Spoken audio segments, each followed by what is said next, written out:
faces dilemma after quick gains. Nobody is begging, but there is a line in the article that says, the dilemma for Ukraine's leadership is whether the quest for further gains is worth wagering significantly more troops and military equipment that are sorely needed on the eastern front in Ukraine, where Kyiv's forces are struggling to contain Russian advances. And then there's another line that says, maybe I'm in the same position now as a pilot who doesn't understand why I sold a trench, said a Ukrainian battalion commander fighting near the eastern logistical hub of Petrovisk, where Russia has accelerated its advance in recent weeks, but my 1,000 men are very badly needed here. And the truth is that every battalion commander is going to ask for more men. Nobody has ever won a war by defending. And that's kind of what Ukraine is trying to do here. Maneuver warfare, where the landmines and trenches aren't. Now, I don't know if the Ukrainians don't know what to do. I think they know exactly what to do. And that is keep exploiting weak spots and going northeast into the Kursk Oblast and shoot everybody who isn't dressed like them that isn't a civilian. That's kind of their plan here. Just keep going. Kind of like the Hail Mary play in football. Pass the initiative to who's ever open and don't get bogged down. Just keep going. So I'm not sure if we read the same article, but that article will be below if you want to read it, although it might be paywalled. Let's keep going. So yeah, it's been a good PR stunt. So here's where I give my analysis. I don't know exactly what Ukraine is doing, but I can give 3 possible options. And no, it's not a PR stunt. That is a side effect. That's incidental. Number 1, it is possible that Ukraine is trying to reach some kind of objective in Kursk, although I don't know what that is. Number 2, it's possible this is a feint. This is a military operation where you give the impression you're going to do something, but actually you go do something else. So perhaps Ukraine intends to attack someplace else, but they don't want Russia to know that, so they want Russia to think that this is the main effort. And number 3, I think this is what Ukraine is really doing here. I think Ukraine is trying to force Russia into a general mobilization. And when the war first started, it was fought with active duty volunteers, kontraktniki. And then Russia went through this period of general mobilization in September 2022. That was a freaking disaster. The records weren't up to date. Conscripts were being pushed into units, no training. People got deferments. The thing, he didn't mention this. The thing I heard that people were talking about was that they probably want territory to negotiate with, right? And prisoners of war to negotiate with as well. So they can negotiate deals like prisoner swaps and potentially negotiate their some of their land back. Ugh, God damn it! This is looting 3, but it also has efficiency 4. So if I want to put efficiency 5 on my silk touch pickaxe, I have to give up looting 3 on my sword. All right. Well.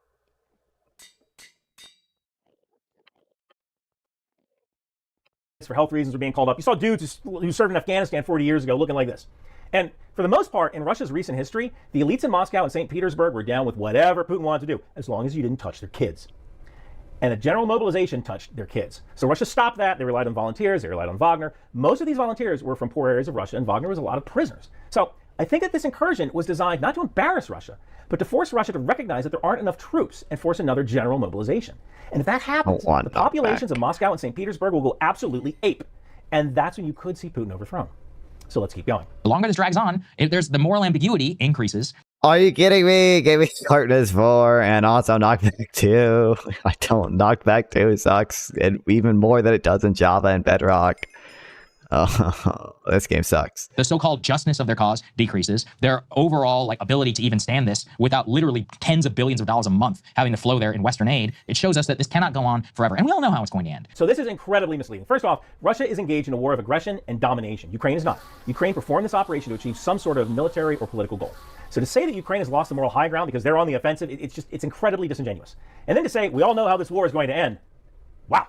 I mean, if you're a woman and you're being assaulted by someone in an intimate nature and that guy has 100 pounds on you, would you just let it happen or would you fight back? Because we all know this is going to end. There's always a chance. Can you imagine someone in America after Pearl Harbor saying, Japan destroyed all of our battleships. We know how this is going to end. We should just give up. No, man, you fight. So I don't even know why you would say something like that. I would hate to live in a world where good refuses to stand up to evil because it's hard. I mean, doing the hard thing is part of being the good guys. So there you have it. Breaking Points has managed to mislead its audience with inaccuracies, poorly researched statements, and questionable motives. It is disheartening to see a platform that claims to represent the truth fall so short of the mark, especially on an issue as critical as the war in Ukraine. Thank God. Okay. Well, they can make mistakes. I mean, everyone does. But when those mistakes consistently align with harmful Russian narratives and misleading takes, it becomes something else entirely. Misinformation can have real-world consequences, and in times of war, those consequences can be dire. My advice, fact-check everything, guys, especially from sources who should know better.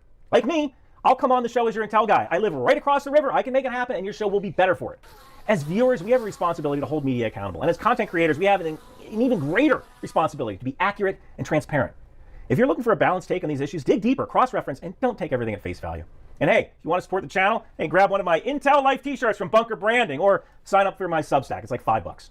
Thank you guys so much for watching. Oh, wow, Daddy cigarettes. If I smoke these, I'll be cool. What the fuck? Okay, that's interesting. I'm very curious about what they're... I mean, it's a breaking point, so I obviously know where they side on the Israel-Gaza issue, but I'm very curious. I'm very curious what specifically they did to warrant this video. Oh man, oh boy. All right, let's see, man. On the war in Gaza the other day that I felt like really missed the mark. So I thought we'd play a few of those clips here, and then I can provide some added context to hopefully help people better understand how this war is actually playing out on the ground. Now, these clips are coming from Breaking Points, which is an independent news organization. Breaking Points covers a lot of things all around the world, multiple times each week, whereas I'm almost exclusively focused on covering war and conflict. So what I don't want to do is nitpick little minor details that don't overall impact the story or the coverage of what's happening in this war. I don't think that's what's happening here. I think there were some pretty big misses that maybe paint the wrong picture of how this war is being carried out. Now, I've said it before in a recent video, I do think the Breaking Points team is full of great people that are genuinely trying every single day to put their best work forward. So to the Breaking Points team, if you happen to come across this video, feel free to reach out anytime. I'm happy to talk through some of these subjects, maybe be a sounding board as needed before you dive into some of these things. It's subjects I'm spending a lot of time on every single day. And I think some of these missteps could be pretty easily corrected going forward. Now, dive in. Let's go ahead and start with the first clip. What is not talked about much in the U.S. here is that Israel's not doing well in the ground war. Like, they have effectively been able to turn most of Gaza into rubble. But when they have engaged with Hamas in street battles, they have often lost. We see almost daily videos of Israeli tanks getting blown up, of Israeli soldiers going down, getting evacuated. And so the question is, that's happening in these rubble-strewn areas. How do they physically do that? The reason I know why Israel is not doing super poorly, I've heard kind of conflicting things, is because like I'll like go on Reddit and I see people in r/Palestine like celebrating when like 8 Israeli soldiers died.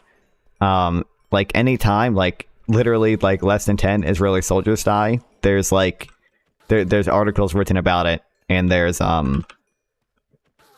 people cheering it on r/Palestine. So that kind of gives me the indication that they're doing relatively fine. Although I have heard, no, I don't want knockback. This game sucks. I have heard they are running into issues, especially with the tunnels being unable to flood some of the tunnels in the south, and also Hamas sort of reconstituting itself, like in the north and central Gaza, where Israel already invaded to try to get rid of them. And then that's not right. Another thing as well, it is true that Israel's been killing quite a few Palestinian militants, but Hamas has also been recruiting. Hamas has, from what I've read, done pretty well of recruiting a lot of people recently. Obviously, I mean, because they're in the midst of war, right? And it's not like people in Gaza have much of a better option if they want to eat than fight for Hamas and hopefully get food that way. Yeah. Populated area, a city that was like 300,000 people on October 6th is now like almost 1.5 million. Like, how do you even accomplish a street battle there? So the reason that's not discussed very much here in the United States is because it's not true. Now, the context here is that they're pushing back on the idea of a Rafah operation in the southern portion of the Gaza Strip, talking about just how hard that would actually be for Israel to carry it out. And I agree. If and when that kicks off, because it's looking increasingly more likely, there's certainly going to be a lot of casualties all around. But the idea that Hamas is wiping the floor with Israel and fights all across Gaza is just not correct. So what Ryan is arguing here is at a tactical level. So I'm going to address that, but also get up to the strategic level, which I think is a different conversation entirely. So the tactical that we're talking about here is kind of day-to-day combat operations in Gaza. And it's generally what people think about when they think of war. It's the fighting and killing of enemy forces, by and large. So we can expand that in the scope of this war to include things like the destruction of enemy forces, the taking of terrain, or the reduction of an enemy's capability to project combat power. But in no way is Hamas beating Israel in any one of those. I mean, I know the casualty figures are a tricky point in this conflict, but I feel like we should at least start there. If we go off of each side's estimates, so Israel has said that they've lost 251 soldiers since the start of the ground war in Gaza, while a senior Hamas official in Qatar last month said that they estimate that they've lost around 6,000 total Hamas militants. So even if you throw like some skepticism on those numbers because they are being reported in the middle of a war, it takes some real work to get those casualty figures anywhere near equal. Then in terms of terrain, Israel now freely operates across most of Gaza, which was largely off limits before the war. I mean, when they kicked off their most recent raid into Shifa Hospital. Are you fucking kidding me, dude? How many times am I gonna get knocked back when I enchant this fucking sword? Oh my god. Just a couple days ago, there were Palestinian accounts saying that Gaza is now just like the West Bank, where Israeli forces can go just about anywhere they want in short order. Now, we're quite a ways away from saying that the Gaza Strip is secure and fully cleared of all Hamas militants, but it's undeniable at this point that Hamas's control over the Gaza Strip has deteriorated significantly since this war began. They've lost a lot of territory to Israeli forces. Then in terms of the two sides' ability to wage this war going forward, it's becoming more and more one-sided by the day. I mean, yes, Hamas does release their occasional videos showing them attacking Israeli forces. Israel also puts out multiple videos every single day showing strikes against Hamas militants. So if we're going purely off of publicly available media, then Israel is releasing far more footage day in and day out of taking the fight to Hamas than the other way around.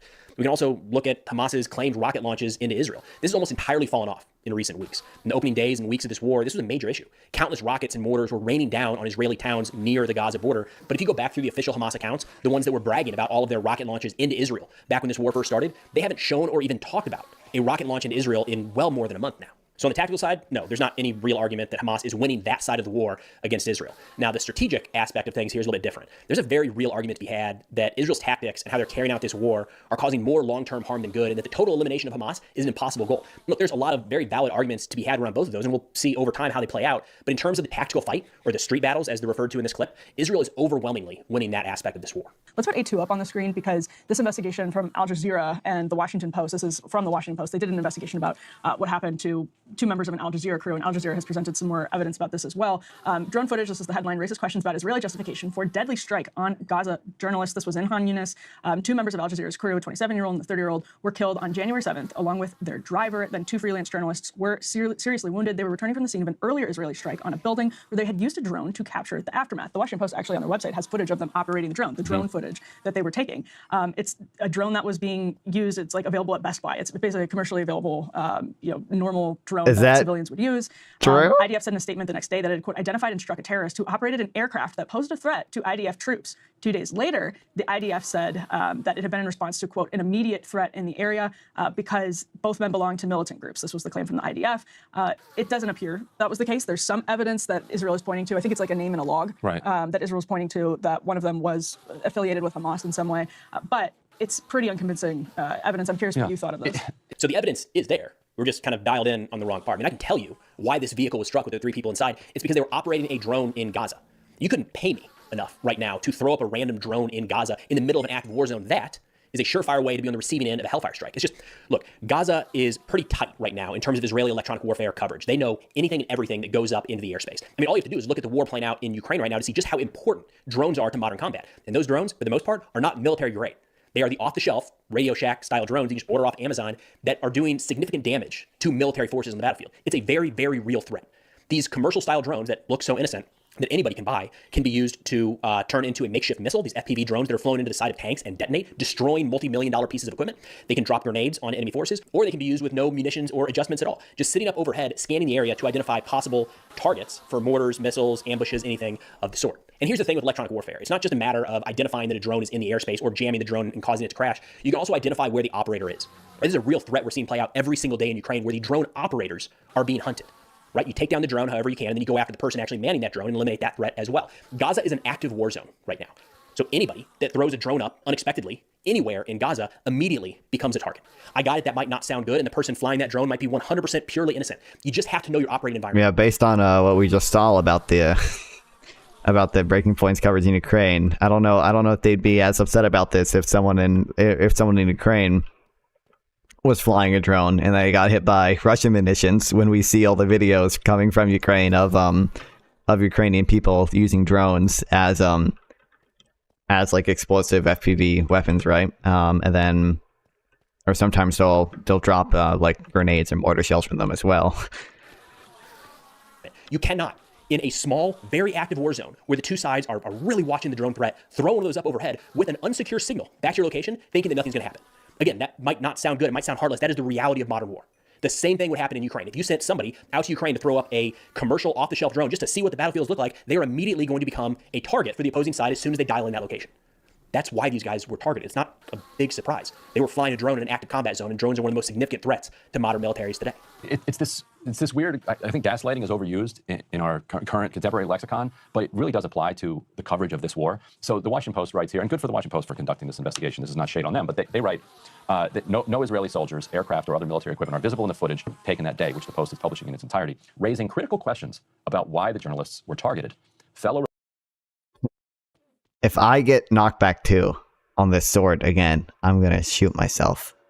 Okay, thank God. Okay. Reporters said they were unaware of troop movements in the area. So what they're saying is there was no reason that they can identify, either from witnesses or from drone footage, but there was a security concern going on here. Yet these journalists were struck anyway. It says it kind of raises questions about why the journalists were targeted.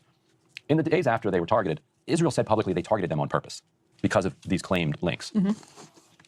And so that's where the gaslighting comes in. It's like, raises questions about why they were targeting Israel's like, no, we hit the journalists on purpose. This is the Al Jazeera Gaza bureau chief's son who was killed in this strike. And they're saying, look, he's a terrorist. Like there's 2 freelance journalists that were killed here because they're all terrorists, and we hit them on purpose. And so to then use investigative resources to go back and say, doesn't seem to be any reason why they were struck, when implying that perhaps maybe they were struck on purpose when Israel has already said they were struck on purpose is kind of crazy making, I think, for an audience who's like, wait a minute, they already admitted why they did this. And then the last one here, which I feel like is on the verge of me getting nitpicky, but I feel like it's an important aspect because it kind of shapes how this conversation is being had. If we look at the Israeli statement from January 10th, they said IDF troops detected a hostile drone near Rafah, an immediate threat to nearby soldiers. An IAF aircraft was dispatched to target the drone's operators. Subsequently, Palestinian media reported the deaths of journalists Hamza al-Dadou and Mustafa Thuria during the strike. However, IDF intelligence has confirmed that both the deceased were members of Gaza-based terrorist organizations actively involved in attacks against IDF forces. Prior to the strike, the 2 operated drones posing an imminent threat to IDF troops.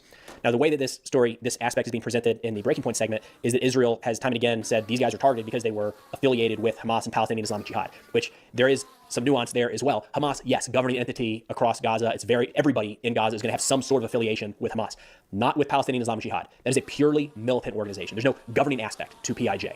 Either way, the way that I read this at the time of this event and now, and maybe this is incorrect, is that the day that this happened, Al Jazeera came out and said Israel targeted journalists for being journalists.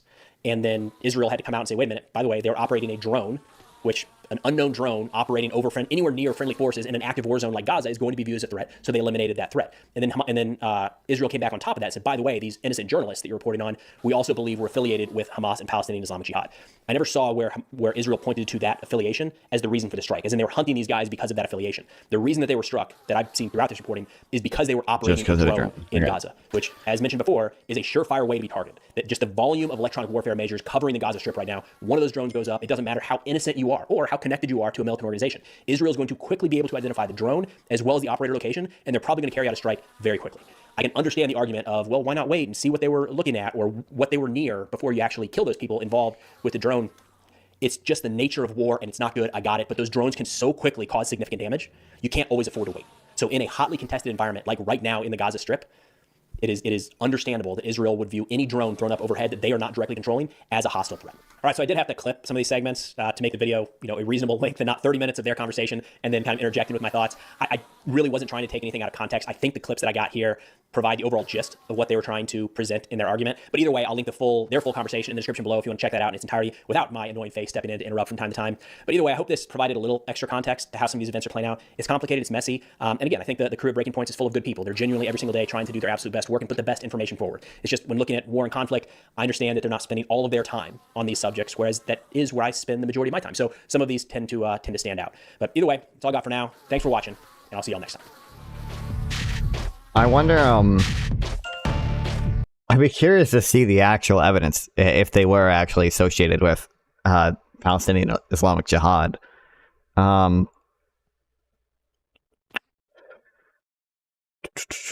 Gaza drone operators killed. Oh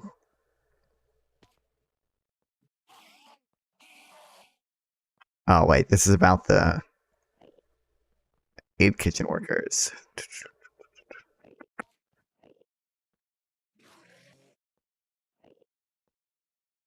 Okay, what was like the name? What was the name of the article?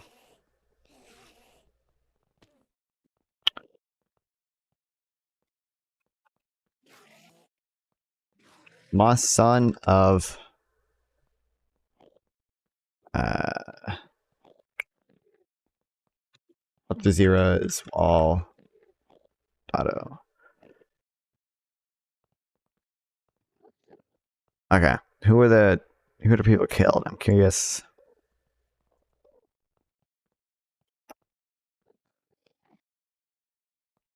This person and this person. IJ.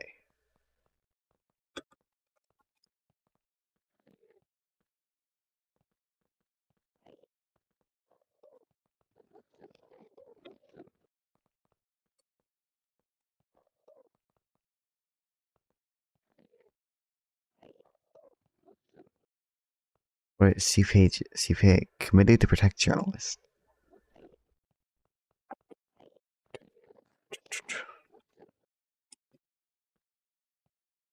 IDF's experts continue to say the operators were later identified as these people. Well, Abdullah was a member of Palestinian Islamic Jihad's militant group's electronic engineering unit and previously served as a commander in the group's Zaytun battalion. You're that guy from Lion King? What guy? What?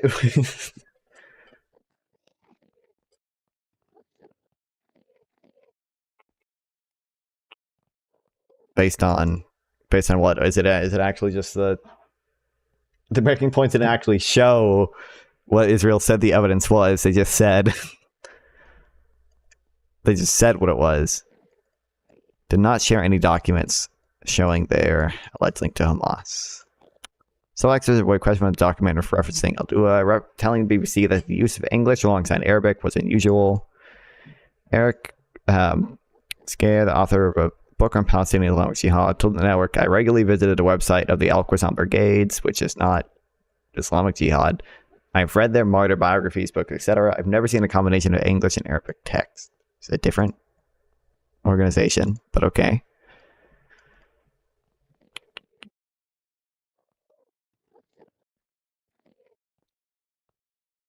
What? This guy's from Lion King?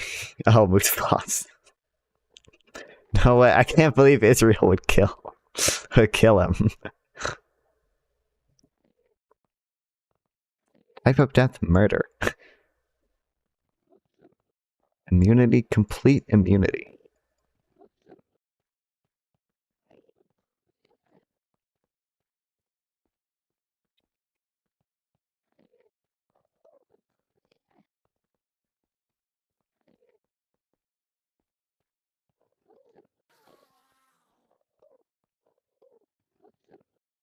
What's the actual evidence?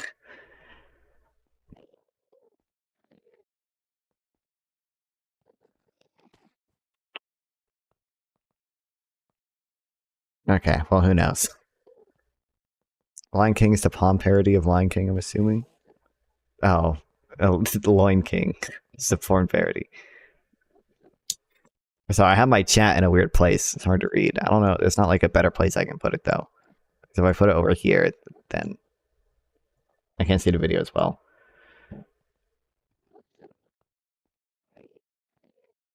I wish it would let me put it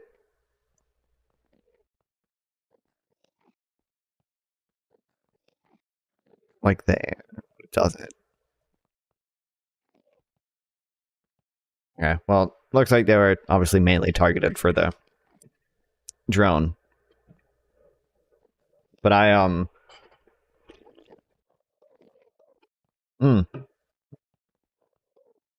says Al-Qassam Brigades. It doesn't even say Islamic Jihad. Remember, it's a Gaza-based terrorist organization. January 7th, IAF aircraft. Okay. So they did use English. Why is this picture of such low quality?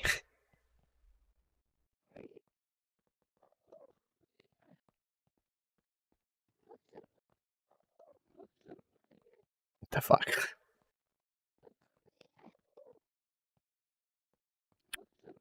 One guy social media, you could tell he was no journalist. Birthday 10/7. Wow, damning evidence you got there, bro. To his Instagram post from October 7th. Oh no. Okay, I mean, this could just be journalism stuff. Post from May 2021 during a mini war between Hamas posted Gaza is victorious and a people of. That's not evidence of terrorism.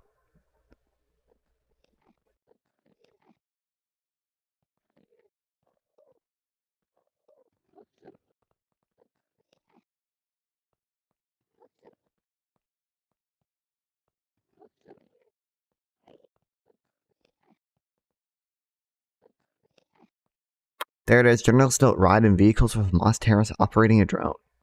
You haven't actually provided evidence that they're Hamas terrorists.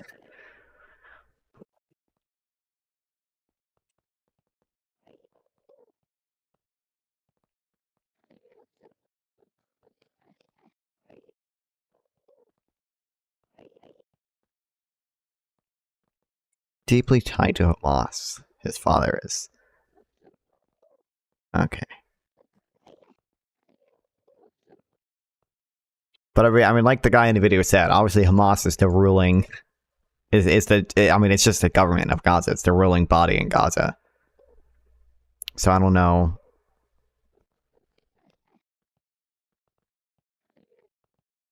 So the Palestinian Islamic Jihad thing, or anything with Quds Brigade directly. Or is Quad? How do you say it? I don't know how to pronounce it.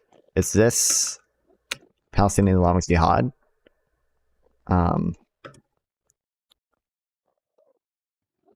Okay, this is the Arn wing of Palestinian Islamic Jihad. Okay. Al-Qassam is Hamas. I don't trust after I watched some of Loner. This is not Loner Box's notes. Some of Loner Box's notes on the March of Return and all the what is this? Where's March of Return? Great March of Return. Like so many of the people mentioned, like the UN report. Like if you just go to the Al-Qassam Brigade's website, they're like mentioned there as members. I don't know if I trust. I don't trust anyone. I don't trust anyone to know anything about this.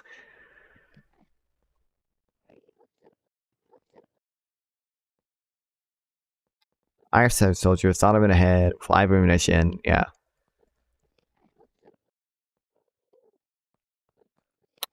Day before his martyrdom, he sent his Facebook message to his friends that he told them he was going to be a martyr. Martyr advanced as a group of young men towards a temporary wire, cut it. While pulling it out, he was shot in the head.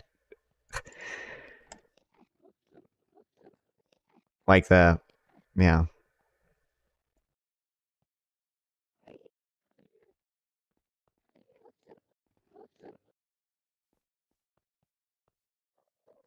Anyway.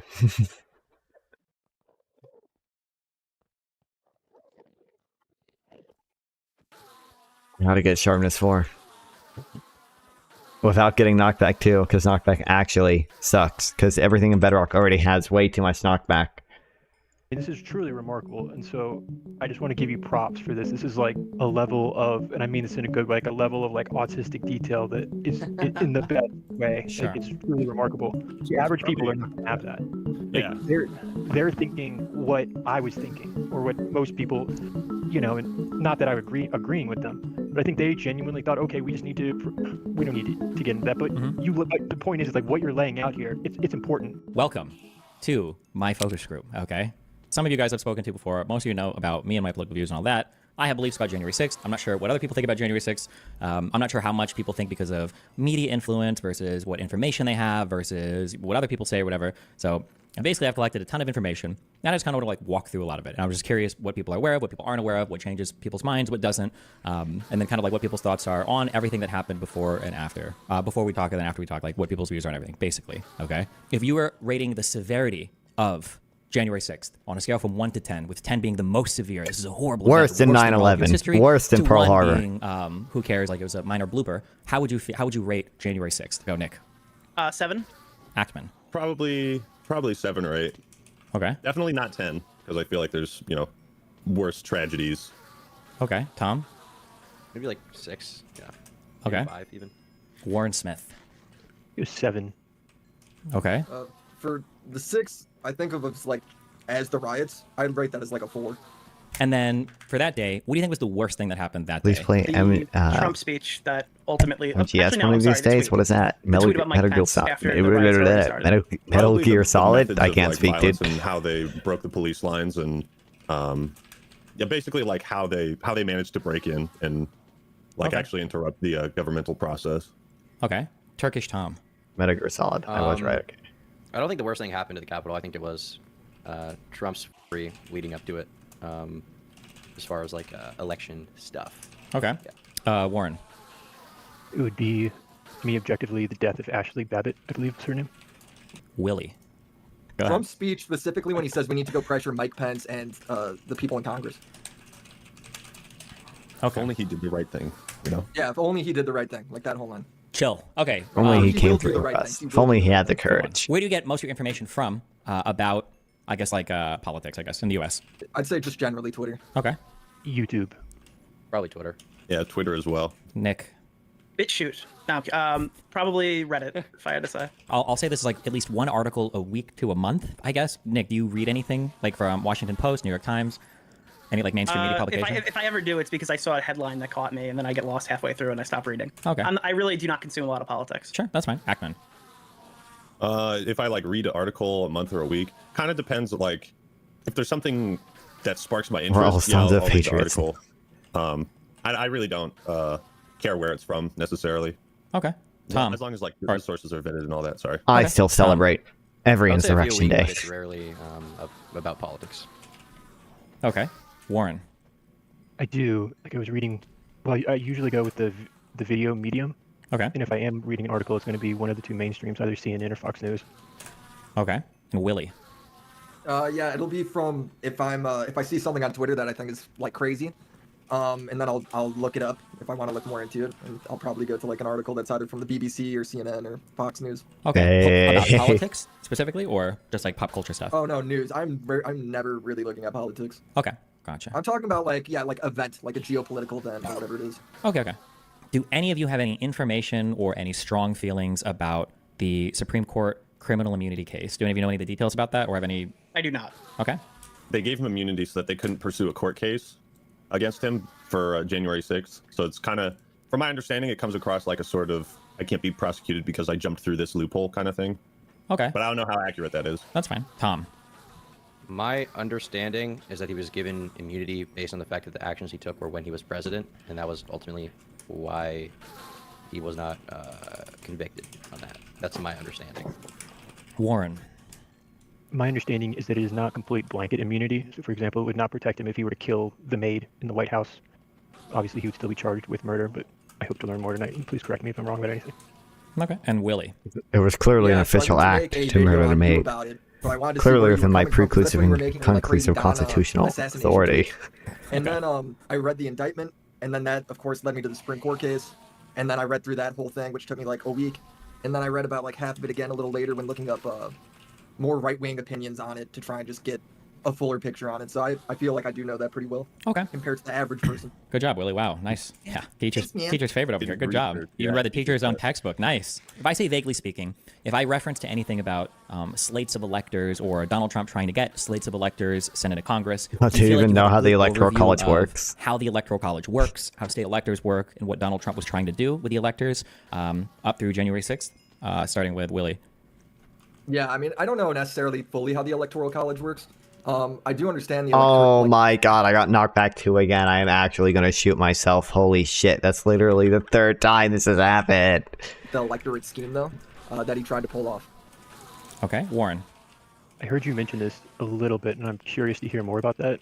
I'm not going to claim I have a full understanding of it. I do have a general understanding of the Electoral College, and I imagine he was trying to increase the numbers in the Electoral College to be able to overturn, well, get the results that he wanted. Okay. Turkish Tom. My understanding of the Electoral College is basic, but I think I know how it works. And as far as the fake/false electorates, my understanding is that Trump attempted to insert quote-unquote alternate electors who are not the true electors because he thought that that would make him win the election. I believe he called a member of government in, I'll say South Carolina maybe, to try to pressure him to accept the alternate electors. And my understanding is also that some of these people were charged with felonies, but I'm not completely sure. Not Trump, but some of the fake electors. Wow. New teacher's pet. Okay, Ackman. Yeah, I think I understand the Electoral College. You and got how the that state works. wrong, though. Basically, like, It was states vote for Georgia. a particular It was, candidate, and then well, no, there were multiple. Georgia's the big one because he was like indicted for that one. But even, I'm pretty sure Giuliani's indicted in Arizona. I think part of the reason Giuliani is indicted in Arizona is because he called the Secretary of State in Arizona and asked him, I think it was her, asked her not to certify the vote in Arizona. each state's the value of their vote is dependent on the population. So like California has the most Electoral College votes, I believe. And then from my understanding, each state will send their elector, basically the person who goes to say, yeah, this is who our state is voting for. And from my understanding, Trump basically tried to like send in the spies from TF2 to try and like be the electors or electorates. What is it? A fire mugshot, dude. That's a good comparison. I like okay. that. And then Nick. I like that comparison. Are they called electorates? I think they're called Yeah, electors. so Oh, okay. In general, I was probably going to say something similar to Axeman there. My understanding was that I thought Pence was supposed to be more involved, I guess, through what Trump wanted him to do, but I don't know. That's about what I know. Okay. And then running down. Trump plays a phone call directly. This is the governor. Ducey muted the call. Based. Giuliani, Arizona phone call. Secretary of State. Secretary of State burns Giuliani for no regrets election.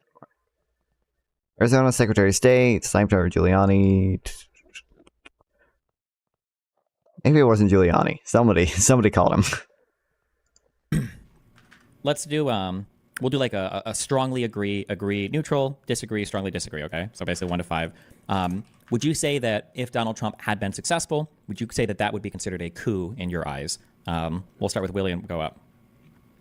A coup? Yeah. What does coup mean again? We'll define coup for the purposes of this as doing something to circumvent. Involved in a conversational meeting with Republican lawmakers in Arizona. During this meeting, which was not an official legislator event, Giuliani and others discussed election fraud and attempts to persuade Arizona's legislators to intervene in state election results. This meeting took place against the backdrop of American Secretary of State certifying the electoral vote. There's no specific... Maybe it wasn't Giuliani. It was someone.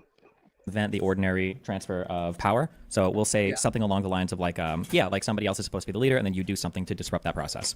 Yeah, I think that was his goal, like 10 out of 10. Okay. Warren. I'm not quite sure about your definition of coup, though, but... Oh, wait. Actually, wait. I'm sorry. Wait. Real quick. Hold on, because Willie, you f***ed up. So, Willie, would you say you strongly agree, neutral, disagree, strongly disagree?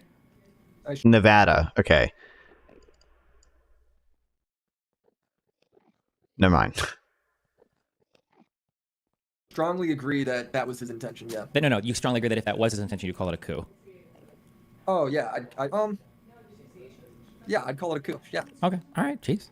You don't have to argue. Okay, sorry, Warren, and then go ahead. You said you didn't like my definition here. I'm using kind of like casual, but yeah, you can suggest a different one if you want, or tell me what you're... slightly disagree. My understanding of a coup would be an effort to overthrow the government. I understand that that's not your perspective on this. It seems there needs to be that element of it.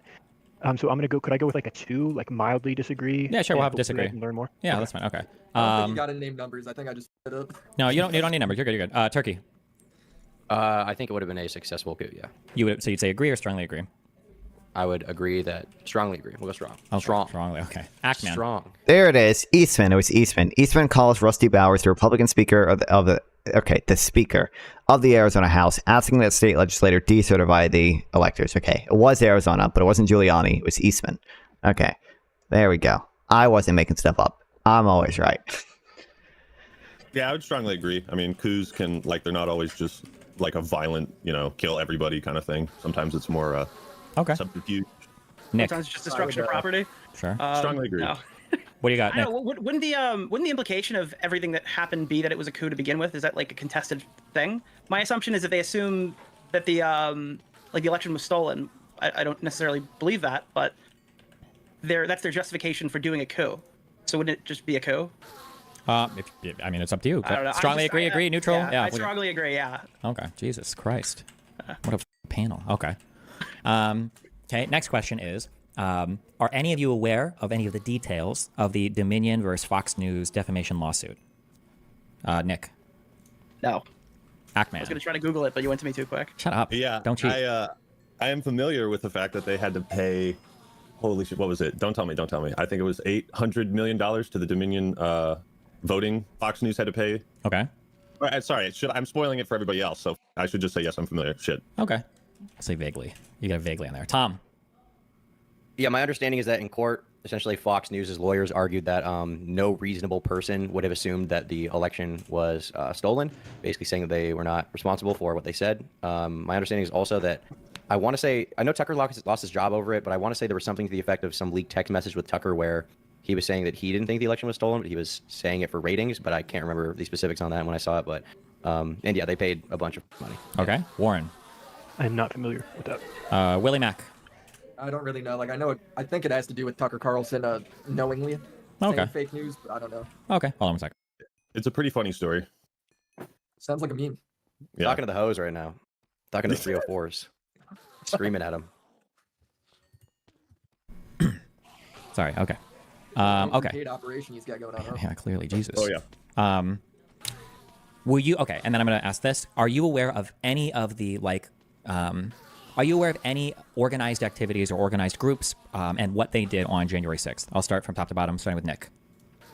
No, I'm not even aware of all this. My understanding was that the majority of the people who were at the Capitol were not sure why they were there, and that they were there for protesting. They weren't sure why they were there for the actual overthrowing of the government portion. So yeah. Gotcha. Also, try to keep your answers kind of brief. Also, don't feel pressure to copy other people's answers because I don't want you guys to be copying the guy before. If you don't know or if you do know, whatever, it doesn't matter. You're not being judged here. Okay, I'm just trying to get a baseline of what.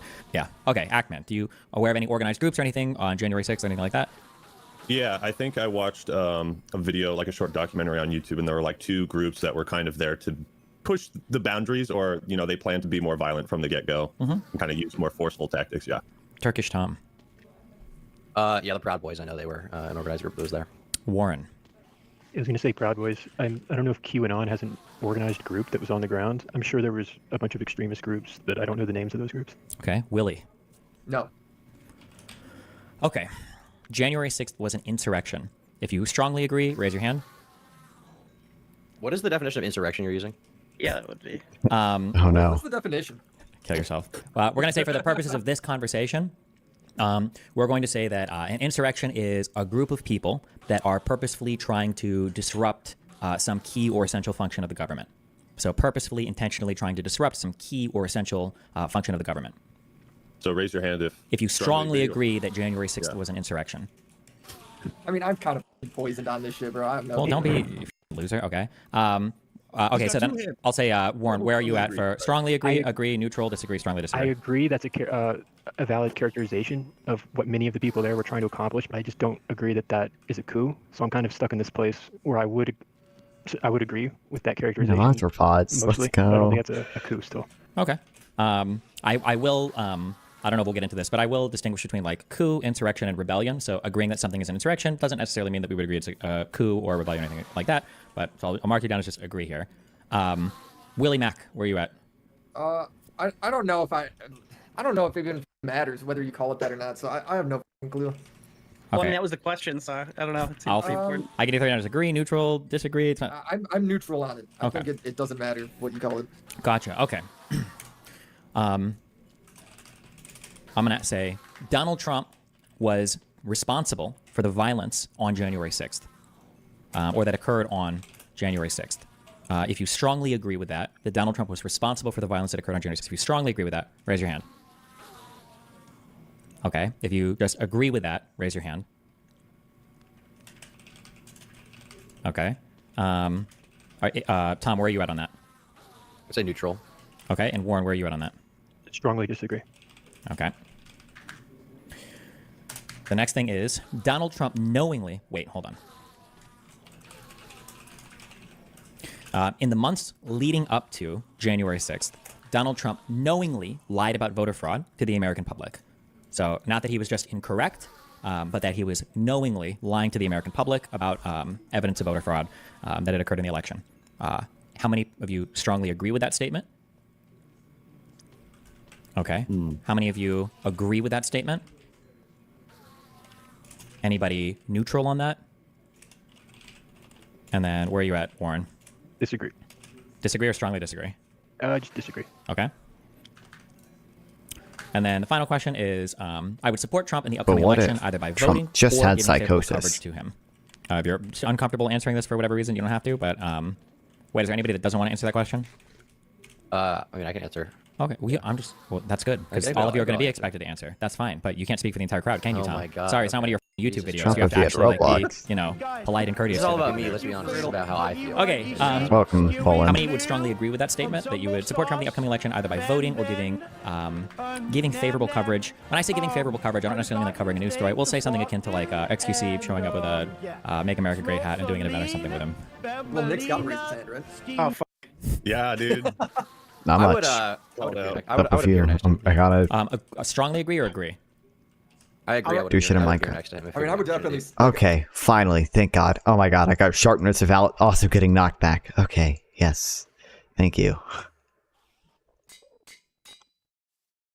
How's the plan to move to Switzerland or Slovakia? I haven't really been working on it, but I don't know. We'll see. Listen, we got to get the. I think I'll probably get my. It's like a 2-year general education degree here, and then I'll start doing stuff over there. So yeah. Take a picture with that dude. Okay, well, let me clarify one more. That's a little bit more. You gotta clarify that. Because I would take a picture with him.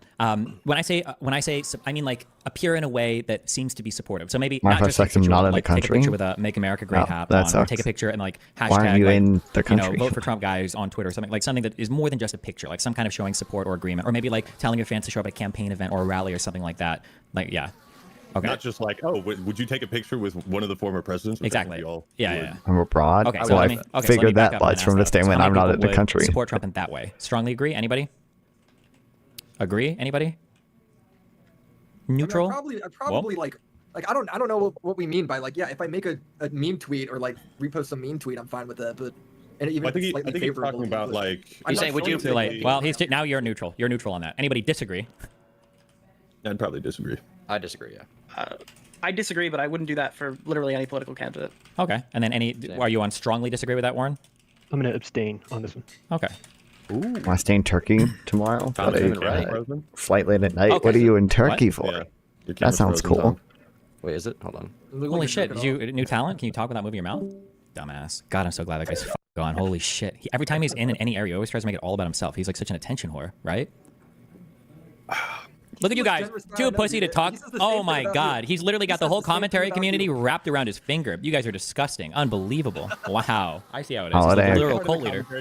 I mean, all right, Destiny, we're all you got left, bro. You couldn't get anyone else on here because you burned every bridge, dude. Listen, okay, those bridges are always being fixed constantly. They're like Palestine, okay? They could be blown up, they come back 1 year later, okay? Fuck.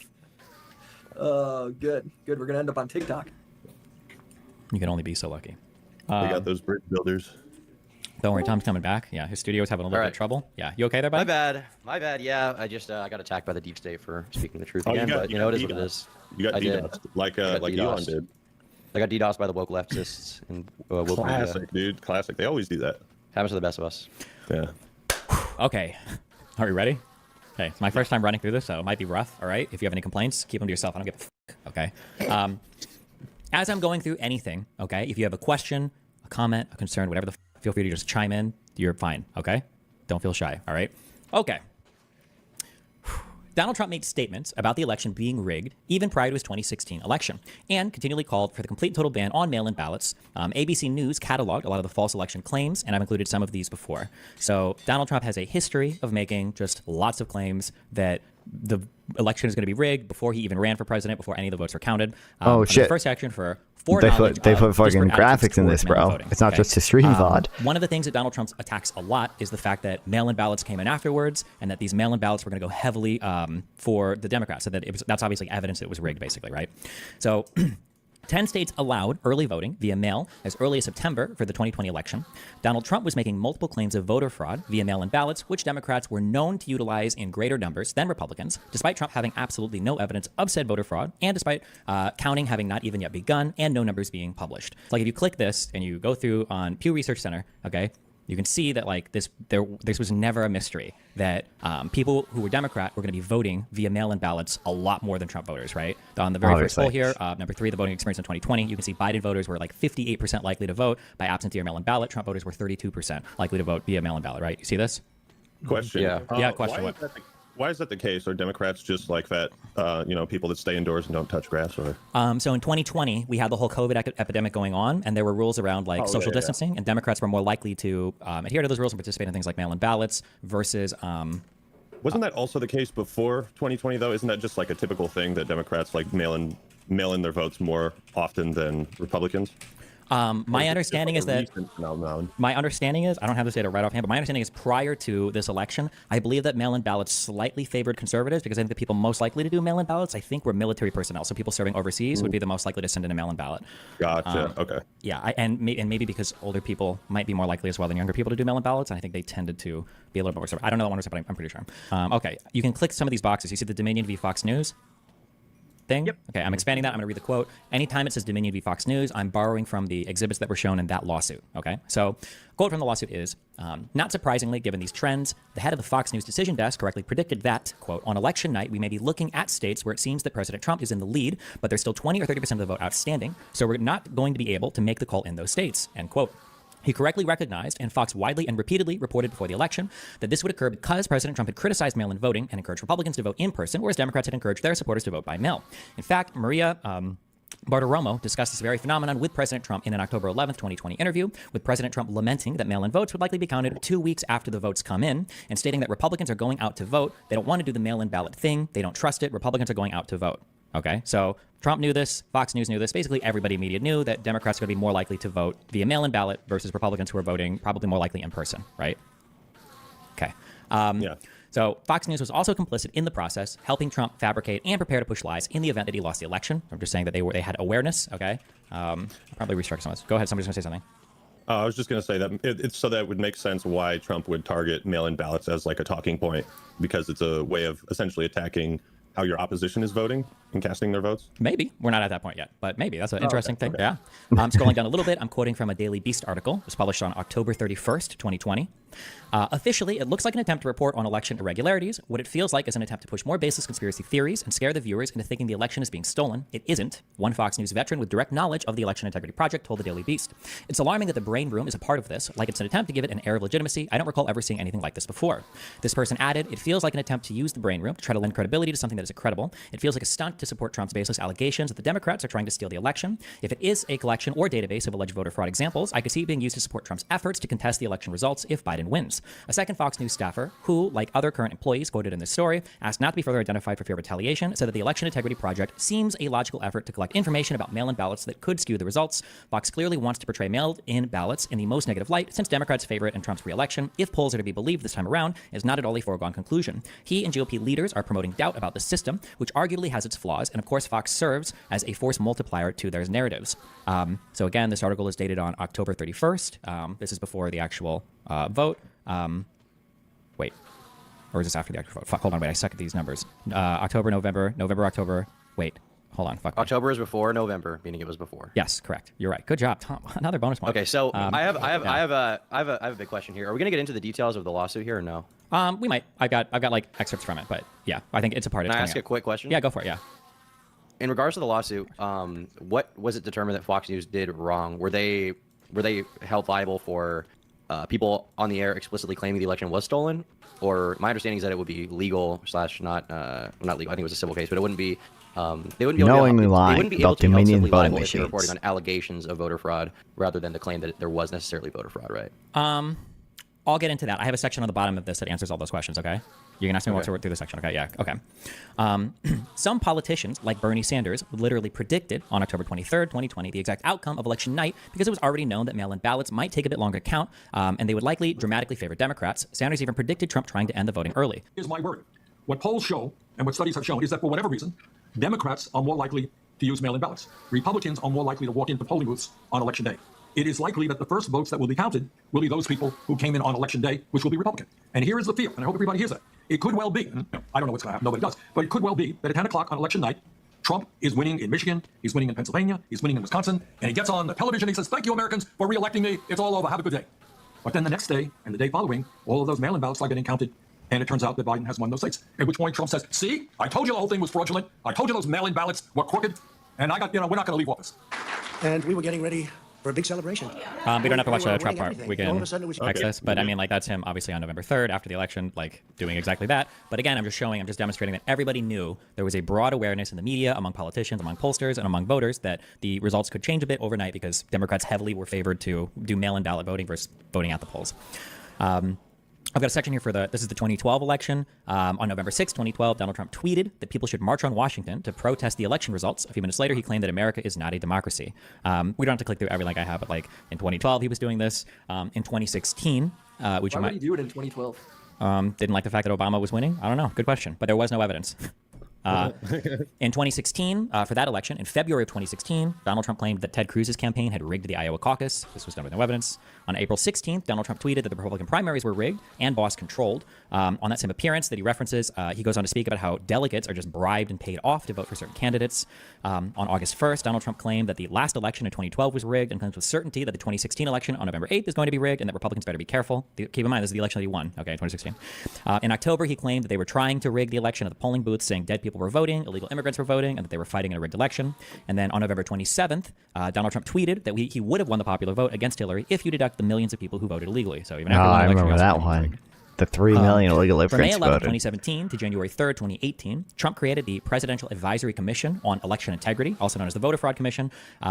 Basically, he put this together to try to find voter fraud because he was going to prove that there was voter fraud. It requested an unusually invasive amount of voter data from the states, but all 50 states refused to comply after the Maine Secretary of State, Matthew Dunlap, filed a lawsuit against the Republican members of the commission for not sharing documents or scheduling information or scheduling meetings with him. He was a Democrat that was on this committee. They weren't sharing any information with him. He filed a lawsuit against them for not sharing any information. Trump immediately disbanded the commission. They didn't end up finding any evidence of voter fraud. Sometimes when this is brought... Oh, yeah, go ahead. So the reason that the states didn't comply is because they didn't have to, and that is that part of the sort of separation of powers in a sense that the states like decide who they vote for and the federal government can't like come in and be like, give us all the info on your voters? Kind of, yeah, basically. Right. So something we'll kind of get into for this is that like states and the state governments and the federal government are quite separate in a lot of ways that as ordinary citizens states run their own elections just because we live in the United States and because the ability to travel from one state to the other, to do trade, to use the same currency, we don't think about it much, but there is quite a difference. And the when it comes to voting in elections, all of that information is kept and managed by the states themselves. So part of the creating of this commission was Donald Trump, when he created this advisory commission, the guy on the commission was basically going to every state and saying, hey, send us all of your voter roll information, and every single state said no. Not just the Democratic ones. Every single state said no. Wow. I think... What is this? Yeah. Sorry. Go ahead. What do you mean by invasive voter information? As in, like, states would ordinarily never share this data. A state is never going to give up, like, all of the information about, like, the addresses, the names, the party registration, all of that. There's some information that states do publish, they publicly publish, or they might provide to advertisers, and many of the states were willing to give that information to the federal government, but not all of the information about every voter registered in the state. So the federal and that's what they were government requesting? Yes. check. What? So the federal government just trusts About that the every voter states are abiding by all the voting laws? Kind of. It's not so much that they are trusting it, it's that the states are the ones that are given the right to do the election. The states are the ones that manage their elections. The federal government, Congress can pass some laws. So like I believe Congress has passed a law saying you have to be a citizen to vote. But the way that those elections are ran constitutionally are all overseen by the states. Huh.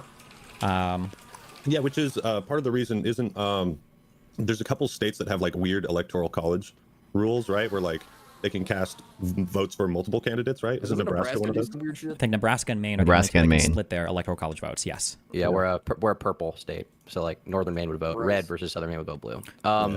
Big question I would have is what information were they looking for within that? Were they trying to figure out like are there dead people voting or stuff like that? Like as far as getting the names of those voters, like what would be the intention of collating that data? I mean, if the good faith answer would be that, I guess, yeah. Although it's hard to know how they would determine because they would need even more information past that. So it's hard to know how they would even determine from that if there was voter fraud. But I guess the best faith interpretation is that the federal government basically wanted unrestricted access to all of the information that a state would have on all of its citizens to try to do their own investigations to figure out if there was voter fraud or not. That would be the best faith interpretation of that. Or the charitable one. The federal government can't do an investigation. Not like that. Generally, but what you would do is you would go to a state and you would say, can you guys investigate this? And then the state would do the investigation of their electoral process. And then afterwards, they would turn that information over, or the results of that at least, to the federal government.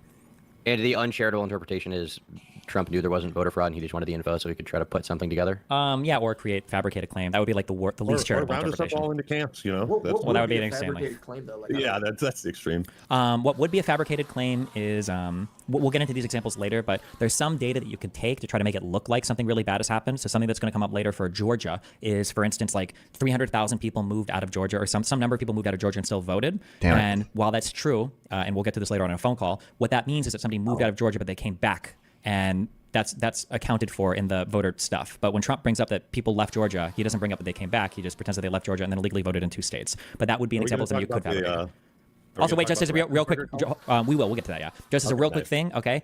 factually what I've told you, the voter fraud commission being put together and all of that, that happened. But in terms of what I'm saying, in terms of like a good faith interpretation or a charitable or an uncharitable, what they could be doing with it, there is no evidence that they were trying to gather maliciously information or anything like that. I'm just giving you like what some people could say about like the charitable and the uncharitable read. There is no like, evidence that they were trying to do something, to get like, to make something up, basically, right? You might infer that from everything else, but there was no evidence for this directly. All right. Basically, the important fact is that he created this commission to investigate how the states conducted their votes, and they were going to investigate it, but all 50 states refused. They refused to turn over the data, and there was nothing else that the federal government. 50 Act, man. I think it was only. Was it only swing states or what states? Every state refused to turn over their voter information.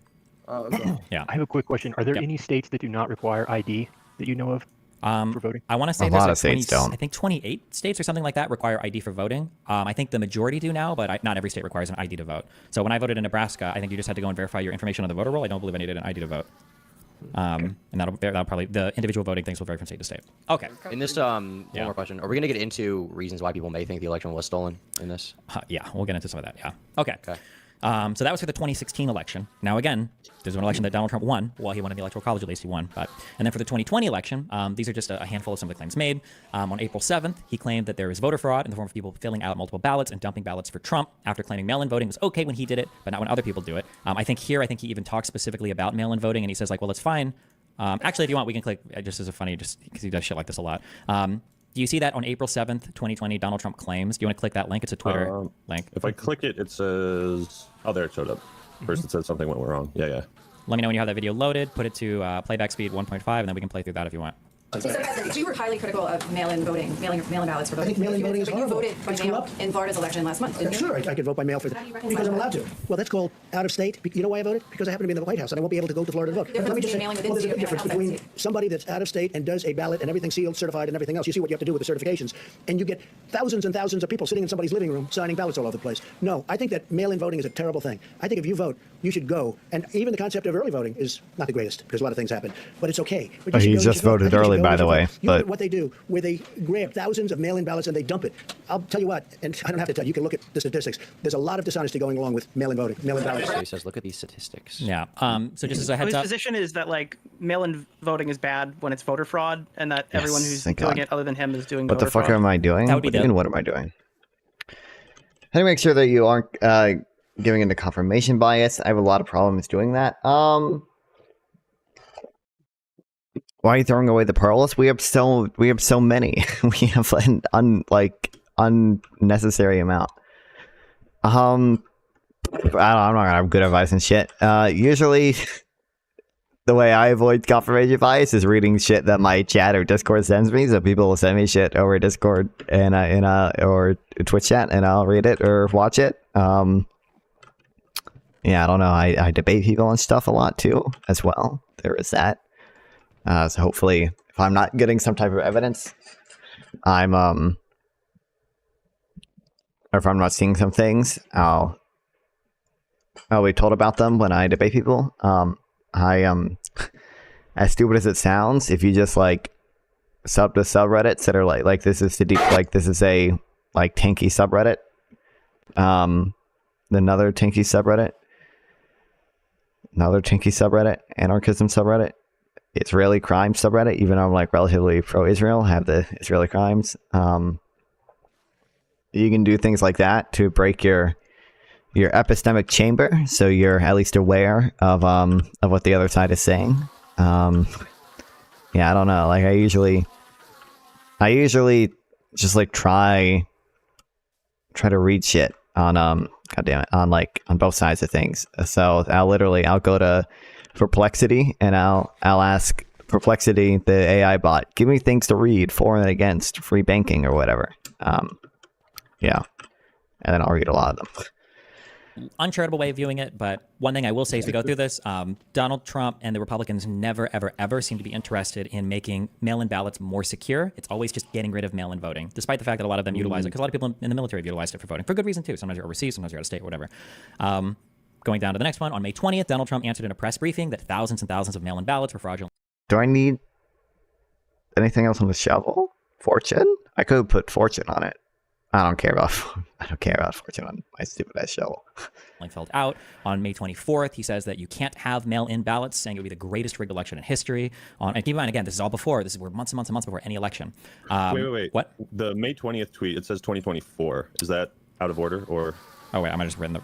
Wait, hold on. It does say May 2020. Shut the fuck up, dude. I'm sorry. This was May 2020. I wrote it for you on accident. Okay, shut the fuck up. Gotcha. Jesus Christ. Just clarifying. On May 24th, he tweeted that the U.S. can't have mail-in ballots. It'd be the greatest rigged election in history. On August 24th, he said that the only way that they can lose the election is if it's rigged and someone takes it from us. It's the only way to lose is if it's rigged. On September 23rd, he said that he would not commit to a peaceful transfer of power, claiming that the mail-in ballots were fraudulent and out of control. If you want, we can click that would not commit link. This is that sounds spicy. Minute and 10 seconds. When we withdraw in this election, will you commit here today for a peaceful transfer of power after the election? And there has been rioting in Louisville, there's been rioting in many cities across this country, red and your so-called red and blue states. Will you commit to making sure that there's a peaceful transfer of power after the election? Well, we'll have to see what happens. You know that I've been complaining very strongly about the ballots, and the ballots are a disaster. I understand that, but people are rioting. Do you commit to making sure that there's a peaceful transfer of power? We want to get rid of the ballots, and you'll have a very peaceful. There won't be a transfer, frankly. There'll be a continuation. The ballots are out of control. You know it, and you know who knows it better. Sounds than like a anybody child else. that constantly changes the rules of the game so he never loses. That, yes, he's a toddler who screams and cries anytime he doesn't get what he wants. So, then yes. I noticed something about. Sorry, so with the 2017 Advisory Commission on Election Integrity, that was after he won through the Electoral College, right? That was right after he won, beginning of his term, essentially, right? So my question would be, why did he do that? Wouldn't that sort of, if you want to give a charitable interpretation, show that he was always concerned about election fraud? On his base, true, the accurate, issue is that, one, true. He asserts it with no evidence, so he put together that commission to try to find something, because all of the claims that he made prior to that were done basically on like social media memes. And then two, I think if you were looking for voter fraud, I think that I would guess that you would put together a commission that would try to work with states to do investigations or whatever, or to do policy or procedure like overviews, rather than like doing the most insanely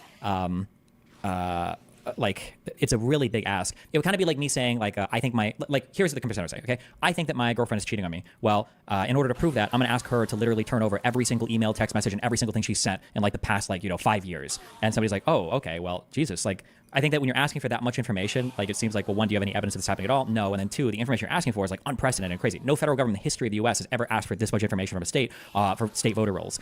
So it kind of seems like it feels more like you're digging than you're like honestly asking a question. That's a To be clear, the reason he formed that, Mm-hmm. I was going to say the reason he formed that committee was not because he lost the elections, because he lost the popular vote, and he seemingly believed. Oh, he was looking for the illegal immigrants that voted. I guess maybe because it was right after he won the first time, not when he was kicked out, so to speak. Yeah, correct. Yeah. Somebody else was saying something? Yeah, I was gonna say the average person who thinks his girlfriend is cheating on him is gonna go through the text regardless. You know what I mean? Sure. So I don't know if that's necessarily a good.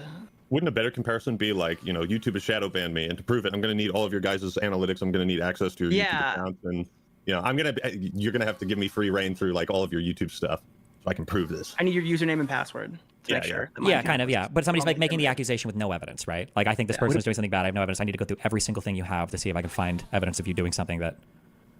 Let's run with that analogy for just a sec, because you could say, well, logically, if I'm in a long-distance relationship, my girlfriend, I could see how logically she might be more likely to cheat because I'm not around. That doesn't mean that I have evidence that she's cheating. It'd be another thing to accuse her of cheating, but is it wrong to acknowledge that you are increasing your the possibility of being cheated on?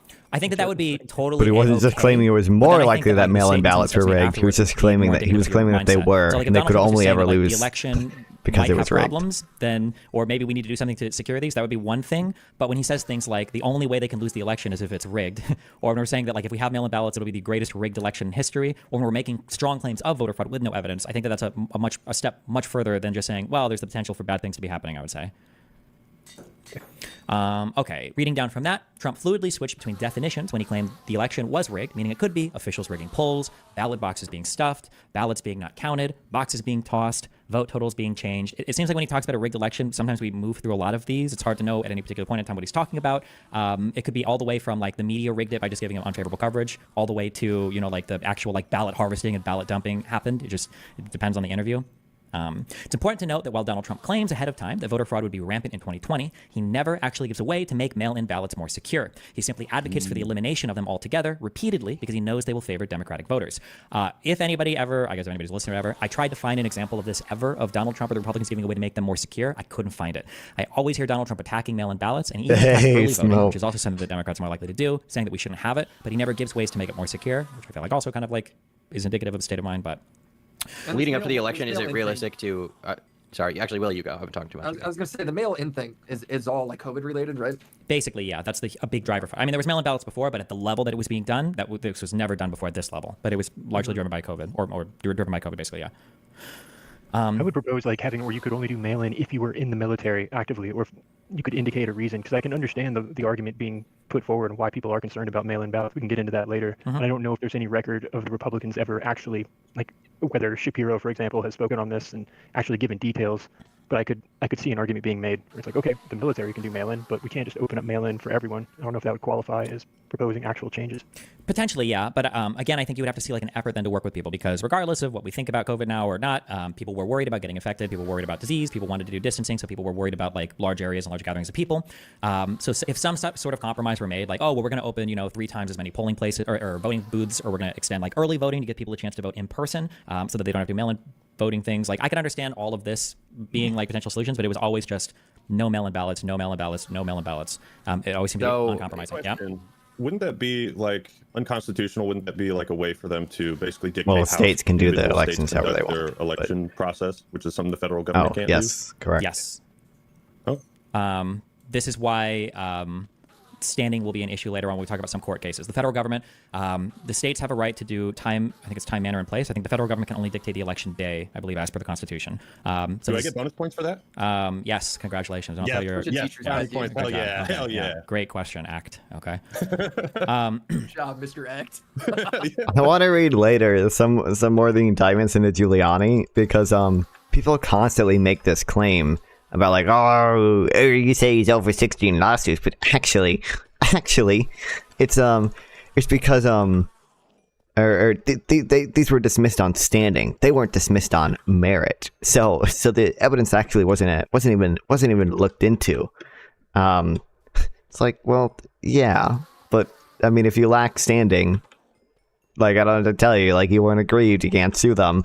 And B, why do we think so many of these lawsuits lack standing? Could it have anything to do with that, like, Giuliani drafted half of these in order to, and the actual point of them wasn't genuine concern for election fraud? It was just they wanted to have cases open on January 6th pending because they thought it would strengthen their case for not certifying to vote.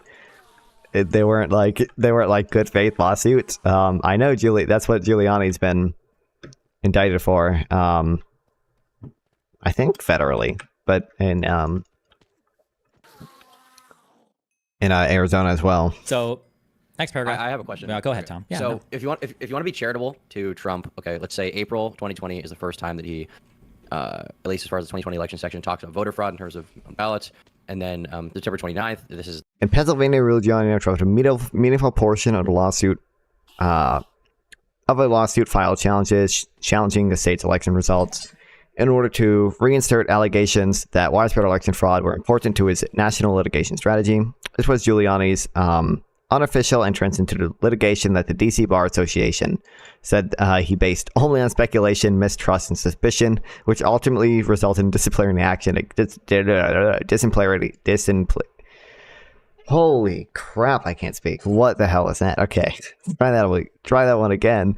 This was Giuliani's unofficial entrance into litigation that the D.C. Bar Association said he based only on speculation, mistrust, and suspicion. Which ultimately resulted in disciplinary action against him. The Bar Association assessed that the claims were frivolous to the point that a reasonable attorney would have concluded that there was not even a faint hope of success. Yeah. On politics, true. This was like a month before the election, right? Like or 2 months, not too long, right? Mm-hmm. Is it not? Prosecution of a lawsuit. Okay. Court of Appeals. This report is not a final discipline. So this is a...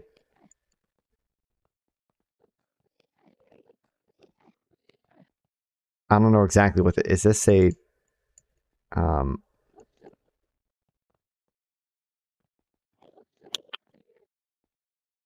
The bar is I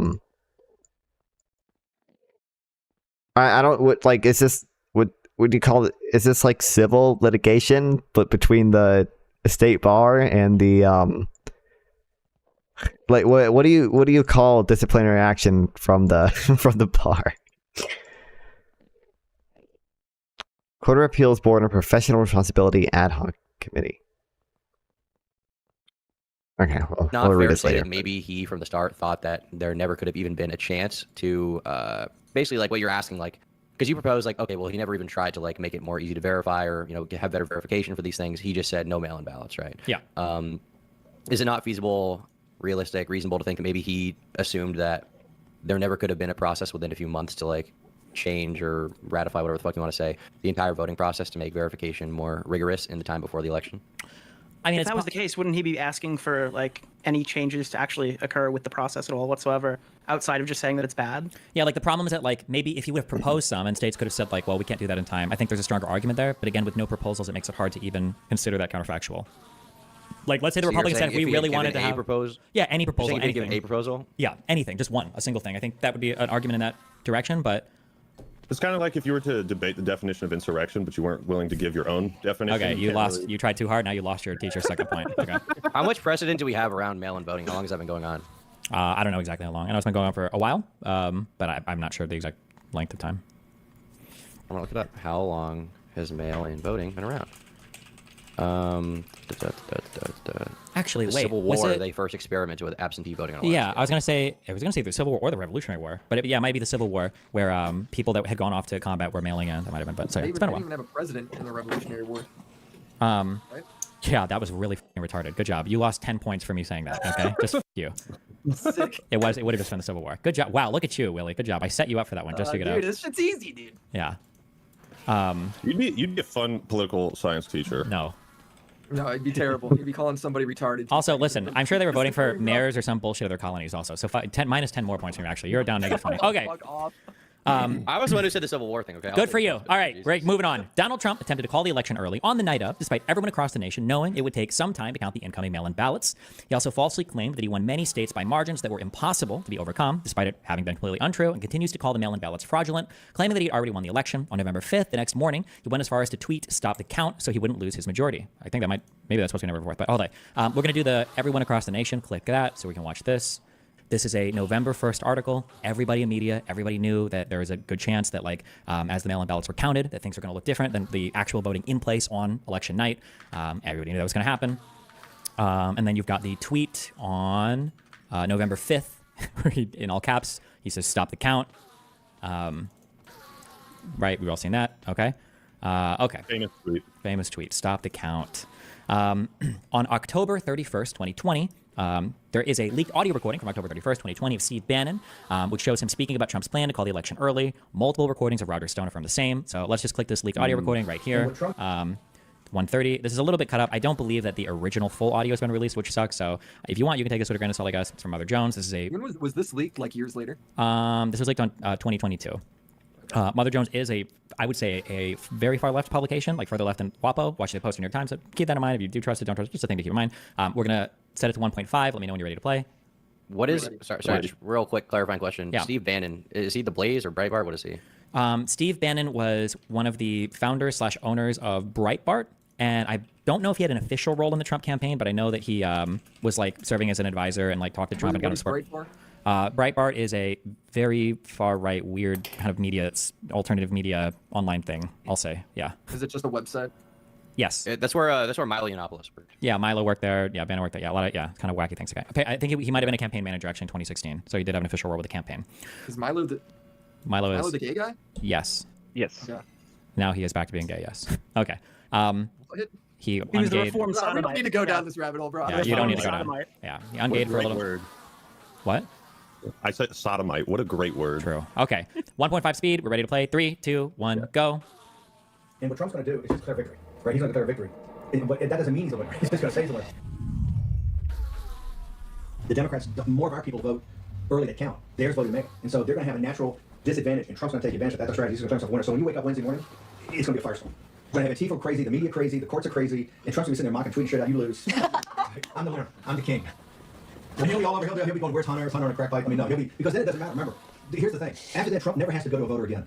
He's going to fire raid the FBI director. He's going to say, "You." How about that? Because he's never going to. He's done his last election. Oh, he's going to be off the chain. He's going to be crazy. Also, if Trump is losing by 10 or 11 o'clock at night, it's going to be even crazier. No, because he's just sit right there and say they stole. I'm directing the Attorney General to shut down all ballot places in all 50 states. It's going to be no. He's not going out easy. If Biden's winning, Trump is going to do some crazy shit. So it's not clear that this guy has any direct relation to his cabinet. It's not clear what? Does this guy have any direct relations to his cabinet? Yes, this was Donald Trump's campaign manager in 2016. He worked with the campaign for election, and him and Trump spoke a lot. He was like in the White House. He helped Trump like pick candidates to support. I believe he was the reason why Trump supported Roy Moore in Alabama. This isn't like 2020, because isn't this about 2020? Yeah, I don't know up to when we get to 2020 how much connection he has with him at that point. But I mean, like again, it's like clear that like everybody knows like what's going to be happening. Like none of this is like a mistake or an accident. Like for anybody that's paying attention, it's pretty obvious like what the plan is or what the goal is. Okay. Yeah. I feel like the most concerning part about that is at the end he says Trump's never going to need the voter again. That's very I don't know, just dystopian, is that the word? A little bit, but the charitable and probably the good faith, what he's actually saying there is because that's his second term. He's not going to run again, hopefully. Yeah, so he doesn't have to worry about it. Yeah. I'm going to do, we're going to do just the next link as well for Roger Stone. But don't you know, now he has gone on record and said that he'll fix it so good that you guys won't have to vote again. Thank God. Thank God. Who wanted to do that anyway? If you click this, it should open at 19 seconds and then set it to 1.5 times. Roger Stone has a lot of affiliation with Donald Trump and the Trump campaign. He worked with the campaign in 2020, and he was also one of the people that Donald Trump pardoned once he was convicted of lying to Congress. So go to 19 seconds on this, and then we're going to put it at 1.5 times, and then we're going to play. The election.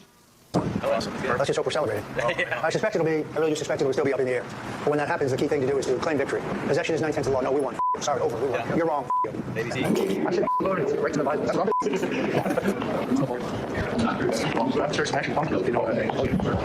Roger Stone shows up as a witness to testify, and he pleads the fifth, I think like 50 or 60 times. He has no answers for the J6 Commission at all. But Roger Stone knew it was going to happen as well. Also, Bannon was also pardoned by Trump too. I'm sorry, I missed that part. But yeah, so just as a heads up. So okay, so up to here. Okay, Bernie Sanders on TV, articles being written. Everybody knows that the mail-in ballots are going to lean Democrat. Everybody knows it's going to go in that direction.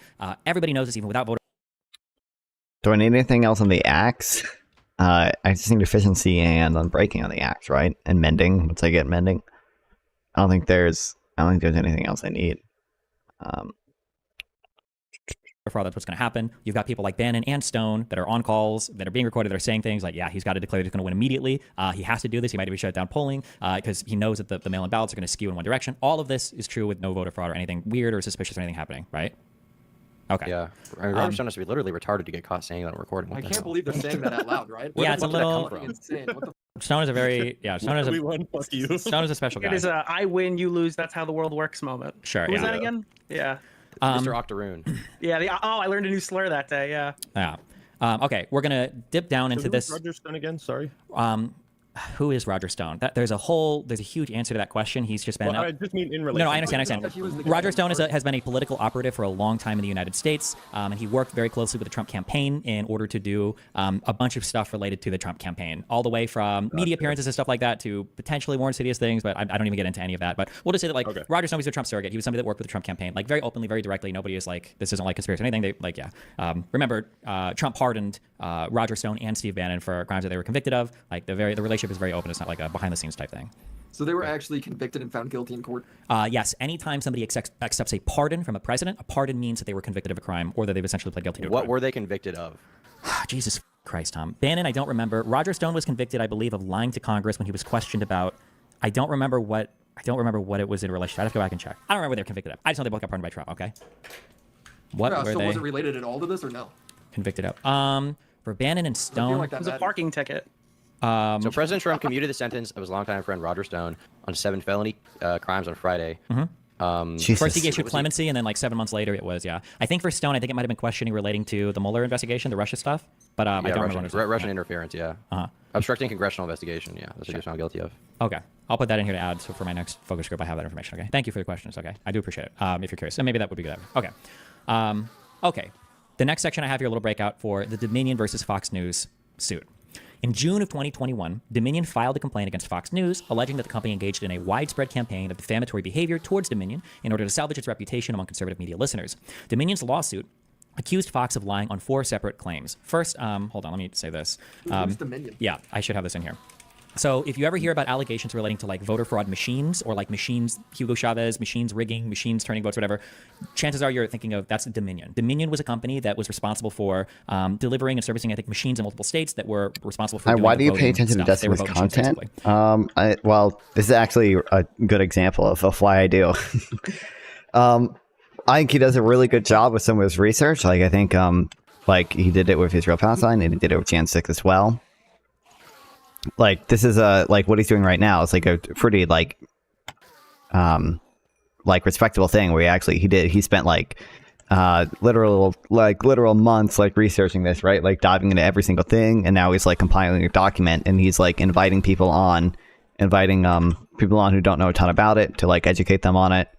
Yeah, and it's also good for people who watch it, obviously, because they get like me, I can get educated as well. Yeah. Yeah. Okay. Dude, the Hanging Chads. No, right? they weren't that company, but No? something, kind of like that. Yeah, they were. Was Dominion like in all 50 states or just some of the states where they what's the word? Not licensed, but just sold machines. Were they like contracted by state governments? I don't remember how widespread they were. I think they might have been the single largest. They might have been the single individual largest voting machine administrator, but I don't remember. But they were in several states. Okay. More than a dozen, I believe. I don't remember how many exactly though. Gotcha. Okay, so Dominion's lawsuit accused Fox of lying on 4 separate claims. 1, that Dominion committed election fraud by rigging the 2020 presidential election. 2, Dominion's software and algorithms manipulated vote counts in the 2020 presidential election. 3, that Dominion is owned by a company founded in Venezuela to rig elections for the dictator Hugo Chavez. And 4, that Dominion paid kickbacks to government officials who used its machines in the 2020 presidential election. So in Dominion's... Well, cannot be better for you to do your own research and choose other sources instead of Destiny. Well, I mean, I do my own research as well. That is something I do. You can go through all of my streams where I read plenty of things. I don't know if you've been here the last few streams, but like my last stream was literally just reading a bunch of economic stuff. But like if I'm just trying to get like a general summary of something, I think like Destiny's a relatively good political commentator to watch, because I know he does a decent amount of research on this stuff. I've seen him perform well in debates. I've seen how knowledgeable he is on this. So yeah. Also, it's not like I've done some of my own research on January 6th. I've read some things from Just Security on it. I'm going to read the full J6 report from Congress at some point. I haven't done that because I've been distracted by wealth taxes debate and Minecraft. But yeah. Civil suit against Fox News. They were saying Fox News made all 4 of these claims, and that's what they were going to sue them for. Okay. During the course of the case, like in terms of like facts, like Dominion was established in 2002 by CEO John Paulus. They procured their first contract in New York State in July 2009. After it became clear that Trump would lose the election on November 6th, Donald Trump began to complain that his lead had mysteriously disappeared. On November 7th, Fox projected Trump had lost the election. On November 8th, Fox invited Sidney Powell onto the Sunday Morning Future show to discuss the Dominion voting fraud. Powell declared there was a massive and coordinated effort to steal this election from we the people of the United States of America, to delegitimize and destroy votes for Donald Trump, to manufacture votes for Joe Biden. More to the complaint. I don't have to read through all this shit right now. Okay. Let's see. They've got a motion for summary judgment. So we won't go through all of this. We're not going to go through actually almost any of this. I'm just going to show a few slides from this. This is insane. If you ever get bored and you want to read through like the clearest defamation cases you've ever seen in your entire life, stuff like this is insane. If you want, you can open this and you can go to, we'll just go to slide 124. So scroll all the way down to 124. Also, Sidney Powell. Fuck, I never remember what I need for boots and helmets because all the like water was enchantments. One of the lawyers that Trump's campaign found when they were trying to find ways to challenge the election results. Okay. Was Sidney Powell ever convicted of a crime? I don't know up to this point. Not sure if Sydney comes through or not. Her cracking case, all the cases all dismissed.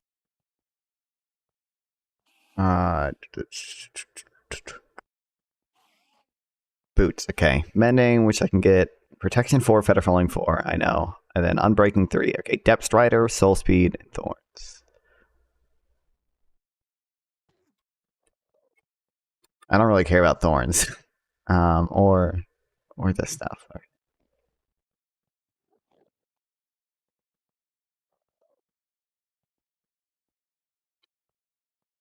So this, okay. And we have Frostwalker. Okay. I'll get that stuff later. Yeah, Yeah, well, here, let me I need Unbreaking 3. Just for And context, in October 2023, Sidney Hope it's Powell something pled guilty to 6 misdemeanor counts of conspiring to intentionally interfere with the performance of election duties. Okay. She was sentenced to Fire. 6 years of probation, agreed to testify against the other defendants. So that's what Gotcha. happened. Okay. Are we all on slide 123? It'll say P123. Yep.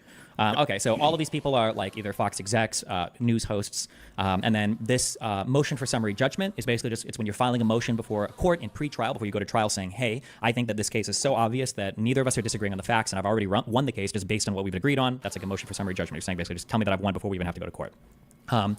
So on this motion, this is what was filed at the court. A lot of this contains depositions. So a deposition is when you basically get a lawyer and then a witness that you want to ask questions to, and then under oath they testify, and then these are things that you can bring up in court later, right? This is a deposition. Okay, so question. All the questions are from Dominion's attorneys. Did the fact that all of Ms. Powell's lawsuits were dismissed and that court after court had noted that she had failed to provide the court with factual support for her extraordinary claims affect her credibility or reliability in your eyes? Lou Dobbs is a very famous host on Fox News, or was at least, he might still be, and his answer was, yes, I think. And then after they ask a question, they'll show emails inside Fox News. So this was an email from Jeff Field, who was, I think, an exec at Fox News, to Lou Dobbs saying, not sure if Sidney comes through or not. Her Kraken cases were all dismissed. The next one is an email from Sidney Powell to Lou Dobbs saying, we have a warning to the mainstream media. You have purposely sided with the forces that are trying to overthrow the U.S. system. These 4 people and their collaborators executed an electoral 9/11 against the United States with the cooperation and collusion of the media and the Democrat Party and China. It is a cyber Pearl Harbor. The next thing is, I believe this is another Fox News exec from Schreier. He says, Lou's wife just sent this to Eric and Alex. I think it's from Sydney, and it looks like she might be making these claims on the show. I don't have any evidence. I don't know what her evidence is. I told Alex to make sure that Lou pushes on the veracity of this. I find it odd that she claims to have this evidence, but her cases are being thrown out. I just wanted to send this to you so that you weren't surprised if it happens. And then this is a senior producer from Fox. I had reservations about putting Sidney Powell, on air. I hadn't had time to look into the document honestly. And then you see a tweet from Lou Dobbs repeating what Sidney Powell had emailed. The 2020 election is a cyber Pearl Harbor. The left-wing establishment have aligned their forces to overthrow the United States. Hashtag MAGA, hashtag America First. Lou Dobbs is dead? Is he actually? And then in the deposition, testimony from Lou Dobbs. The tweet states the 2020 election is a cyber Pearl Harbor. The left-wing establishment have aligned their forces to overthrow the United States government. Hashtag MAGA, hashtag correct. And then Lou Dobbs says correct. He is dead. Oh, he died not that long ago, though. Recently. No, Panda, I don't care right now about any... Unless you're gonna do unrelated shit. I don't care. And then after the show, you see Lou Dobbs tweeting more Sidney Powell stuff, and then more testimony saying, in the moments after your 5 o'clock broadcast on December 10th, were you, Lou Dobbs, concerned that Sidney Powell had failed once again to meet the expectation of providing evidence to support her claims? His answer was, I was disappointed, yes. This whole deposition is like 300 exhibits or pages of stuff, or 212. It just is a whole through line of them basically doing research in the back, knowing that everything is like fake and bullshit, but having to take it on air and publish it anyway because Fox News was losing audience to OAN and Newsmax, who were publishing these false claims. Fox News knew about all of it. One of the things, Tom, that you said earlier, that Fox News had lost this. The evidence is that I've never a single time been interested in anything because you constantly do the same thing all the time where you come in and talk about random unrelated philosophy shit. You do the same thing to me and Sound Soul nonstop, repeatedly, over and over again. No matter how many times we ban you and tell you to stop, you just keep doing it because you never learn anything. So this case to Dominion. Fox News did not lose this case to Dominion. The day that it was going to go to trial, Fox News said, and they decided to settle before it ever went to trial, probably because they knew there was no chance in hell that they were going to win this case. So Fox News ended up settling. The settlement was like $784 million. It was the largest settlement ever paid out in a defamation case in the history of all of defamation cases. So Lou Dobbs is the Fox News exec, right? Lou Dobbs is a host. He's like a host on a show. He's like a Tucker Carlson. Question right here. The 2020 election is cyber Pearl Harbor. The left-wing establishment has aligned their forces to overthrow the United States government. Hashtag MAGA. Hashtag America First. All that shit, right? Yeah. That's just. I don't care. He made the tweet. Yes. Okay. But then later on, it's him admitting that there was no evidence for any of this. Yeah. Yeah. I see. And then earlier, I don't know if I might have linked more parts of this deposition in other parts of the doc that we'll go through, but Fox News over and over again says that they've got something called the Brain Room. It was referenced earlier in my document. The Brain Room was like the Fox News fact-checking body that was trying to verify any of the claims, and they constantly and consistently said, none of these claims are true. We can't verify any of this. None of this is true. Why are you publishing any of this? Over and over and over and over and over again.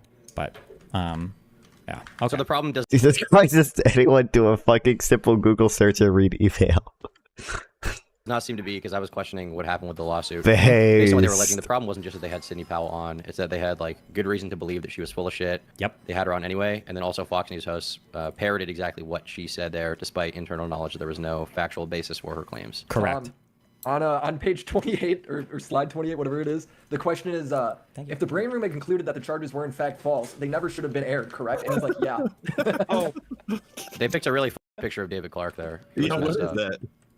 Why you gotta do my boy David Clark? It looks like he that? just hit a dab pen like crazy. Jesus. Faded than a Looks hoe. like his picture All right. went through like a meme deep fryer. Yeah, and then even if you want to go up like even more from what was just read there, on page, it says P25, Exhibit 25 or whatever, like they say here, Trump report, Dominion deleted 2.7 million Trump votes nationwide, data analysis finds 221,000 Pennsylvania votes, blah, blah, blah. And then the facts, this is from the Brain Room at Fox News. The facts, there's no evidence of widespread voter fraud in the 2020 election or of major problems with Dominion systems. Election officials from both political parties have stated publicly that the election went well, and international observers confirmed that there were no serious irregularities, right? So basically, Fox News did this because it kept their viewers engaged, and they were competing with other news agencies. Yeah, with OAN and Newsmax, correct? Yeah. Is there any evidence of communication between Trump and Fox News in regards to this? Trump and Fox News, in regards to this specifically, I don't think so, but it would be between Sidney Powell going on to Fox News. This is some of the death threats that I guess employees at Dominion were getting. I don't know why I have those. I guess we're just how unhinged people were after. It's going to be totally unrelated to anything. I don't care. What is this? I literally do not care. Oh, yep, that's crazy. Metaphysics. Don't care right now, The dude. Fox News coverage. Run. I don't need to do that. We're already watching you. Come clean and you'll live. What is the penalty for treason? Antifa, whatever. Death threat 2 is you're all fucking dead. You're all fucking dead. We're bringing back the firing squad and you fuckers are all dead. Everybody involved up against the wall, you motherfuckers. Death threat 3 is, yeah, good afternoon. Fuck you, fucking scumbags. We're going to blow your fucking building up. Piece of fucking shit. Yeah. What the fuck did you just say about me, you little bitch? Yeah, exactly. As a quick thing, I guess you guys should know this because you're all streamers, but just as a quick thing to keep in mind as well, but when people say they're going to sue somebody for defamation, if you're a public figure or a public entity, the threshold for suing for defamation is significantly higher than a private citizen. There's a court case well known, and I know all of you know this because it's so important to our online careers. New York Times v. Sullivan established that you have to prove something called an actual malice standard against somebody who you say has defamed you, meaning it's not just enough to show that they published false statements about you. You had to show that they did it either knowingly or with like they absolutely should. They conducted themselves with such gross negligence that they should have known otherwise. So it's called reckless disregard for the truth. There you go. Yeah, exactly. That's what it's called. So if Fox News, I only bring that up because, good job, Tom, plus 2 points for you, okay? If Fox News had just published these because they thought these claims were true and they really didn't know better, they wouldn't have been so on this case. It was because they knowingly lied about these claims over and over and over again. Okay. Going forward to the next section on election night. The election occurred on November 3rd and went as everyone predicted, with Donald Trump initially having a large lead and then slowly losing it as the mail-in ballots were counted as the night progressed. At 11:20 p.m., Fox News called Arizona for Joe Biden, sending Donald Trump and his team into a fury. Jason Miller tweeted out, admonishing Fox News for calling the election early. Jared Kushner was also in contact with Rupert Murdoch, who's the CEO owner of Fox News. As the night went on, at 2:30 a.m. the following morning, Trump told supporters this is a fraud on the American public. Trump said that he wanted to go to the Supreme Court to stop the counting of ballots and then declared himself the winner of the election. Pence went up on stage afterwards, contradicting Trump and saying that while he was sure they'd won the election, he would wait until every vote was counted. This is a fraud on the American public. This is an embarrassment to our country. We were getting ready to win this election. Frankly, we did win this election. So our goal now is to ensure the integrity for the good of this nation. This is a very big moment. This is a major fraud in our nation. We want the law to be used in a proper manner. So we'll be going to the U.S. Supreme Court. We want all voting to stop. We don't want them to find any ballots at 4 o'clock in the morning and add them to the list, okay? It's a very sad moment. To me, this is a very sad moment. And we will win this. And as far as I'm concerned, we already have won it. So I just want to thank you. And I want to thank all of our support. I want to thank all of the people that worked with us. And Mr. Vice President, say a few words, please. Please.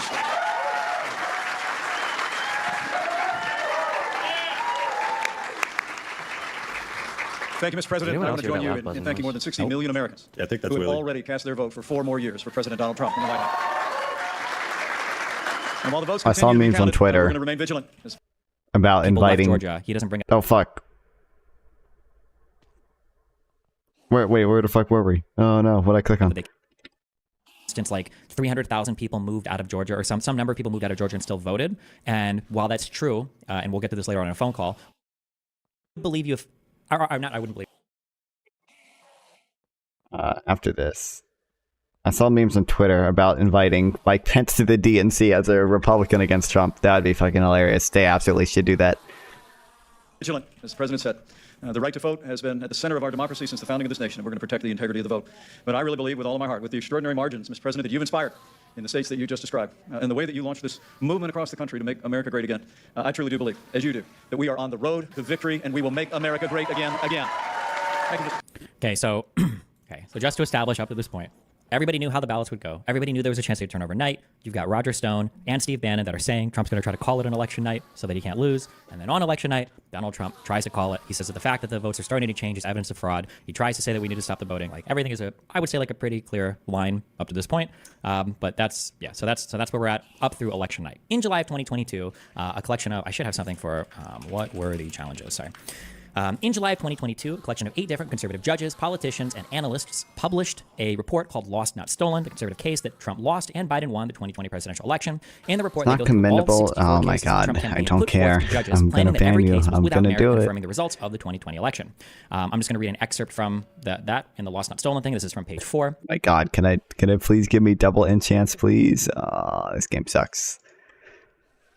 We therefore have undertaken an examination of every claim of fraud and miscount put forward by former President Trump and his advocates, and now put the results of those investigations before the American people, and especially before fellow conservatives who Why are may be you mean to uncertain me? about what. I'm not even that mean. I'm way too nice to you, dude, for how dumb you are. Sorry, not dumb. You're not dumb, but you are autistic. And I am using that as an insult. And whom to believe. Our conclusion is unequivocal. Joe Biden was the choice of a majority of voters, or of a majority of the electors, who themselves were the choice of the majority of voters in their states. Quoting from the Trump campaign's court cases below, of the 64 cases brought by Trump and his supporters, 20 were dismissed before a hearing on the merits, 14 were voluntarily dismissed by Trump and his supporters before a hearing on the merits, and 30 cases included a hearing on the merits. Only in one Pennsylvania case involving far too few votes to overturn the results did Trump and his supporters prevail. So a lot of people just say that every case was dismissed on standing and say that like that's why none of them were even heard. They didn't consider the evidence. That is not true. Even in some where they did dismiss on standing, the judges themselves did go over some of the merits for why it was a dumb case. For a lot of these cases that they said were like super strong, it would literally just be like an affidavit or two from people saying that they thought they saw mass voter fraud, and then they would basically say, like, can you just like toss the whole election or redo the whole vote? Like the remedies that they were seeking in these courts were way too huge, given like just one or two evidence. So when you bring a case before a court, Where are you? Why are only Endermen showing up? Because I'm at my Enderman so there's two farm. separate things when it comes to like going to court. You've got criminal matters. So criminal matter means that you're breaking some sort of criminal statute that either the state or the federal government has made a law. So things like killing, rape, whatever, stuff like that. In these cases, the person coming after you is the state, usually represented by a district attorney or some kind of like state attorney general, right? For a civil case is where you're not necessarily doing something that's going to get you in criminal trouble, but I might sue you for violating some agreement. All of the Donald Trump cases were civil cases. In order for a state to hear, or in order for a court to hear a case, you have to be able to prove that you have standing. When you prove that you have standing for a case, part of what you prove is that one, you're How do you affected select by for something. Enderman? I'm in the end, so only Enderman spawn. Yeah. I need to build a creeper farm at some point, though. You're an injured party, right? So let's say that, for instance, let's say that you don't pay rent to your landlord in like the state of Washington. I can't sue you for that. I have no standing. I'm not affected. So one is you've got to prove that you're an injured party, and the second part is you've got to prove that the court can do something to help you to remedy the situation, right? So let's say that you kicked my dog and you killed my dog, or no, that's not a good example. Let's say that you lied to me or something, I guess, or you stole like a cartoon coloring book or something from me, and I try to like take you to court and I sue you. Like, the court's like, we can't really do anything. There's no remedy. There's not a good remedy to cure the injury. We can't do anything about They this, watch right? me, So, the most space there's different person. parts of the case you kind of have to show up front. You might have heard the term like prima facie. Like you've got to be able to show that given the facts of what I'm alleging, a law has actually been broken or some agreement has been violated, basically. These are all things you've got to do before a judge will hear a case. You can't just sue anybody for any random reason. You've got to prove a couple things first. Does that make sense? Yeah. Okay. Like 10 words or less, does it just mean I don't have Non-fun enough viewers enough are evidence? viewers and non-fun. Actually speaking. Standing exactly. means you have a good reason to feel like you got f***ed by a person, and this court can help you with that problem. Okay, sailing through. So we went through. Okay, so these are Trump court cases. There was a documentary called 2000 Mules. I don't know if you heard about it. On May 20th, 2022, well-known far-right conspiracy theorist Dinesh D'Souza published a film called 2000 Mules, where they alleged, with no solid evidence, the Democrats had organized a sophisticated system of ballot harvesting across several states. In October of 2022, Atlanta citizen Mark Andrews filed lawsuits for defamation, conspiracy, and intrusion on seclusion. A state investigation found that he had not committed any of the crimes alleged about in the film. And on May 31st, 2024, Salem Media Group settled with Andrews, releasing a public apology, and they took down the film and the book. In case you didn't, has anybody here even heard of that? I didn't. 2000 Mules. Was it good? Nope, never heard of it. Okay. Did you watch it? Fuck, I don't know how big that even was. Okay, I don't know. Basically, Dinesh D'Souza put together a movie where he tried to say they tracked. What was words? January 6th or October 7th? Areas where there were I hate these questions. I know you're like memeing, but like, dude, those questions are so dumb. When like conservatives like genuinely ask, "Do you actually think January 6th was worse than Pearl Harbor? Can you believe this guy said January 6th was worse than Pearl Harbor?" It's just such a dumb question because they're not even They're not compared, like, worse in what way? It totally depends on what, and like from what frame. It's like, yeah, they are so dumb. It's like, which one caused most human suffering? Okay, well, probably 9/11, but like, which one posed a greater threat to our democracy? Well, I mean, probably Jan 6. Like, we probably, like, yeah. Ballot boxes. They basically said that we bet these people are ballot harvesting and dropping off tons of ballots here, and that was it. That was the extent of like their evidence. What does ballot harvesting mean, though? Basically, it's the accusation that somebody is going to a large group of people, asking them to all vote a certain way, When and then anyone taking all of the combines. ballots and then dropping them off at a ballot box. And that's illegal. If you're telling them how to vote, yes. Okay. Do you have? Isn't there a case? Wasn't there another defamation case against a woman that she got like a pretty big payout? Oh, don't worry about that one. Oh, we'll get to that. Okay. Okay. Next section is Trump's calls. He calls states to change votes. There are multiple. There's more than just this, but okay. Well, this is the big one. Okay. So Donald Trump's January 2nd, 2021 call to Brad Raffensperger. Trump made a phone call to the election investigation. Oh, this is another thing too. I'm going to start a little bit below. On January 2nd, 2024, Donald Trump, joined by trade advisor Peter Navarro, Justice Department official John Lott, law professor John C. Eastman, he'll come up more in the future, and attorneys Rudy Giuliani, Cleta Mitchell, Alex Kaufman, Kurt Hilbert, and White House Chief of Staff Mark Meadows, called Georgia Secretary of State Brad Raffensperger, joined by Raffensperger's Chief of Staff Jordan Fuchs, and General Counsel Ryan Germany, to discuss finding enough votes to win the election. So this was like the big call where Trump is saying, I need you to find whatever votes. On this phone call, I started writing down claims, but there's so many that he makes here, but here's 9 of them. He said there were hundreds of thousands of signature forgeries. He said that 50s of thousands of people had already been voted for. 4,502 people voted who were not on the voter registration roll. 18,000 people voted with vacant addresses. 900 voters who used a P.O. box number. There were at least 18,000 votes counted multiple times by Ruby Freeman. The water main breaking disrupted the vote process. This was done like malevolently, that somebody I guess somebody either broke it intentionally or the people use this to do something illegal with the votes. He talked about boxes of faked votes that were brought in to be counted. This is like a black case or suitcase. This is brought that in. Twitter video that was viral, right? Correct. And he says this all in this hour-long call. Yeah, he said. Yeah, he goes through. I think he does 20 or 30 different claims of voter fraud. Yeah. Okay. It's worth listening to the entire thing, I'd say. It is, but it's over an hour long, and I'm not going to make you guys do that right now. Well, No, I'm just saying on your own time. Yeah. Trump continued to make accusations during the call, dismissing claims that he was simply getting these accusations from social media by countering that they were actually coming from Trump media. So at one point, I think Raffensperger's general counsel, Ryan Germany, I think says something like, hey, listen, we understand that you're seeing a lot of these things on social media, but they're not true. And I think Trump counters and says, I'm not seeing these on social media. I'm seeing these on Trump media. Whatever the that well, means. If it's coming from Trump media, it must be criminally true. liable for not finding From enough Truth votes for Trump Social. Did because Truth they must Social have known even about the exist back voter then? I don't think it fraud. did. It says that it would be a big risk for both of them if they weren't able to flip the election in favor of Trump. Trump does this a lot when he talks to people. He makes these thinly veiled threats. One of the quotes that Trump says to Raffensperger is, I think it's very dangerous for you to say that there's no criminality, and it alludes to him engaging in criminal behavior many times. He makes this claim multiple times to Raffensperger that this must be criminal, what you're doing, you must know about this. Multiple times on the call, Donald Trump implies that he will refuse to help in the future elections of Georgia if Raffensperger won't acquiesce to his demands for 11,000 votes. Obviously, there's the famous meme songs and everything. One of the quotes is, I need 11,000 votes, give me a break. And that's to win Georgia? So he goes through all these voter fraud things, and he's saying, if you can just find this voter fraud here, this would be enough for me to win the election. I just need this. This is enough to win the election. Trump's campaign launched lawsuits against the state to contest the results, but they ended up voluntarily dismissing the lawsuit a day before it went to court. Trump also made a phone call to an election investigator, Francis Watson, on December 23rd, 2020, repeating a lot of the false claims that he'd got, that he'd repeat earlier or later on to Raffensperger. This call happened before, but I'm trying to think if we should listen to part of this. I feel like at least a short excerpt would be useful. They're The not most important part, maybe. Yeah, it's pretty At critical. least I need to find 11,000 votes. If that's in there, that would Yeah. be nice to hear. Mm-hmm. Yeah. That actually comes out of his mouth.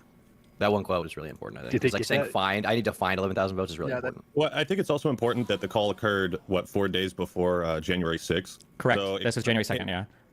When you listen to it with that context in mind, it comes across like a Hail Mary attempt. Desperation, yeah. Yeah.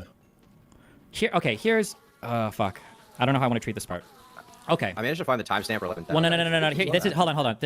So this is my issue. Okay. This is a whole side thing, but the media for a long time made a big deal about this. I need you to find this many votes, and the implication that the media is giving you is that Trump's telling them to fabricate that many votes, and I don't agree with that interpretation. I don't think that that's what Trump is saying. However, I don't think that's the bad thing about this call. But that's what became the fixated point. I think that, in my opinion, there are 3 really bad things about this call. One is that Donald Trump on January 2nd repeats a lot of already debunked claims of voter fraud. He repeats them over and over again, even though other people in his office in the White House have already told him none of this is true. That's number one. The second thing is he continues to engage in this kind of like weird bully behavior where he says that like, well, aren't you doing something criminal? Aren't you going to be criminally liable if you can't find these or you're not doing anything? And also, I'm not going to help you guys win your elections if you don't, if you're going to do this. I'm never going to support you guys. What was that? Who was that schmuck? Kent, I think, is one of the things that he says.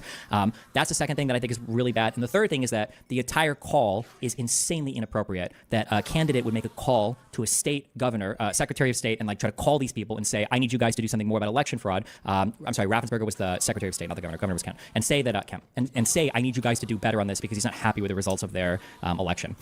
We can find that when I need you to find these votes. But why is I need you to find these votes? Why is that not? Because what he does sound like he's asking to fabricate. It does. No, when it sounds like he's asking for like I need you to find that many voter fraud instances. Correct. What he's basically saying is that like here's like 15 different ways that voter fraud happened. I just need you to figure out one of these guys so that I can win the election. It kind of goes to his state of mind that he's not really genuinely interested in figuring out the voter fraud. He just wants to win the election. But if you want, we can kind of listen to. Actually, here, let's go back to. I think he was also saying in that call, like when he was talking to Raffensperger, that he was like, yeah, and we talked to other states like Pennsylvania, and they're coming out with all sorts of election fraud stuff, and you guys should do that too because all these other states are gonna. Yes, he makes that claim a lot. Every single time he does, those claims are always lies. Every single time, just to be clear. Does anybody know about it? I know about it, but we're never. Okay, Toledo, wait, I'm not asking you, Toledo, honestly. I'm asking Brad. Do you know about the military ballots that we have confirmed now? Do you know about the military ballots that came in that were 100%? I mean, 100% for Biden. Do you know about that? 100% for Biden. We have Based when military ballots, not moment. just military, it's also military and overseas citizens. The military part of that. Based military. Oh my God, the Biden army is literally out No, but there. this was, yeah, that's okay. But I got like 78% in the military. These ballots were all for this. They didn't tell me overseas. Could be overseas too, but I get votes overseas too, right? In all fairness. No, they came in, a large batch came in, and it was quote 100% for Biden, and that is criminal. That's criminal. Okay, that's another criminal. That's another of the many criminal events. Many criminal events here. I don't know. Look, Brad, I have to find 12,000 votes, and I have them times a lot, and therefore I won the state. That's before we go to the next step, which is in the process of right now. And I watched you this morning, and you said, well, there was no criminality, but I mean, all of this stuff is very. See Benny Morris being interviewed by Al Jazeera and Mehdi Hassan. I just don't know why. I feel like no. Oh wait, no. I'm thinking of the Piers Morgan panel that he was on with Finkelstein again. I don't think I saw that. No.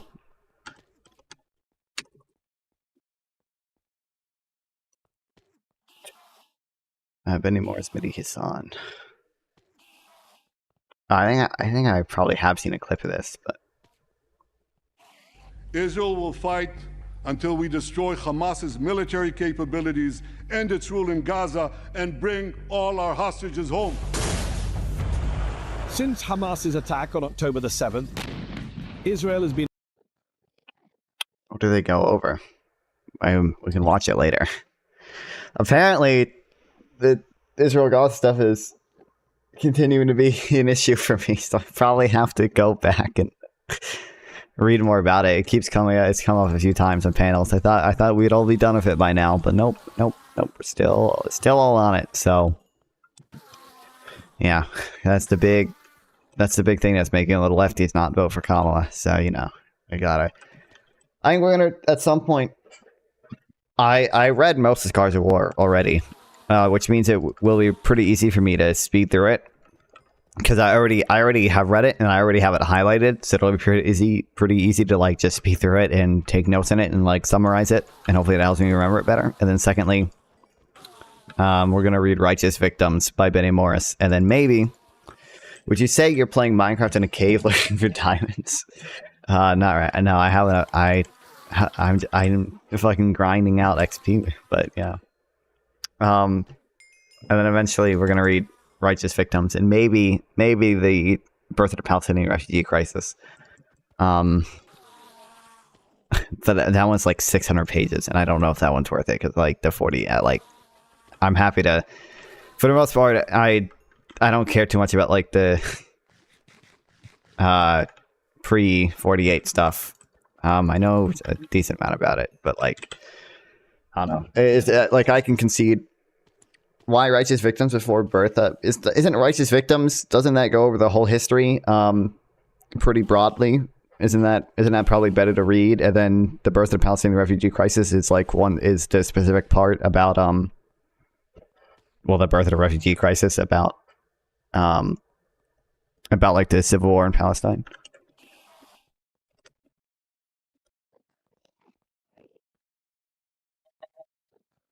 Yeah, it's from 47 to 49, and then Righteous Victims is EPUB free. What? Nah, I always buy books. Yeah, this is from like 1880 to 1990 or whatever. That's the reason I would do it. I read Scars of War, then realized most of Israeli history is kind of boring.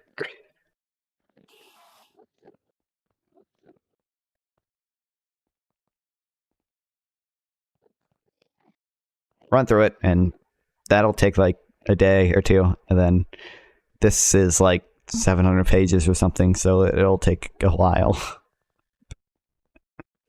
and then Palestinian refugee crisis, but like again, I don't know how much that I care about, because it's not like I say this all the time, but like regardless of what happened in 48, like I think there's clearly a group of people with a national identity living in Gaza in the West Bank, and they're probably deserving of state. And I think there's a group of people with a common national identity living within the borders of Israel. They're probably also deserving of a state. How we got there does not matter that much to me, because that's the reality on the ground there. Then you'll be an expert on debunking Palestinians. Yeah. I know a decent amount about the international law stuff, which people don't seem to know too much about. So that's good, but read from time immemorial, it will tell you the truth. Why you don't want to have the votes counted as they are. Like even you, when you went to did that check, and I was surprised because, I did the check, and we found a few thousand votes that were against me. I was actually surprised because the way that check was done, all you're doing is, recertifying existing votes. And, you were given votes and you just counted them up, and you still found 3,000 that were bad. That was sort of surprising. That came down to 3 or 5, I don't know, there's still a lot of votes. But you have to go back to check from past years with respect to signatures. And if you check with Fulton County, you'll have hundreds of thousands because they dumped ballots into Fulton County and the other county next to it. So, Are you interested in this January 6th arc Destiny's on? Yeah, for the most. I mean, I haven't been following super closely. That's why I'm watching the focus group right now, where he's explaining it to people who don't know a ton about it. Because I don't know. I know more than the people in the focus group, but I don't know like a ton about it. I think it's cool that he's diving into it and actually knowing all the specific stuff about it. I did I said I'll read the full J6 report at some point. I drew up a plan to read it. It'll take 17 days to read it, reading no more than 30 pages a day. I think some days I read like 40 pages, but all I need to know is the Democrats stole the election. True. The mail-in ballots. Yeah. And I read the Just Security timeline of it. Give me a break. We have that in spades already, or we can keep it going. But that's not fair to the voters of Georgia because they're going to see what happened, and they're going to see what happened. I mean, I'll take on anybody you want with regard to Ruby Freeman and her lovely daughter, a very lovely young lady, I'm sure. But Ruby Freeman, I will take Freeman. I will take on anybody you want. And yeah, we read a little bit. I don't think we read the timeline. We read some of the memos and stuff. What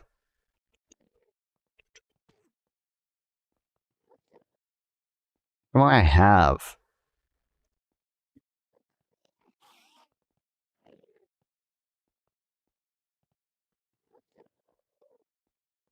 I wrote it all the way down here. Chase, I drew up a thing to read it. Like I went through the whole thing and it's 40 pages day one. I'm assuming we won't do it consecutively, but if Trump wins, will this be our last election? I doubt it. I think even Hungary still has elections, right? There's no way it would actually be the last election, but we could move more towards a, what Freedom House has their marked as their partially free thing. I think that's the model. Hungary has rigged elections. Well, exactly. Yeah. Where it's like people nominally, they have like elections nominally, but they're not very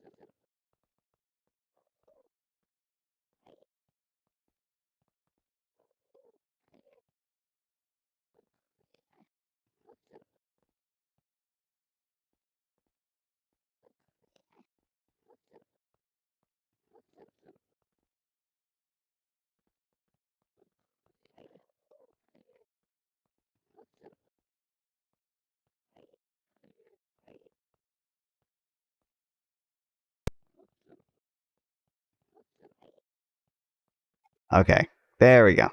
Thank you, NVIDIA broadcast. Okay.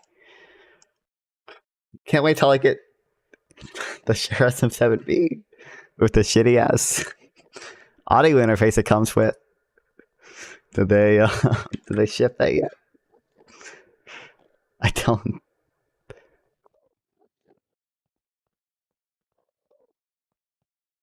My mic? What's wrong with it? What?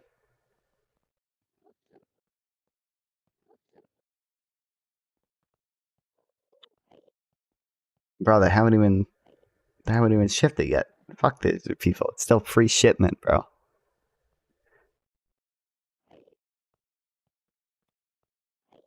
What the hell?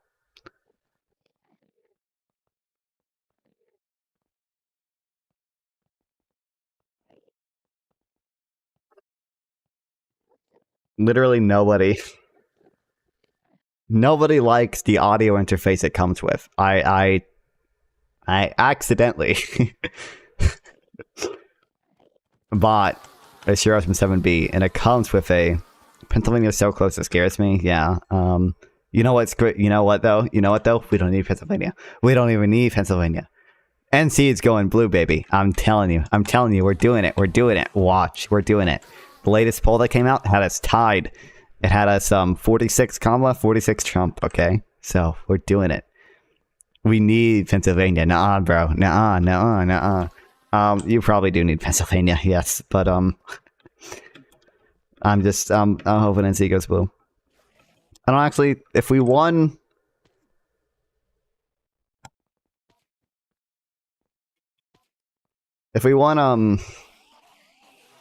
Georgia and North Carolina.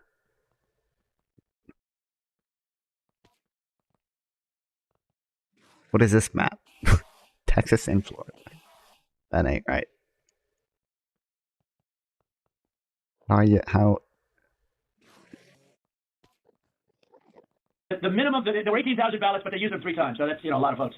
And that one event, and they were all to Biden, by the way. That's the other thing we didn't say. The Ruby Freeman, one thing I forgot to say, which was the most important. Do you know that every single ballot she did went to Biden? You know that, right? Do you know that, by the way, Brett? Every single ballot that she did through the machine at early in the morning went to Biden. Did you know that, Ryan? That's not accurate, Mr. President. Huh. What is accurate?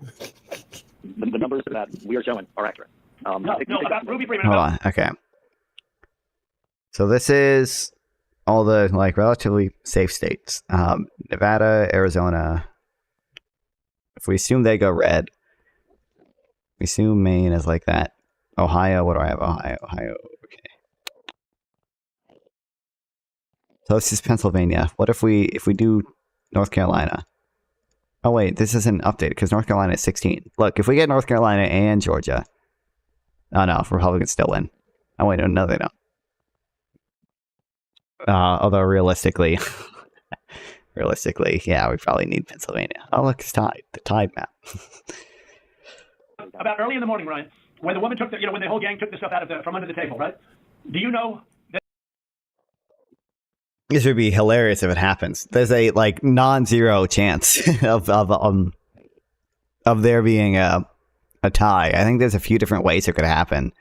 I think if I've seen other maps of it before. Do you know who those ballots? Do you know who they were made out to? Do you know who they were voting for? No, not specifically. Did you ever check? You know what? You also have to consider RFK is probably going to get some faithless electors. I would imagine without because he's polling at 6% or something. I would imagine RFK is going to get at least 1 or 2 electors. It would be so funny. It would not be good. It would just be funny. Did you ever check the ballots that were scammed by Ruby Freeman, a known political operative ballotier? Did you ever check who those votes were for? We looked into that situation that you described. No, they were 100% for Biden. 100%. There wasn't a Trump vote in the whole group. Why don't you want to find this, Ryan? What's wrong with you?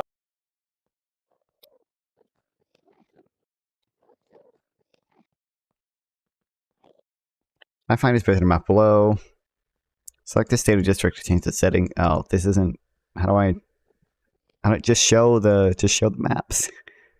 Yeah, I heard your lawyer is very difficult actually, but I'm sure you're a good lawyer. You have a nice last name. But I'm just curious. Why do you keep fighting this thing? Okay, we can pause here. This off of Twitter videos? Yeah. What is this map? That's interesting. Yeah, so the issue is that, like, okay, so this is important. Oh, One, wait, this is the delegation. Okay. just because we're talking about Ruby Freeman, she'll come up later. Two is because you can see that, like, Trump might go on camera and say a bunch of, like, retarded things about voter fraud, and then the impression might be behind the scenes. He's speaking, like, with a lot more detail and precision, but he's not. He's repeating the same memes and stuff you see on Twitter to, like, these guys behind the scenes. And he's also making claims that, like, if you think for, like, 2 seconds, the claim's impossible, right? Like, let's say that Ruby Freeman did... Pence is at 0.1. Let's go. AOC at 0.1. And 18,000 votes. How would you even know they were all for Democrats? How would the federal government know, but the state government didn't? Unless you think that all of them are also complicit in it. But then where's the proof of it? Like, there's just nothing. All of this are just like on memes that Trump has basically seen. And like, again, Raffensperger, Georgia, like these are all Republicans. Kemp is a Republican governor. They all are, have an incentive to play ball here if they really wanted to. Like, it helps them. Like, there's just Trump is never bringing up any solid evidence ever for any of these claims. But to be fair, if I could just comment on that, when I'm listening to that, it sounds like he genuinely believes there's shenanigans going. Like you even articulated earlier that he was anticipating manipulation, shenanigans to occur. So for him to say it's dangerous for you to ignore the shenanigans, why aren't you listening to what I'm saying? That sounds like a man who not saying he's right, but to all right, he genuinely the boots are done. Stuff is happening. It feels to me like when he says it's dangerous, that comes off more to me as a threat that it's dangerous for the Secretary of State to ignore these things because there might be criminal activity involved. And I think that the only issue I have is that every single thing that he brings up is so tenuous, and there's like no backing evidence for like I can speak to that. We can listen to just like 1 minute of this. I linked you another timestamp. Go here. Like Only better destroy Trump in that debate. Hopefully, I would imagine.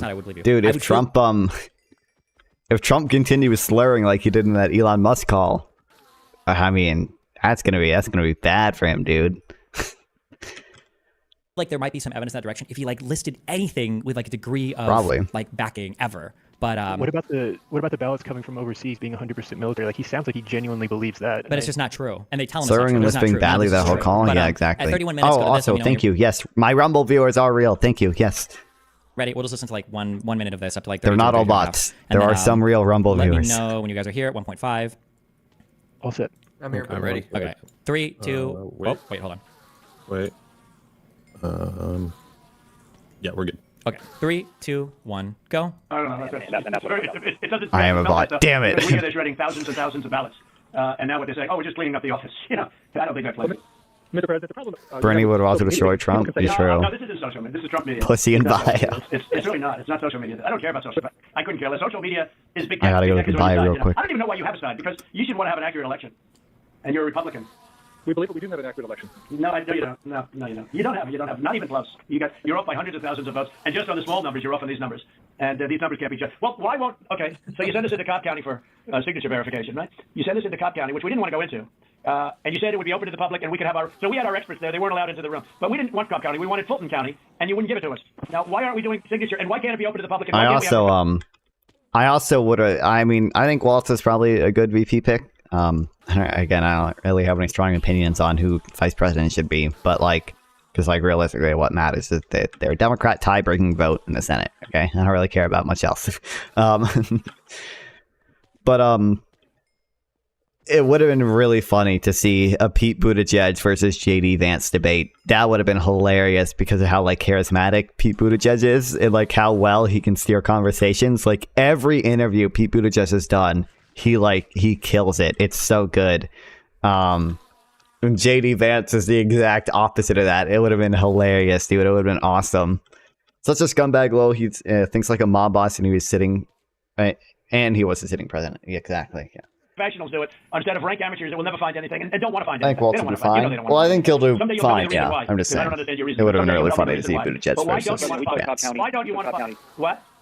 Sorry, go ahead. Yeah, okay, so why did you do Cobb County? We requested Fulton County, not Cobb County. Well, we have our election contest. Yeah, go ahead, please. Go ahead. We chose Cobb County because that was the only county where there's been any evidence submitted that the signature verification was not properly done. Well, no, but I told you, but we're not saying that. We're the agreed party. Fulton County, look, Stacey, in my opinion, Stacey is as dishonest as they come. She has outplayed you at every heart, at everything. She got you to sign a totally unconstitutional agreement, which is a disastrous agreement. You can't check signatures. You can't do that. I can't imagine you're allowed to do harvesting, I guess, in that agreement. That agreement is a disaster for this country. But she got you somehow to sign that thing, and she's outsmarted you at every step, and I hate to imagine what's going to happen on Monday or Tuesday, but it's very scary to people. Where the ballots flow in out of nowhere, it's very scary to people. That consent decree is a disaster. It's a disaster. A very good lawyer who examined it said they've never seen anything like it. And okay, pause here. I guess So again, it's always like just vague claims and like a guy looked at this, but there's never anything concrete ever to work off of. It's always just like it's literally the same memes. You know, even winning Georgia would have helped That's Trump. what he's going by for all of this. He never even or said, not like, even the guy winning looked at Georgia this, would have he's helped just Trump. A great lawyer. They bring up, like they bring up one thing and then he's like, okay, what about this thing? And then they talk about it, and then he's like, what about this thing? Yeah, It is crazy that he talks like that in real life, dude. But also, we'll get to these I think in the next section too, if you want. Okay.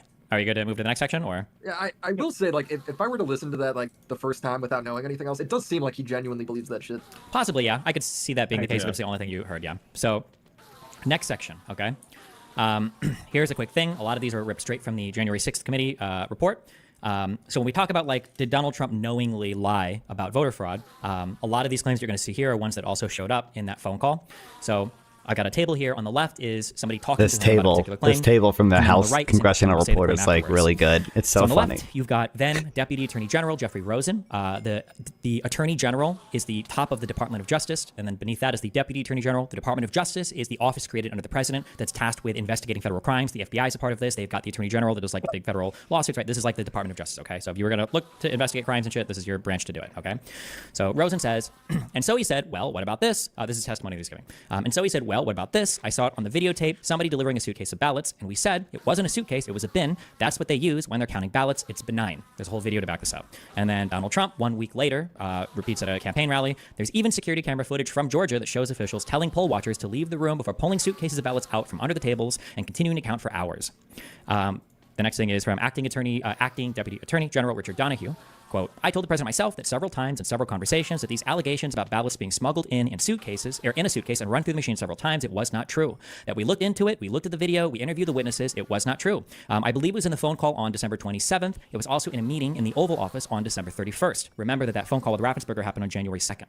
And then this is Donald Trump also saying on January 2nd, she stuffed the machine, she stuffed the ballot. Each ballot went 3 times. They were showing, here's ballot number 1, here it is a second time, third time, next ballot.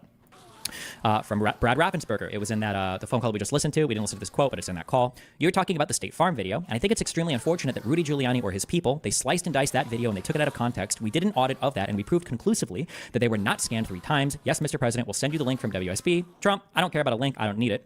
And then 1 day later, Trump says, quote, I spoke to Secretary of State Brad Raffensperger yesterday about Fulton County and voter fraud in Georgia. He was unwilling, unable to answer questions such as the ballots under the table scam, ballot destruction, out-of-state voters, dead voters, and more. He has no clue. So Trump said that at a rally, but it was before the phone call leaked, right? So that was Trump's summary of the phone call that he had with Raffensperger. This was with Attorney General Barr on December 1st. Barr's testimony. Then Trump raised the big vote dump, as he called it, in Detroit. And he said, people saw boxes coming into the counting station at all hours of the morning and so forth. I said, Mr. President, there are 630 precincts in Detroit, and unlike elsewhere in the state, they centralized the counting process. So they're not counted in each precinct, they're moved to counting stations, and so the normal process would involve boxes coming in at all different hours. And I said, did anyone point out to you, did all the people complaining about it point out to you, you actually did better in Detroit than you did last time? I mean, there's no indication of fraud in Detroit. And then 1 day later, Donald Trump says, I'll tell you what's wrong, voter fraud. Here's an example. This is Michigan. At 6:31 in the morning, a vote dump of 149,772 votes came in unexpectedly. We were winning by a lot. That batch was received in horror. In Detroit, everybody saw the tremendous conflict. There were more votes than there were voters. On the 27th of December, the president then continued, there are more votes than voters, but I was aware of that allegation, and I said, that was just a matter of them comparing the 2020 votes cast to 2016 registration numbers. That's not a valid complaint. 10 days later, Trump would say, more votes than they had voters, and many other states also. On January 3rd, Richard Donahue said, we would say to him, we checked that out, and there's nothing to it. And we would cite to certain allegations, and so, like such as Pennsylvania, right? No, there were not 250,000 more votes reported than were actually cast. That's not true. So we would say things like that. Donald Trump, 3 days after being informed of that on January 6th, this is during his big speech at the Ellipse, in Pennsylvania, you had 205,000 more votes than you had voters. And the number is actually much greater than that. That was as of a week ago. And this is a mathematical impossibility, unless you want to say it's a total fraud. On the phone call with Raffensperger, it's 4,502 who vote. Oh, Trump said it's 4,502 who voted, but they weren't on the voter registration roll, which they had to be. You had 18,325 vacant address voters. The address was vacant, and they're not allowed to be counted. That's 18,325. Raffensperger says, well, Mr. President, the challenge that you have is that the data you have is wrong. President Trump 2 days later said 4,502 illegal ballots were cast by individuals who do not appear on the state's voter rolls. Well, that's sort of strange. 18,325 illegal ballots were cast by individuals who registered to vote using an address listed as vacant, according to the Postal Service. Real quick, I'm sorry, actually, I think, just because I think it's funny. What's going to happen? Hold on, I'm going to find, that does come up in that conversation. You have all these different people that voted, but they don't live in Georgia anymore. What was that number, Toledo? That was a pretty good number, too. Well, the number who had registered out of state after they moved from Georgia. And so they had a date. When they moved from Georgia, they registered to vote out of state, and then they elected 4,500. I don't have that right. And then they came back in and they voted. And voted. No, that was a large number, though. It was in the 20s. And, the point is... going through each of those as well, and those numbers that we got, that Ms. Mitchell was just saying, they're not accurate. Everyone we've been through are people that lived in Georgia, moved to a different state, but then It's moved out of such a Georgia. funny phone call, dude. How many people do that? You mean they moved out and then they said, "Oh, hell with it, I'll move back in"? It doesn't sound like very normal. You mean they moved out and what, they missed it so much that they wanted to move back in? It's crazy. Well, and they moved back in years ago. This was not like something just before the election. But there's something about that data that it's just not. Okay, pause. Okay, you heard that right? Yeah. Okay. That was hilarious. Yeah. How many people they move out? They just want to come back To Georgia? Like shitting on Georgia. He's like Georgia. Yeah, Who wants to go back there? Scrolling back down to, I won't go through all of these. There's like 8 more, but we can do. Do you see General Counsel Ryan Germany? That was on that same call. White House Press Secretary Kayleigh McEnany. I don't know press secretary. Is that McEnany? Maybe. The one specific I remember referencing was, I don't agree with the Dominion track. I specifically referenced waving him off of the Dominion theory earlier in my testimony. Question, are you saying you think he still continued to tweet after that you waved him off of it? Her answer was yes. And then Donald Trump, between mid-November and January 5th, 2021, Trump tweeted or retweeted conspiracy theories about Dominion nearly 36 times.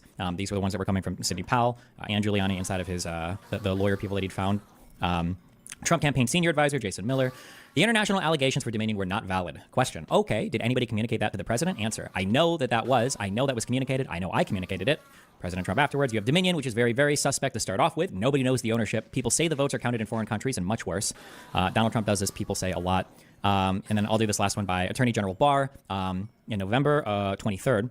I specifically raised the Dominion voting machines, which I found to be one of the most disturbing allegations. Disturbing in the sense that I saw absolutely zero basis for the allegations. I told him that it was crazy stuff and they were wasting their time on that, and it was doing great disservice to the country. Donald Trump 3 days later, those machines are fixed, they're rigged, you can press Trump, and the vote goes to Biden. All you have to do is play with a chip, and they played with a chip, especially in Wayne County and Detroit.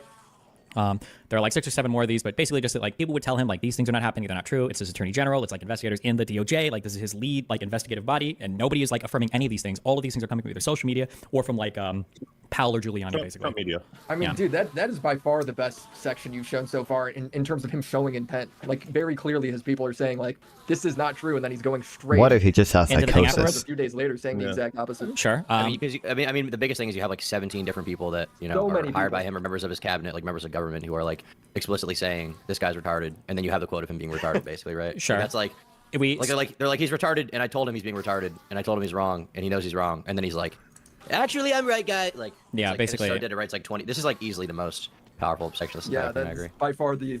If this was like some poor woman's rape allegation, we already would have cut them off mid-sentence. It would be over. Yeah, but we gotta be fair though. He sees himself as a fighter, and he is, and he's coming at this unreasonably from every angle. He's like looking under every stone. It's like a lawyer. Okay. Underneath the table, I've got this little quote, I guess, or thing I've written. A district court declared that Trump and Eastman knowingly filed bogus court cases in order to further fight over the certification of the election and to obstruct the January 6th committee from obtaining evidence of any conspiracy. So I've linked a court case here. You can, if you want, you can click through it and read it, but I quoted the section that's relevant here. And this is I believe this is the judge writing about this court case in the ruling. There are 4 documents, however, in which Dr. Eastman and other attorneys suggest that, irrespective of the merits, the primary goal of filing is to delay or otherwise disrupt the January 6th vote. In one email, for example, President Trump's attorneys state that, quote, merely having this case pending in the Supreme Court, not ruled on, might be enough to delay consideration of Georgia. There you end go. quote. This email, Told read in you. context with other documents in this review, make clear that President Trump filed certain lawsuits not to obtain legal relief, but to disrupt or delay the January 6th congressional proceedings through the courts. The court finds that these 4 documents are sufficiently related to and in furtherance of the obstruction of crime. want to sit here Accordingly, the crime fraud forever. exception applies, and the court orders Dr. Eastman to disclose the 4 documents. And then on December 4th, 2020, President Trump and his attorneys alleged in a Georgia state court action that Fulton County improperly counted a number of votes, including 10,315 deceased people, 2,560 felons, and 2,423 unregistered voters. President Trump and his attorneys then decided to contest the state court proceeding in federal court and discussed incorporating by reference the voter fraud numbers I'm going alleged in mining. the state I don't- petition. I'll So what he's saying fucking here is do that this shit Trump's later. lawyers were saying, okay, the state court didn't give us what we wanted, so now we're going to appeal this. We're going to try this in federal court next. Okay, is what they're saying. And they're saying we're going to use the same complaint that we filed in the state to go to the federal court. On December 30th, 2020, Dr. Eastman relayed concerns from President Trump's team about including specific numbers in the paragraph dealing with felons, deceased, moved, etc. The attorneys continued to discuss the president's resistance to signing when specific numbers were included, as Dr. Eastman explained the next day. Eastman is one of Trump's lawyers. Quote, although the president signed a verification for the state court filing back on December 1st, he has since been made aware that some of the allegations and evidence proffered by the experts has been inaccurate. For him to sign a new verification with that knowledge and incorporation by reference would not be accurate, end quote. President Trump and his attorneys ultimately filed the complaint with the same inaccurate numbers without rectifying, clarifying, or otherwise changing them. President Trump, moreover, signed a verification swearing under oath that the incorporated inaccurate numbers, quote, are true and correct, end quote, or, quote, believed to be true and correct, end quote, to the best of his knowledge and belief. The emails show that President Trump knew that the specific numbers of voter fraud were wrong, but continued to tout those numbers both in court and to the public. The court finds that these emails are sufficiently related to and in furtherance of a conspiracy to defraud the United States. Does that make sense what I just read? Yeah, I do have a question. Right at the beginning, it reads, there are 4 documents, however, in which Dr. Eastman and other attorneys suggest that, and they have a line here that says, irrespective of the merits. Is that implying there might be merit to the case? Like, what is that? Or are they saying that regardless of what's in it or not? What they're saying is that there are emails from Dr. Eastman saying that regardless of whether they've got a good voter fraud case or not, all they're trying to do is delay or disrupt the January 6th vote. It's saying that's showing there are 4 documents in which Eastman and the other attorneys suggest that regardless of whether they've got a good case or not, the primary goal of their filing is to delay or otherwise disrupt the January 6th It's not vote. actually to find anything, Tom. They're just trying no, I understand. Hold on. I want that document. What exactly?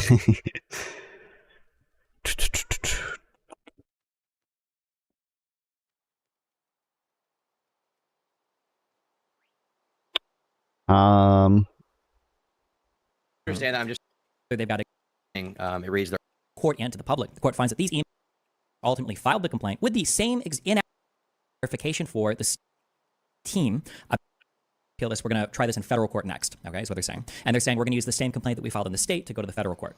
On December 30th, 2020, Dr. Eastman relayed concerns from President Trump's team about including specific. Okay, wait. Let me just see if I can find it from the fucking PDF. Because he has the thing here. I can read that. Other attorneys who thing at the top. Okay, case 822 CV 00099 DOC DFM document 372 filed 10/19/22. There we go.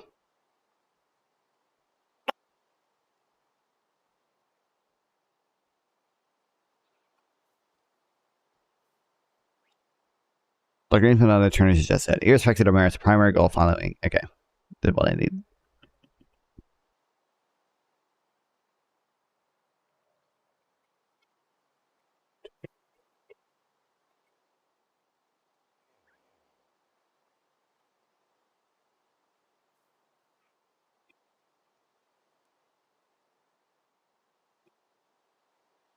suggest that regardless of whether they've got a good case or not, the primary goal of their filing is to delay or otherwise disrupt the January 6th it's not vote. actually to find anything, Tom. They're just trying to I understand that. I'm just this line, irrespective of the merits. I mean, merits usually implies like there's some kind of I don't know, like some validity, right? Sure. It would be like, you know how when we were hanging out and you beat the shit out of me 15 times one of the nights because I was Cuban, you found out that I had some Hispanic in me and you were like, you want to beat the shit out of you, right?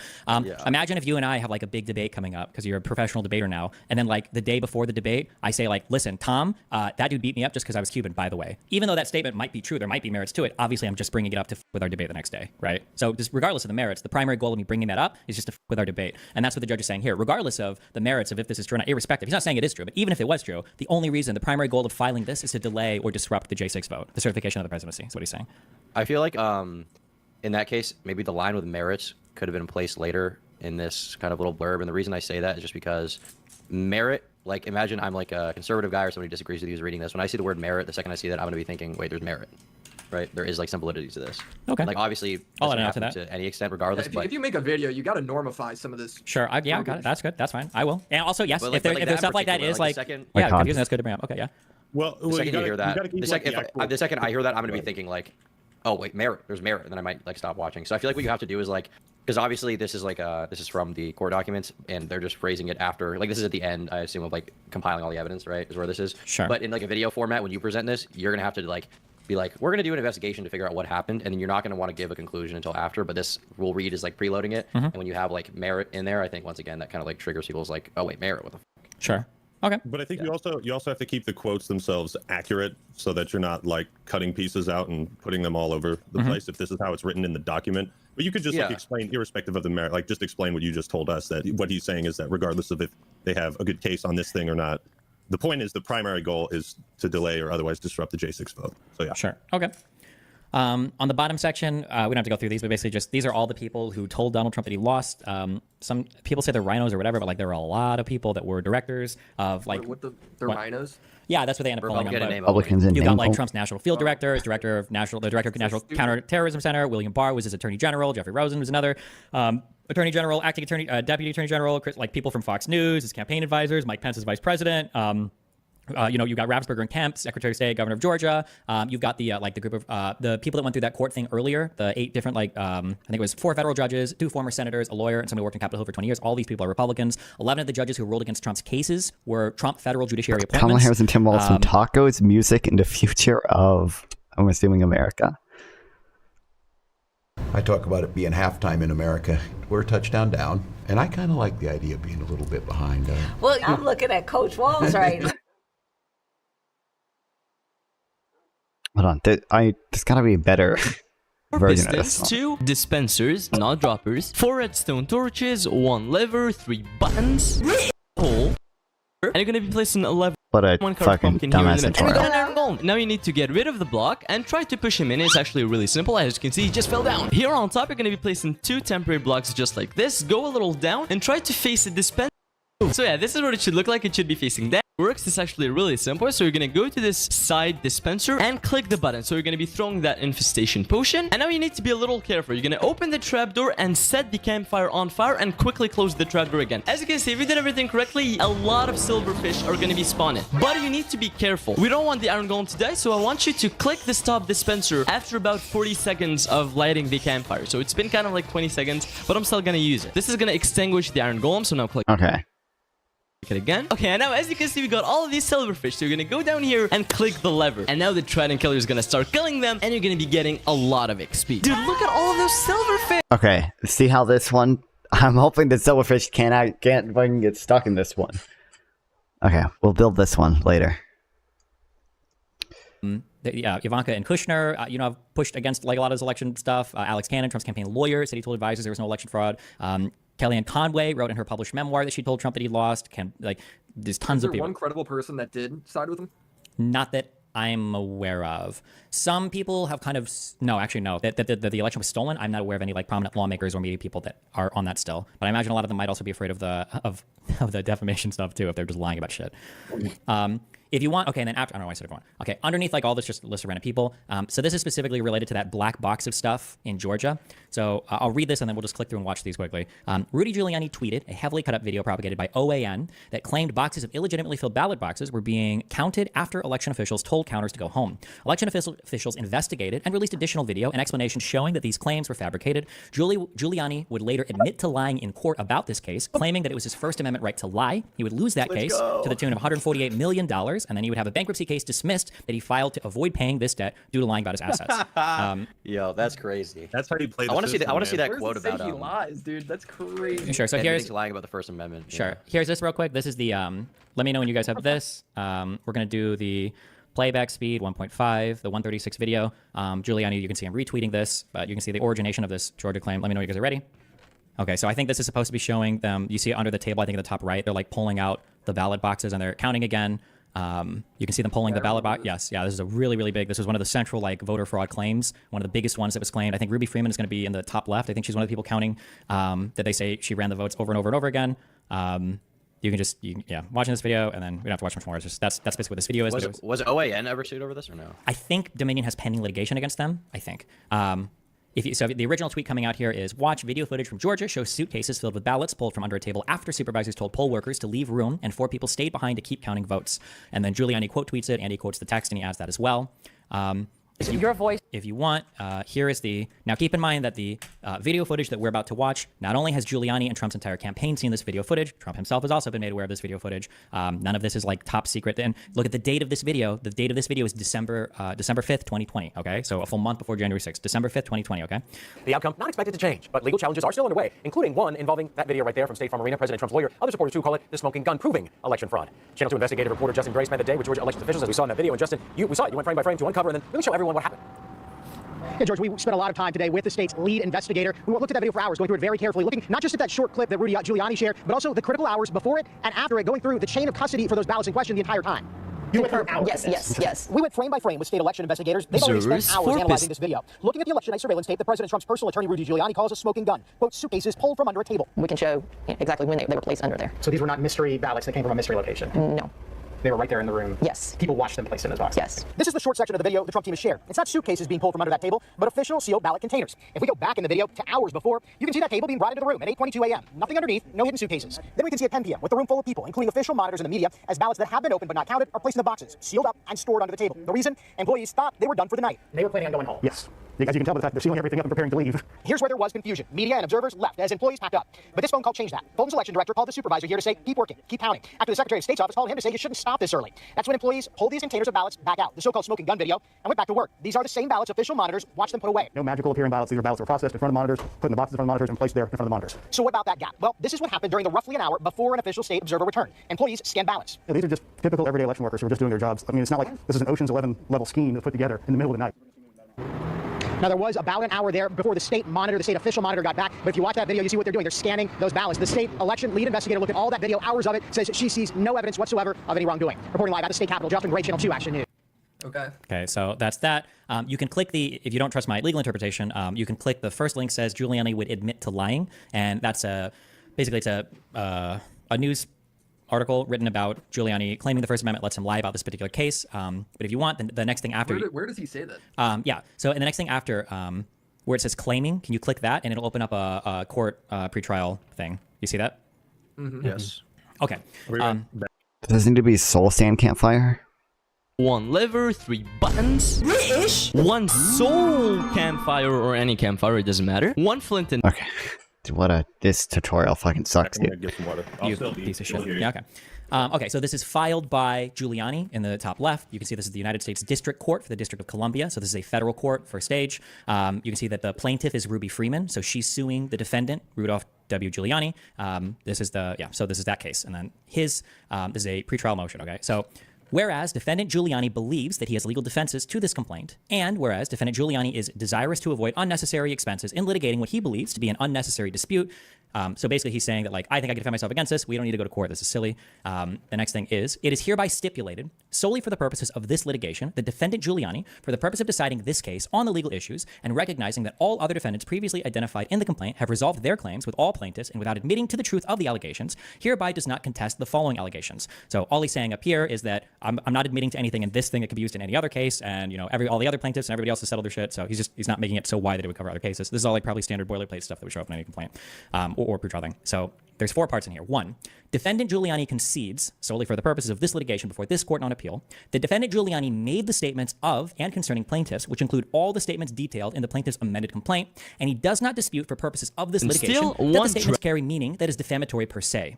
So what he's saying here is that they filed a complaint saying that I committed essentially defamatory per se. Defamatory per se means you've done defamation, and it's of such a character demeaning quality you don't have to prove damages to win a suit for it. But so he's saying that yes, I did say all the defamatory statements that were in that complaint. That's part 1. Part 2 is that defendant Giuliani, for the purposes of this litigation, only published those statements in the parties. Part of a defamation suit, you've got to prove that the other person published the statements. They can't say them privately. So that's part 2. And then 3 is probably defendant Giuliani, for the purposes of this litigation only, does not contest that to the extent the statements were statements of fact and otherwise actionable. Such actionable statements were false. So he doesn't contest that these were false statements. This stipulation does not affect Giuliani's ability to seek set off, offset, or settlement credit, or his argument that his statements about are a stack of constitutionally building blocks, protected maybe a statements little or less, opinions, and of or any course applicable glass is statute of optional, limitations, but it or makes that the bill Giuliani's look statements, in fact, cause plaintiffs any damages, and the amount of any alleged damages which Giuliani's statements may have caused, or any other legal defense not expressly waived by this stipulation. So just because he's admitting this doesn't mean that he still can't defend himself. In court, because number 4, defendant Giuliani does not contest solely for the purposes of this litigation, including on any appeal in this litigation, factual elements of liability subject to any retained affirmative defenses not expressly waived herein regarding plaintiff's claim for intentional infliction of emotional distress and other related tort claims. So he's not saying that, fine, okay, maybe I did cause emotional distress, maybe there's other civil things you can sue me over. This stipulation does not affect Giuliani's ability to seek set off, offset, or settlement credit, or his argument that his statements are constitutionally protected statements or opinions or any applicable statute of limitations, or that Giuliani's conduct in fact caused plaintiffs any damages, and the amount of any alleged damages Giuliani's conduct may have caused, or any other legal defenses not expressly waived by the stipulation. So basically, and again, it's a lot of kind of like legalese, but basically what he's saying here is that, listen, everything you said in your complaint was true, and I did lie, and it even was defamatory per se. However, I have a constitutional right to say these particular things. And then if you don't trust, again, my interpretation of the document, you can either Google a ton of other articles or this article that I linked above, Giuliani claims the First Amendment lets him lie, that basically summarizes this if you don't believe my interpretation of it. But yeah, that's essentially... I can see why he lost. Yeah. So where is it him saying he lied? Can we read this line again? Yeah. This legalese talk. Yeah. Where does it say that he intentionally lied? Well, all lies are intentional. For a court, you wouldn't say somebody lied if they just got something wrong. Right. But hold on, let me click this again. This call's been going on so long, it's turned nighttime behind Warren, dude. Shut the fuck up. Yeah. Hold on. So point 3 on this motion is the defendant Giuliani does not contest that. He doesn't contest. He's not arguing. Right. To the extent the statements were statements of fact and otherwise actionable, so he doesn't contest that he made statements of fact, and they might have been actionable statements. You might have been able to take action against them. That Does actionable mean like you can sue him? I think that actionable here means either that you can sue him or that they're causing damage to plaintiff. Does not contest that to the extent the statements were statements of fact and otherwise actionable, or just that they're statements that like people are hearing that can cause things to happen. I think maybe might be is what my interpretation would be here. Okay. But that such actionable factual statements were false. So the defendant Giuliani does not contest that such actionable factual statements. No, what happened? Wait, how did this happen? Oh my god, no. Dude, how did this happen? What happened? How? I must have accidentally done it while I was breaking the farm. Oh, no. Oh, it's so annoying to fix, dude. Oh my god. How did I don't know if I did this or not, or if it must have been me. What else has been on? Oh my god. Dude, anytime a single piece of water touches these waterlogged slabs, basically what I have to do now is fill this entire thing in and then break everything and then replace down the rails in the precise manner that they need to be placed down in. But I don't know. Should be fine. Okay.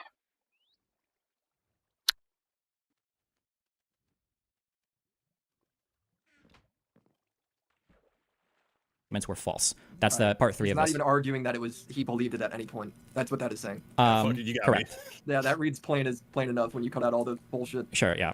Out of curiosity, I looked up the OAN thing. They did settle a lawsuit in 2023 with a former executive of Dominion, and that executive's name is Eric Coomer, Coomer. I'm not making it up, but that's a real thing. But I'm gonna link the article here just in case. But yeah, it's pretty based. Okay. I gotta say, but yeah, they did settle. Gotcha. So Giuliani would go on to lose this case, and I think he lost it for, it was $148 million settlement to Ruby Freeman, who was probably one of the largest voter fraud. Ruby Freeman and Dominion are probably the two most brought up voter fraud things of that past election.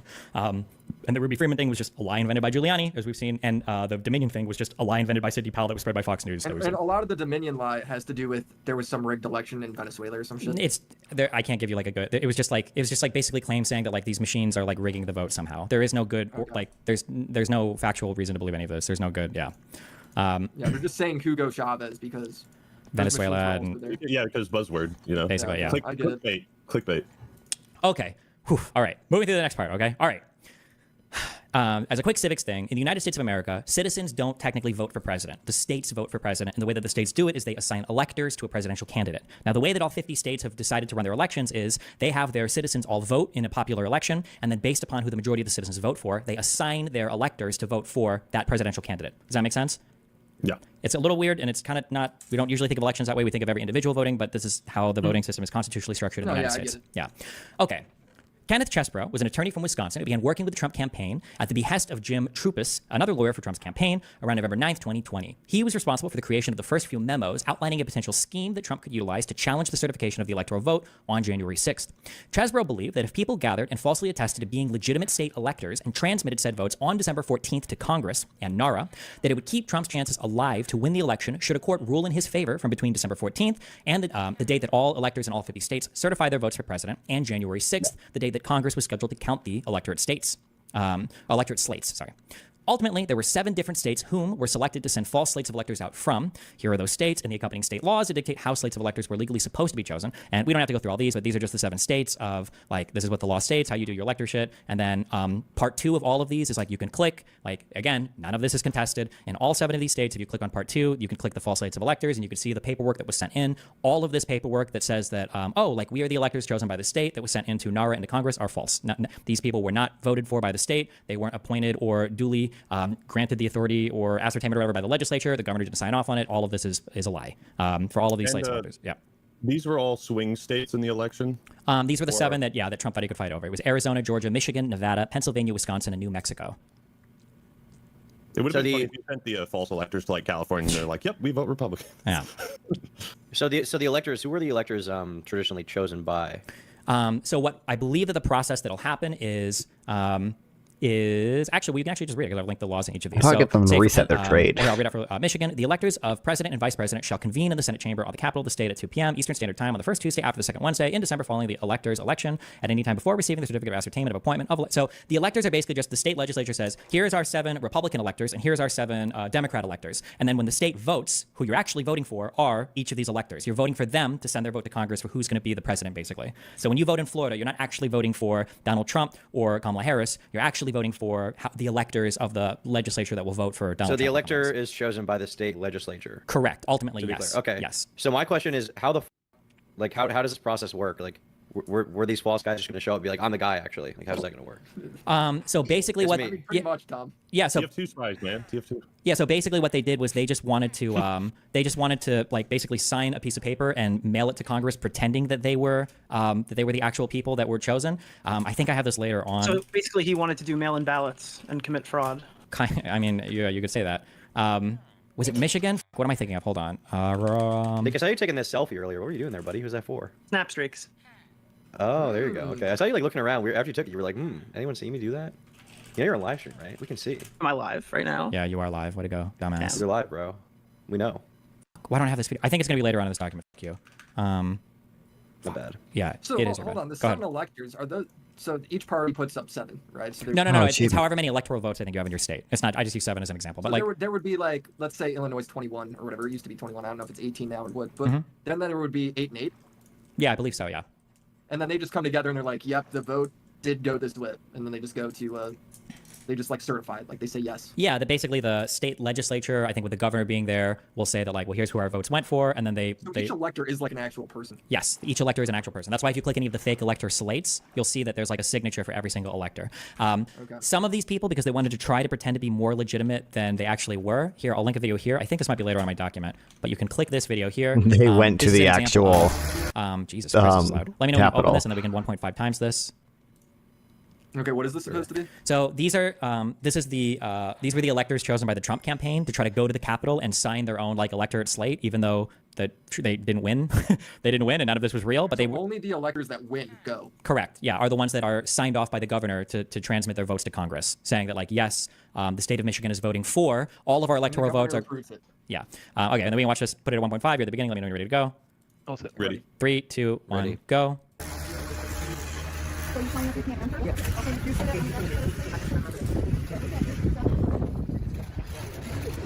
did you say? He said we can't enter.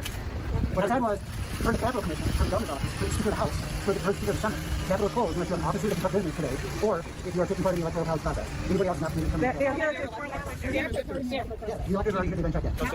They're also electors. All 16 electors have been advised by the governor's staff that we're going to be here to vote in the electoral college, they've been checked in already. But these are the rest of the electors. I understand. Is the Capitol closed?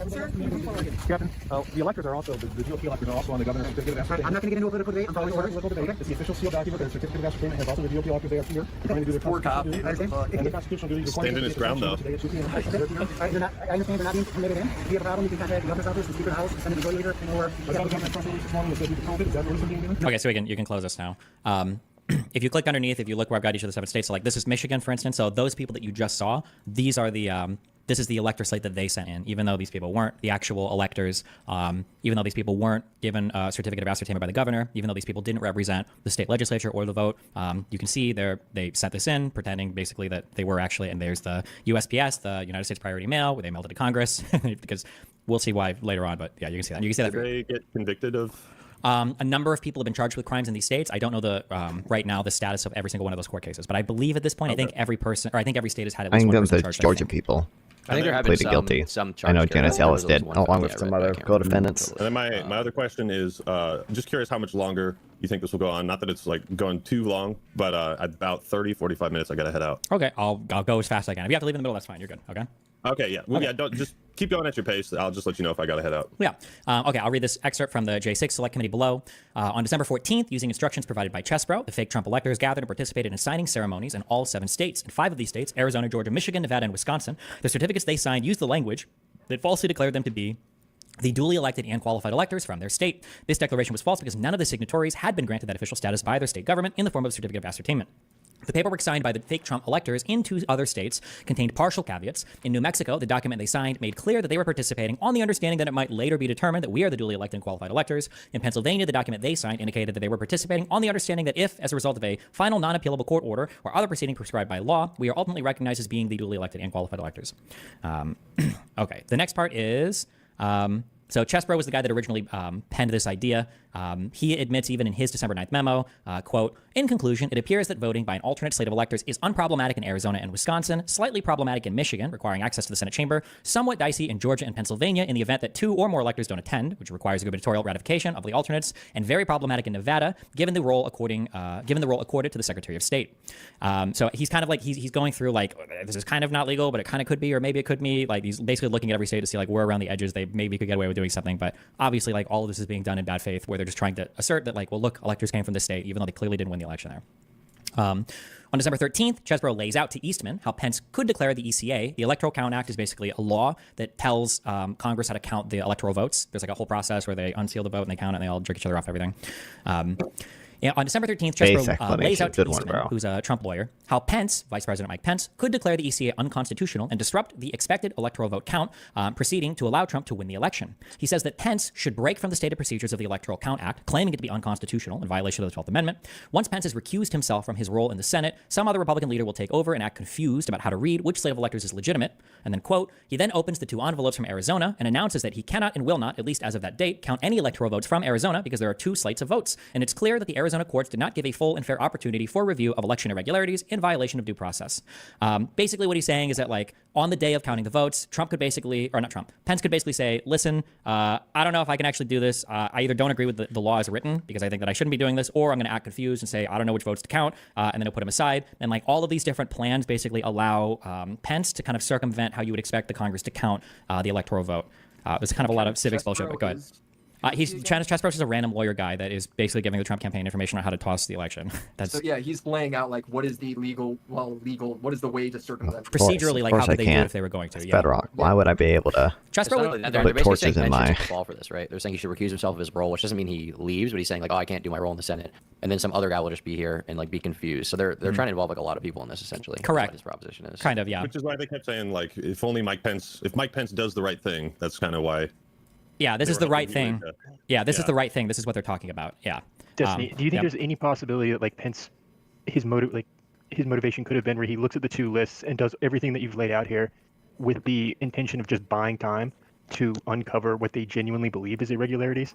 Or That is this, could like, be the absolutely case. malicious? That would be like a crazy charitable. No, actually, I don't think that's possible. You could read it that way, but the issue is just that as of this point, there hasn't been any credible voter fraud brought forth anywhere. There's no reason up to this point. How can you read it that way? What would be the reading? So the reading is always just they just need 1 more week. They just need 2 more weeks. They just need to push things off to find voter fraud somewhere. That's always the But the issue is that like they were losing all their court cases. They hadn't presented good evidence of any voter fraud. And keep in mind that like not only are they having trouble finding any voter fraud, they're alleging that there's enough voter fraud across 7 different states to swing the election. But for some reason, they haven't presented any good evidence anywhere in the court of public opinion to any of these media people behind the scenes, to any of Trump's White House officials, to any of the state officials counting, or any of the courts or the trials that they've been like taking part in. They just haven't presented any good evidence anywhere yet. So maybe it's out there, but I think I feel like it's a leap to assume that they were going to find something. But wait, so basically they just wanted Pence to like filibuster. That was his whole role. We were supposed to like try to make it go as slow as possible. So potentially, or to have him just basically choose Trump to be president. There was a way that he could do that as well.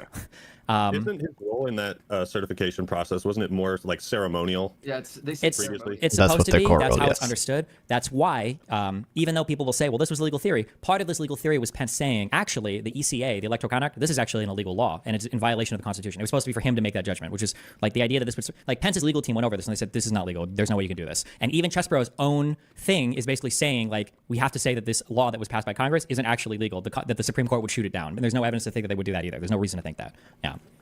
Didn't Mike Pence also say later on something along the lines of, like, I couldn't support someone who thinks they're above the Constitution, or he said something to that effect, and I don't know if you've included that in this document, but Maybe I also felt like that was. That's why he's not on the ticket right now. Sure, and I think that might come up later. Sorry if I'm skipping. No, yeah, you're good. He did. He said, you know, all Americans deserve to know that Donald Trump asked me to put himself above the Constitution. Anyone who puts himself above the Constitution should not be president of the United States. Anyone who asks someone else to put them above the Constitution should not be president of the United States. Again, what a cool mine shaft that it's on bedrock.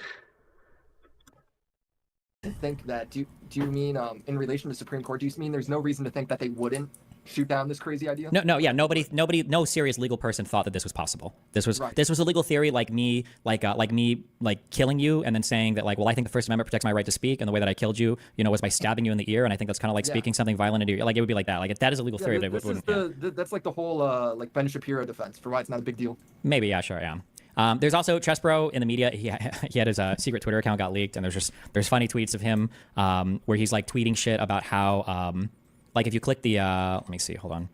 If you click that, Chesebro's secret Twitter account was leaked, in which he'd made multiple tweets detailing how Trump could win the election via Pence secret Twitter account's funny. All the electoral votes were being counted. I think that middle one that says leaked. No, wait. Multiple tweets. That one. Like, this is Chesebro's alt on Twitter saying, "You don't get the big picture. Trump doesn't have to get courts to declare him the winner of the vote. He just needs to convince the Republican legislatures that the election was systematically rigged, but it's impossible to run it again, so they should appoint electors instead. He will push it all the way to early January, and if necessary, rely on Pence to count only electoral votes sent in by the Republican legislatures, or count no disputed electoral votes and throw the election to the House, which would elect Trump 80%, 80-20 in Trump's favor." So this is like the plan. Okay, everybody knows this in the Trump campaign. Solid plan. Sure, yeah. Solid. The next section here is Trump's direct involvement. On December 6th, Mark Meadows is the chief of staff of Donald Trump at the White House. Chief of staff means that he's basically the guy that Trump would go to for any of his staff to do anything. He's like your head. I don't want to say like head bitch or head assistant, but he's like directing everybody beneath you. So on December 6th, Meadows forwarded the November 18th memo from Chesebro to Trump campaign senior advisor Jason Miller. Meadows and Miller began to work to gather the 79 needed Republican electors on the November ballot in the 7 states they plan to have transmit false electoral votes to Congress. Trump campaign associate general counsel Joshua Finlay told the January 6th Select Committee, quote, "It was my understanding that the president made this decision, and quote, to pursue the electorate scheme by December 7th or 8th. Finlay claimed that the campaign's general counsel, Matthew Morgan, directed the campaign lawyers to, quote, look into electors in these potential litigation states, end quote.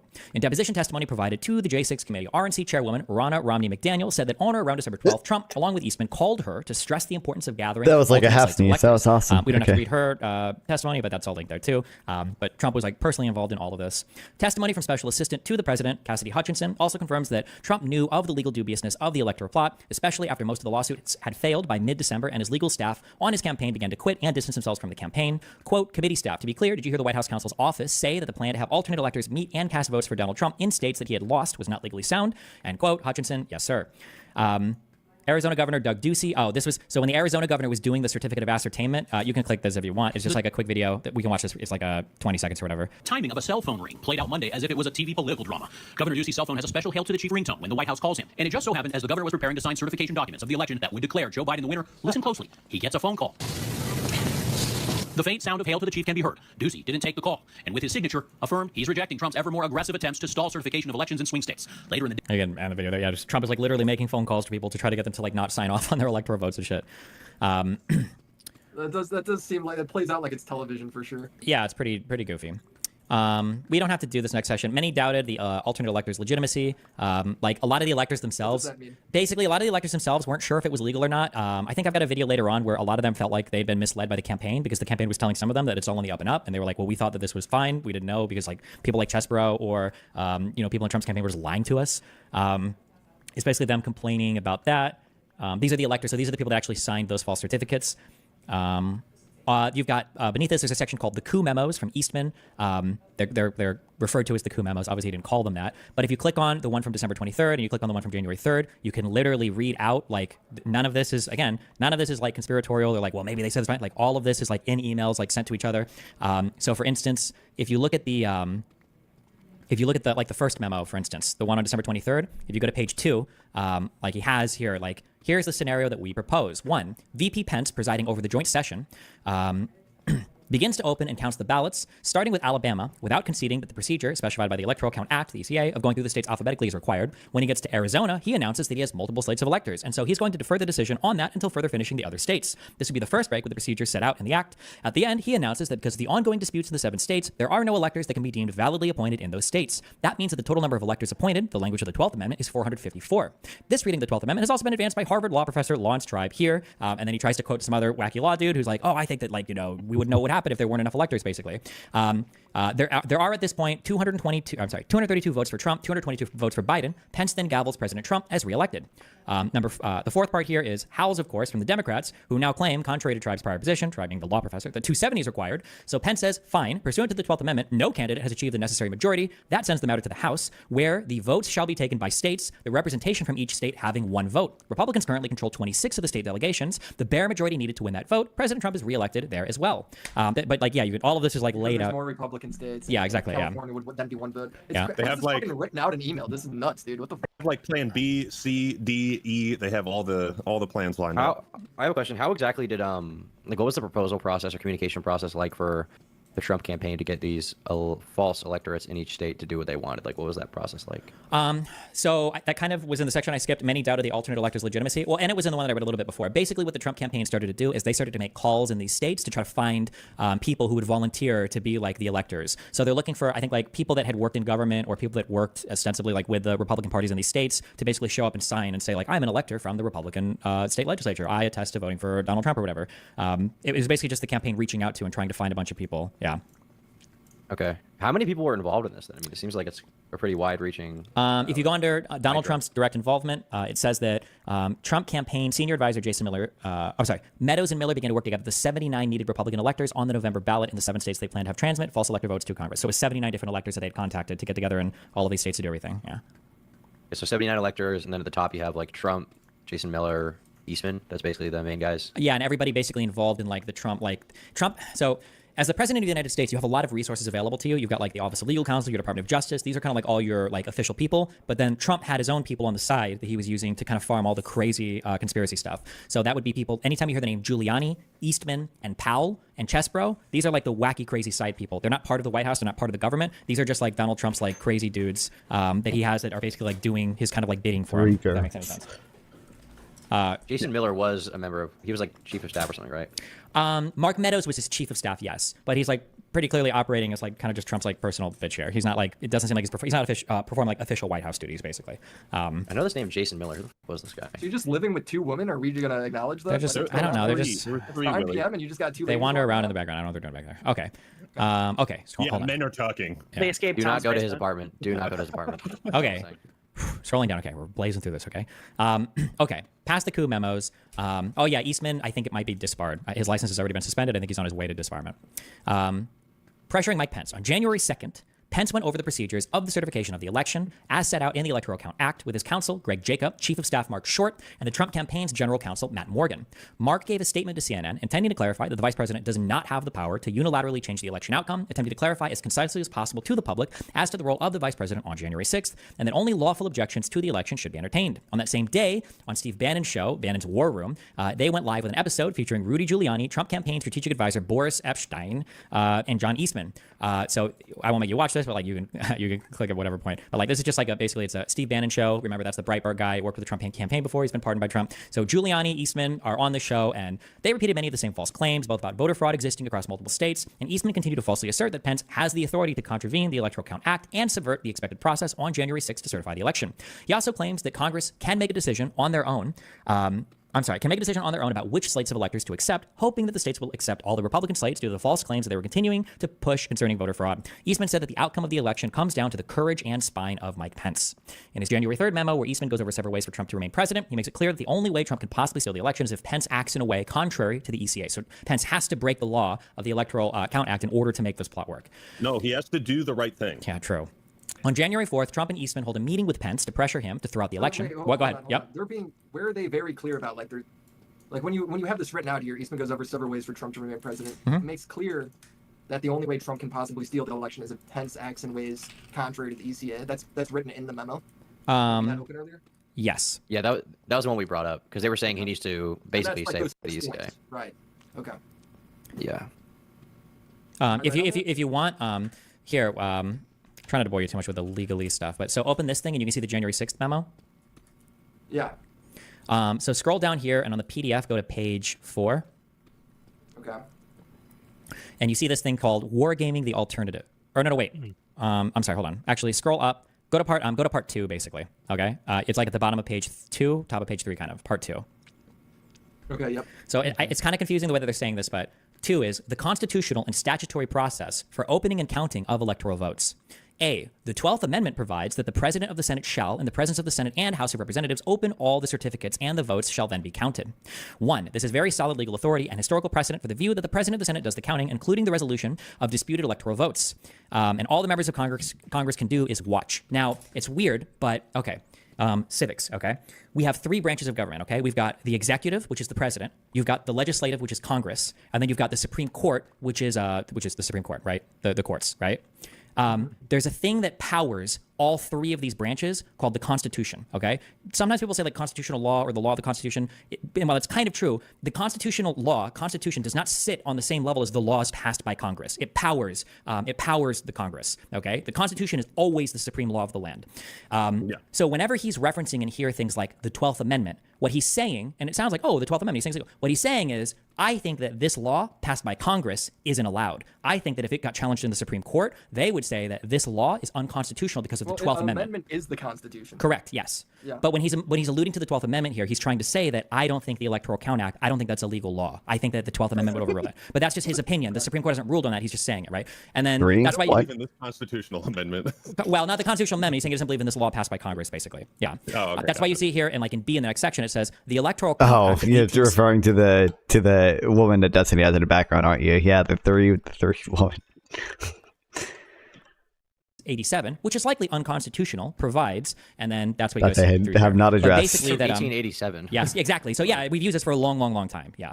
And then if you go down to part 3, where it says, And it was not only that, it's been upheld in the court before. I think in the 1800s the Supreme Court upheld it, and B, the District Court of Columbia upheld it as well, because there was like a Wisconsin voters case that went all the way to the District Court of Columbia, and it got struck down there, or their case got struck down. The law was upheld, and there was some 1800s court case that ruled it constitutional too. And Greg Jacob testifies that even Eastman himself acknowledged that not a single Supreme Court justice would side with him on this. So, alternatives. Here's where he goes through well, this is what happens if Pence doesn't play ball with us, basically, right? Yes, these memos are. It wasn't. I shouldn't say testify. I was using testify locally. He didn't legally testify, but he did write in op-ed where he said that. It wasn't legal testimony, so he could just be lying. Who knows? But are all published by them. They don't deny any of that. This is all open stuff. Yeah. So wargaming the alternatives. VP Pence opens the ballots, counts those certified by the state executives, and does not receive any objections, meeting the requirements of the Electoral Count Act. Then that would mean that Biden wins. B, Vice President Pence opens the ballots. He receives objections to the 7 states with multiple ballots. The 2 bodies adjourn to their separate chambers and decide which slate of electors to count. Subsection 1. The House votes to count the Biden slate. The Senate votes to count the Biden slate as well. Depending on Georgia election, only 1 to 3 Republicans voting Democrats would yield the result. Then Biden would win.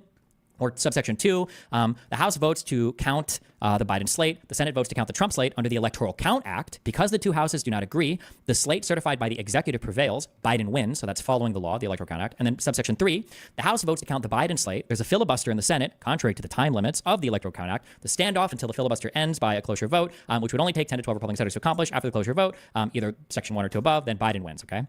And then for section C, I won't read through all of these, but this is, so the VP Pence opens the ballots. He determines on his own, which is valid, asserting that the authority to make that determination under the 12th Amendment and the Adams and Jefferson proceedings is his alone. Everything in the Electoral Count Act to the contrary is therefore unconstitutional. So he has to break that law. And then he goes through like how that could turn out here. And obviously in all three cases here, Trump wins. Subsection 1, state legislature, blah, blah, blah, Trump wins. Subsection 2, Trump wins. Subsection 3, Trump wins. So basically, yeah. So they're saying that like basically in order to, we want Pence to break this law here because it'll help Trump. It'll be the way that Trump is guaranteed to win the outcome of this, right? Yeah, like any way it goes through officially, basically what they're saying in a reality where they act how they've acted for however long. 150 years. Yeah. Biden wins. But if Trump, or sorry, not if Trump, if Pence does this one thing, Trump wins, basically. Yes. Yeah, and C is specifically saying like this is illegal. Yeah. Well, anything that references the 12th Amendment is illegal. They're just saying that what they're really saying is that if the Supreme Court were to look at this, the Supreme Court would agree with us and say that that law is illegal, actually. So even though we're breaking that law, we think that law is unconstitutional, and the Supreme Court would agree with us, is what he's saying. Okay. Yeah. Whew. Okay. You said on January 4th, Trump and Eastman hold a meeting with Pence. Yes. To pressure him to throw out the election. I think that's where we were. How do we know that meeting happened? Multiple people give testimony to it. There's just a lot of the thing is so one of the things I say on stream all the And time Mike is you Pence can't hide himself huge has said conspiracies, so, the idea that right? hundreds of So- thousands of people are involved. It's not feasible. This is that kind of conspiracy. You just can't hide it. Like remember every time Pence is talking to somebody, like he's talking to his legal counsel Where's afterwards. that allegation coming from? For which thing? The thing is, like, I agree with what you're saying on like a basic level, and I think you're probably right. I just think that if you're going to present this, you're going to need to have like these 12 people all said this meeting happened. On January 4th, Trump began to ramp up public. Oh no. Where does it say he had a On meeting January with, 4th, Trump and Eastman hold a meeting with Pence to pressure him to throw out the Yeah, election. who are the people saying he had a meeting? Okay, I'll add that. I'll add a link to that in there. Testimony. Do you ever discuss what Trump's response to all this was?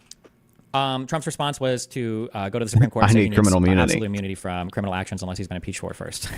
That's been Trump's response to all of this. We'll get to that. Yeah. Okay.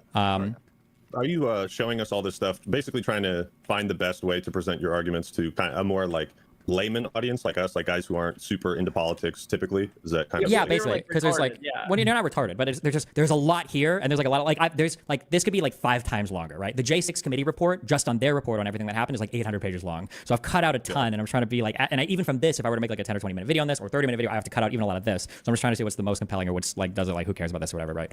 Yeah, gotcha. Okay. On the night of January 4th, Trump began to ramp up the public pressure against Pence, calling for him to come through for us in a Georgia rally. So there's a breakout here. Donald Trump in a January 4th rally in 2021.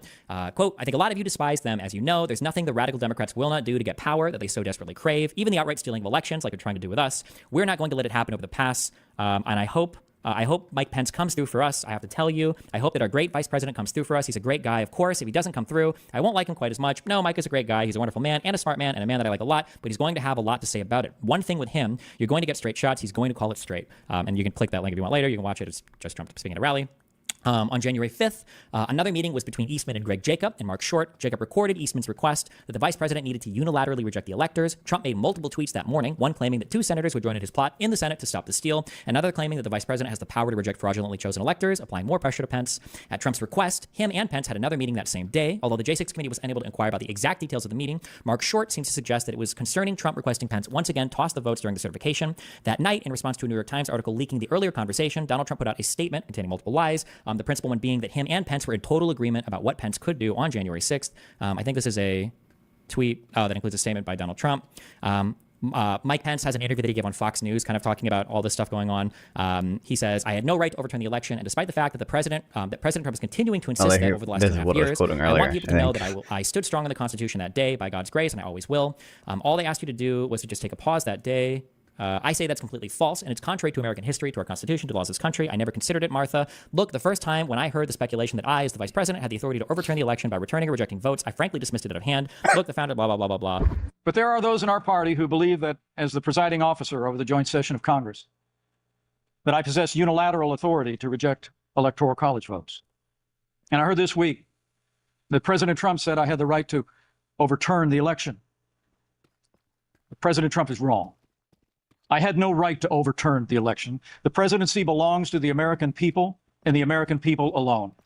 And frankly, there is no idea more un-American than the notion that any one person could choose the American president. I was clear to Trump. This is all a clip of him on Fox News saying. Yeah, you can click the Fox News link and you can hear him. He's just saying all of this. It's an open interview. Yeah. Okay. But let's be clear on the point. It wasn't just that they asked for a pause. The president specifically asked me, and his gaggle of crackpot lawyers asked me to literally reject votes, which would have resulted in the issue being turned over to the House of Representatives, and literally chaos would have ensued. So, Martha, people can read the indictment, and frankly, I said before, I'd hope they did not come to this point. I don't know if the government can meet the standard, the burden of proof, beyond reasonable doubt for criminal charges, but the American people deserve to know that President Trump and his advisors didn't just ask me to pause. They asked me to reject votes, return votes, essentially to overturn the election, to keep faith with the oath that I made to the American people and the Almighty God. I rejected that out of hand, and I did my duty that day. That's Pence in an interview in 2023, August 2nd. Yeah, okay.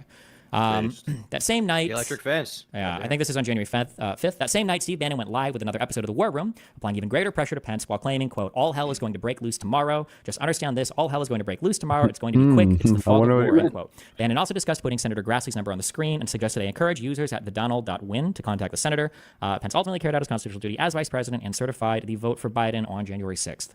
Okay, here, listen.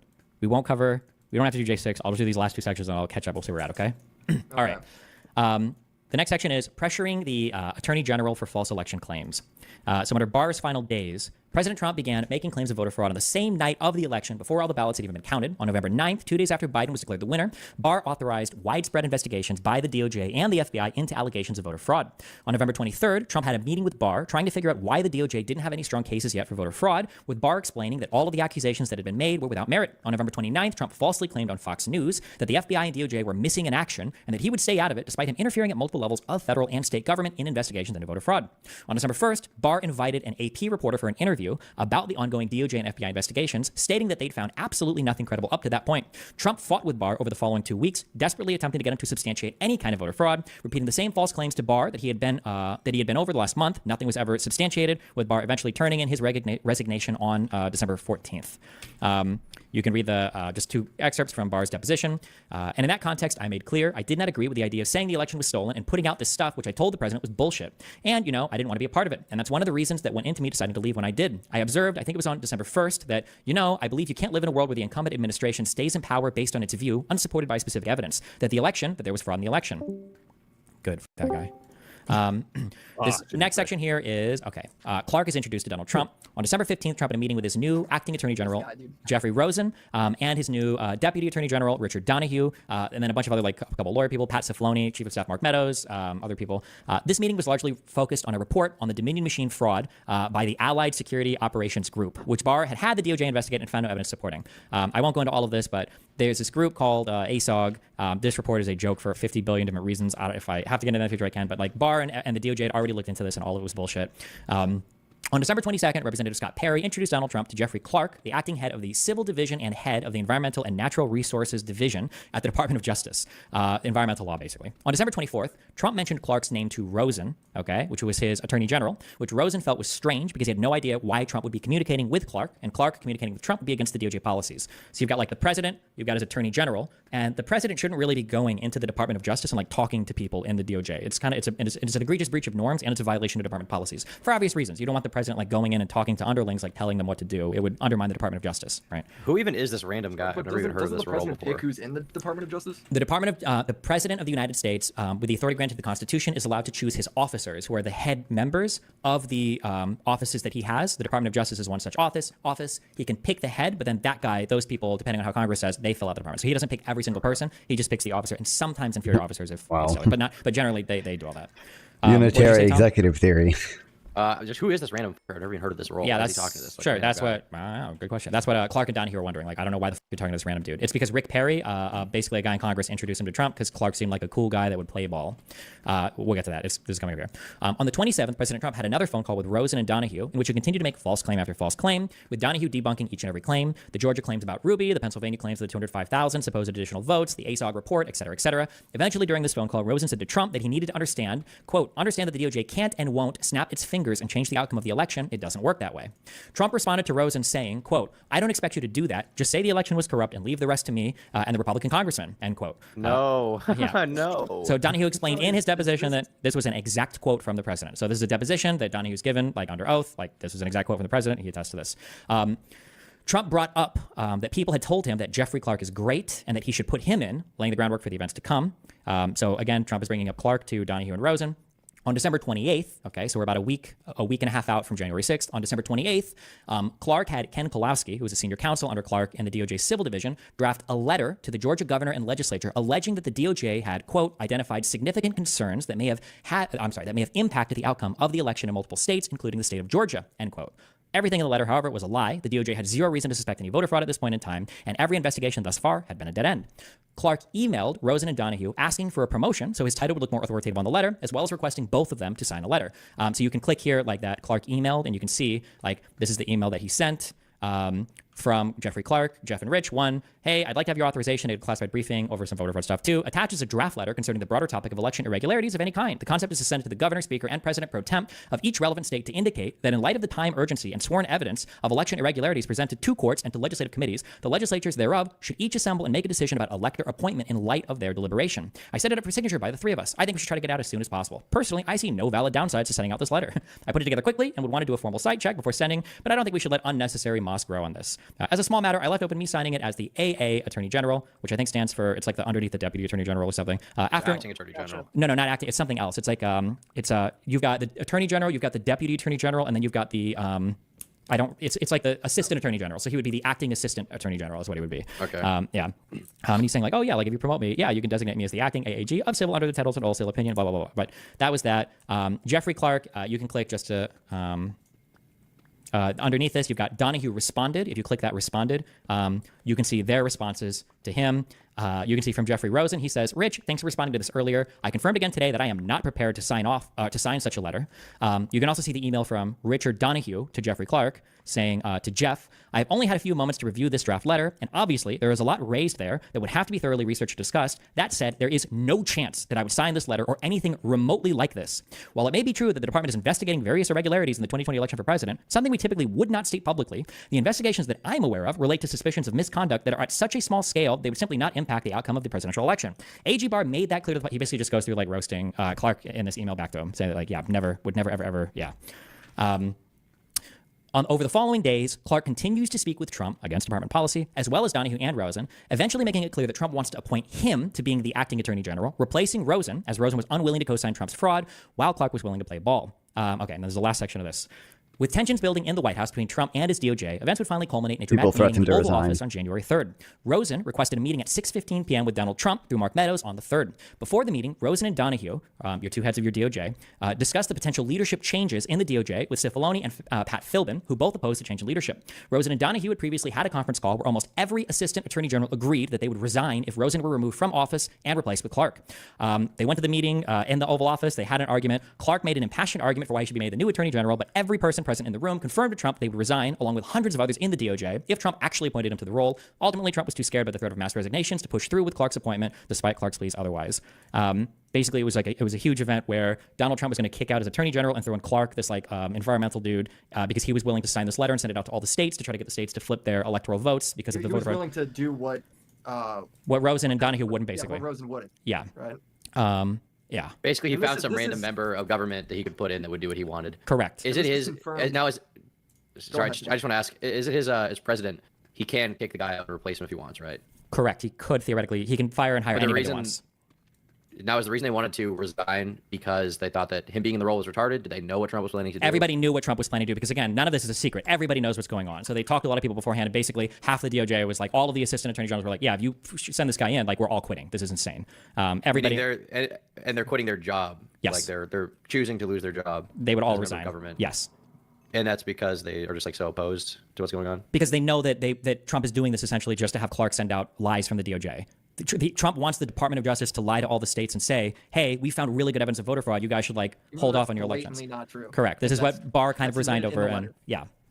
Well, so they're wanting to drop out. So they're wanting to resign. If you could speak to motivation, is it because it goes against their I don't know, is it the word morality, ethics around being a part of the DOJ? Would they have? They probably would have lost their jobs inevitably had he done this. Also. Oh, fucking maybe, yeah. Or I mean, lost their jobs when he's making the decision. I think the people just want I think the people just don't want to be part of the Department of Justice being used to essentially coup the government. They don't want to be a part of a huge lie fabricated by the Department of Justice saying that they've got good evidence for voter fraud. Nobody wants to be a part of that. And if Trump is going to keep moving through employees until he finds somebody who wants to do his bidding, they don't want to be a part of it, so they're threatening to quit. Yeah, they're essentially saying, Tom, if if you like, we know this is not true, and if you fire this guy and put in this guy who's going to willingly push a lie, we all quit. We don't want to be. No, I understand that they want to quit. I understand, like, from Trump's perspective, I'm just trying to figure out, because, like, that's like, it's a lot of people. Yes, right? it was. It's a lot of people at the DOJ. Like, and this is confirmed. Quitting a job that, like, is hard to get to. Yeah. And this is confirmed because these people say this meeting happened. There's so much there's a lot of funny It's stuff all here. testimony, though, right? Yeah, it is. Yeah, but there's like so many different people that testify. So one of the guys, Hirschman, is a lawyer who is just kind of an asshole, I guess. But like he's talking about how as part of this meeting, he's like laying into this Jeffrey Clark dude because he's like an environmental lawyer. If anybody has Hirschman's testimony, we can read some of it. But he's basically saying like, listen, if there's like a oil spill, we'll call you, but you have no idea what you're doing here. Why the would you be ahead of the? Why would you ever be the head of the DOJ? You have no idea. You've never done a criminal like thing in your entire life. Not just I know this document's super long, but I think it would be good to have like a quote from him or a quote from like at least like you get close from like a few people who were in that meeting to talk about what went down. You know. Good point. Sure, I'll add that. Well, also, like, depending on how long you want the video to be, like, first off, you can also link people this document that you're reading, you know, that you're guiding us through. Sure. So people can look through all these sources themselves. But also, you don't also have to verbally say everything. Like, you can put the testimony or quotes on screen if you want to save time that way, too. Like, yeah, just sure. in terms of That's the true. overall length. But I think for everything that you say with like specific events like this, you should have, let's say you're making it into a video essay, okay? You should have at least one specific sort of like moment that shows that it happened, because if you don't, it's very easy to say like that didn't happen. Obviously, to an extent, there's going to be a lot of people who are unwilling to hear it and are going to be like, well, yeah, that person lied, that person lied, that person lied, Trump's based or whatever. But I think like at least having more proof for each claim and however you present it will help like people who aren't sort of sure. about it, for lack of a better term, you know. I agree with Is that. the end game for this project like a video essay? I think so. Yeah, I'm not entirely 100% sure what it'll look like yet, but yeah. Okay. If you want, I linked a PDF. If you go to page like 192, so Hirschman was one of the people present at this meeting. I just read like a little bit from him. Remember, every deposition that's linked, every deposition is done under oath. All of these things are done under oath. This isn't just like conversations. You do this, and if you lie, you could be held criminally liable for obstruction of justice, whatever. Question from the interviewer. Or the deposer. I know we're running out of time if we have to leave for a flight, so I'd like to return to Jeffrey Clark's story. So rather than me asking you a lot of detailed questions, why don't you just sort of start with, what's your understanding of how Jeffrey Clark came to the president's attention? I don't know who, or answer, I don't know who brought him in. Someone said at one point that it was Representative Perry, but I don't know if that's accurate or not. I got a call. I was sitting on a plane flying back from Texas to DC, and Jeff Rosen called me and said, where are you? I said, I'm on a plane. What's up? He said, when are you going to be back? And I said, in 4 hours. And he was like, it's going to be too late. It's like, what are you talking about? There's a meeting with Jeff Clark. And I never met Jeff Clark. And I said, where? He said, Oval. I said, okay, relax. He goes, you've got to get back. So I remember calling Molly. I may have gone even into the bathroom on the plane because at that point, I don't remember if the doors were closed or not. I think barring it being Jeff, I'd say, gee, I wouldn't have answered. I said, Molly, there's a meeting? She said, yes. I said, just stall it until I get there. I'm supposed to land at this time. I landed. I called Molly and I said, okay, I landed. And I came. I flew into Dulles or whatever. And I took a car over to the White House. And when I got there, we met. I went up to Pat Cipolloni's office. Jeff was there. Rich Donahue was there. Steve Angle, Pat Cipollone, and Pat Philbin. And I got a general discussion as to what Jeffrey Clark was proposing. And I was like, okay, don't worry about it. This is never happening. Question, what is he proposing? Answer, that he become acting attorney general. I lost you guys, by the way. He would become acting attorney general, and I think I had known of the name that he was some civil person at the DOJ dealing with environmental something like that. And we went down to the Oval. I think Philbin was sitting on the far facing the president. Phil was on the far right, and I think it was me, and then Rosen was to my left. And I remember Steve Angle being all the way to the far end, and Donahue was initially not in the meeting. And Jeff Clark was making a play that he was to be put in charge of the DOJ and become acting attorney general, and that if he got that, he would take certain steps. At one point, I said to the president, Rich Donahue, he's here, and I don't remember if I suggested that Rich come in, but he said, get Rich to come in. And somebody went out and they brought Rich into the meeting, and he sat like in between people on the couch and behind whatever. And Jeff Clark was proposing that Jeff Rosen be replaced by Jeff Clark. And I thought the proposal was asinine. So I teased a little bit by Jeff or Rich afterward, or so I got teased a little bit by Jeff or Rich afterwards, that I know they testified before the Senate committee and said Eric was, extremely aggressive, and he's trying to be polite about it. This is Eric Hirschman. That's him doing the testimony. He's saying that Rich and Jeff were saying that he was being aggressive.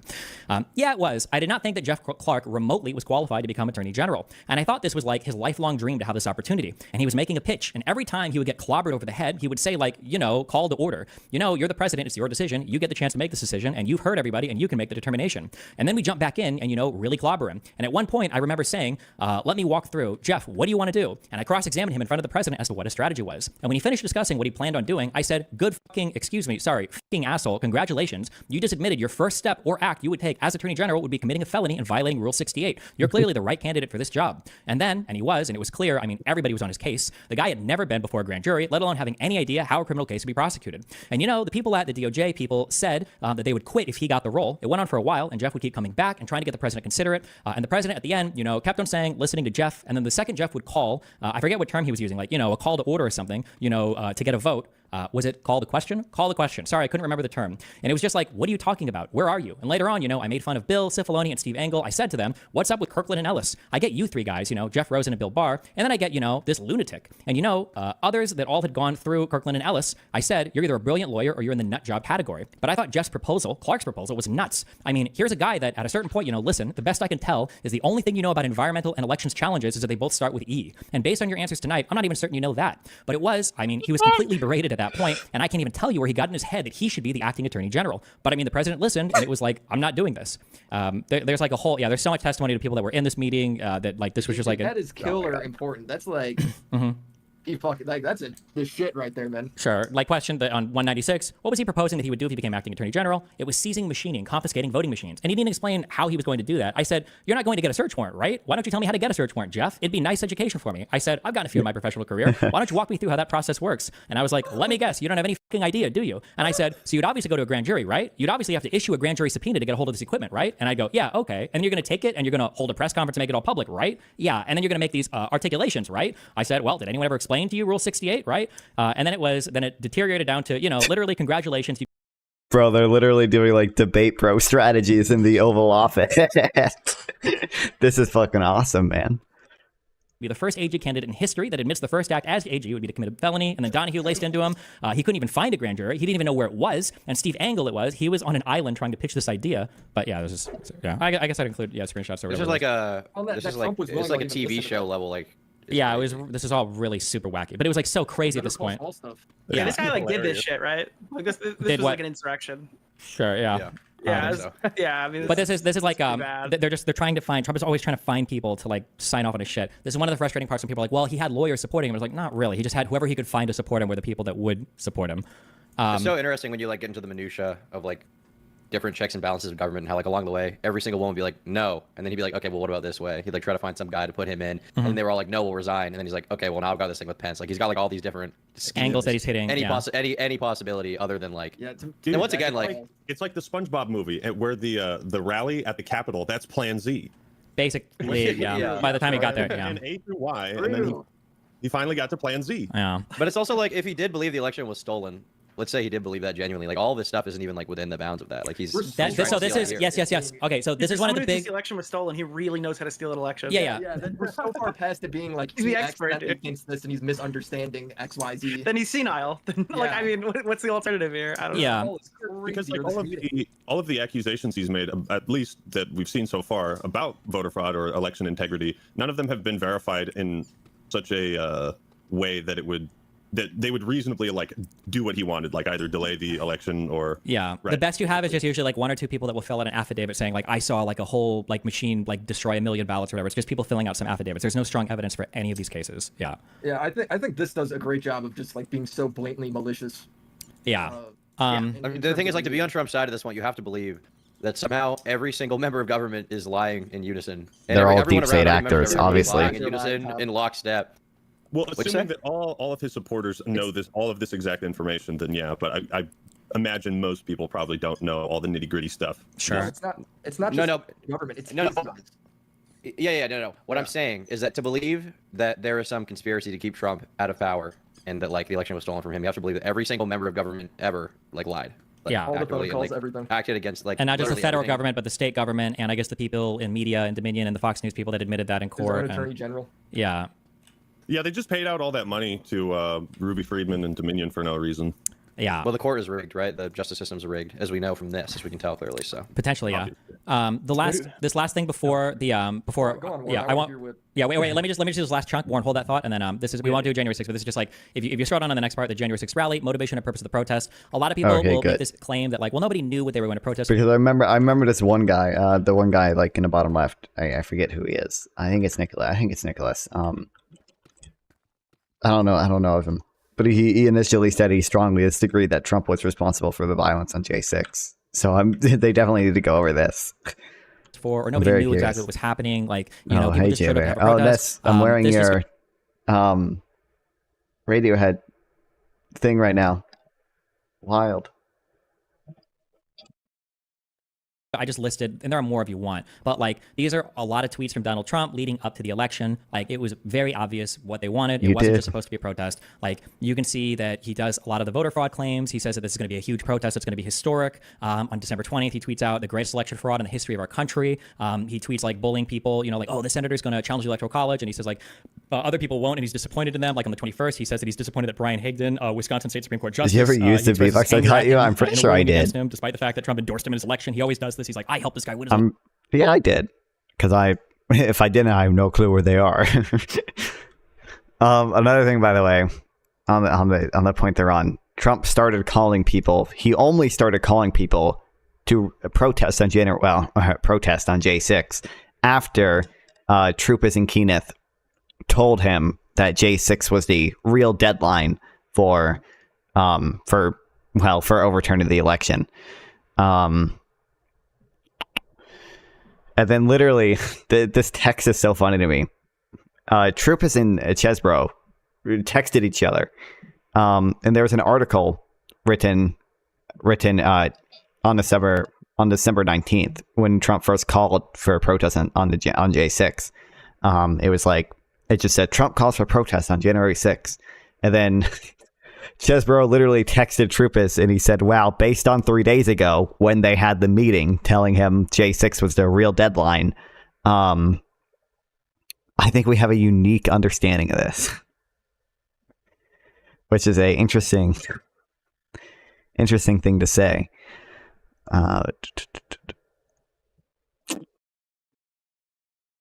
Page 45.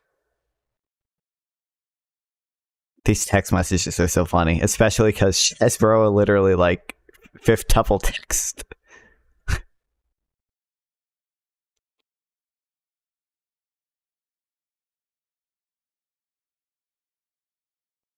Yeah, you can see. President Donald Trump calls for protests in D.C. on Jan 6. Says, "Be there, be wild." And then this is I think this is a memo Chesbro wrote. Oh no, Troopers wrote it. Oh no, Chesbro wrote it.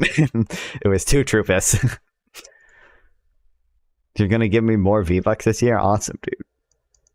I don't need V-Bucks.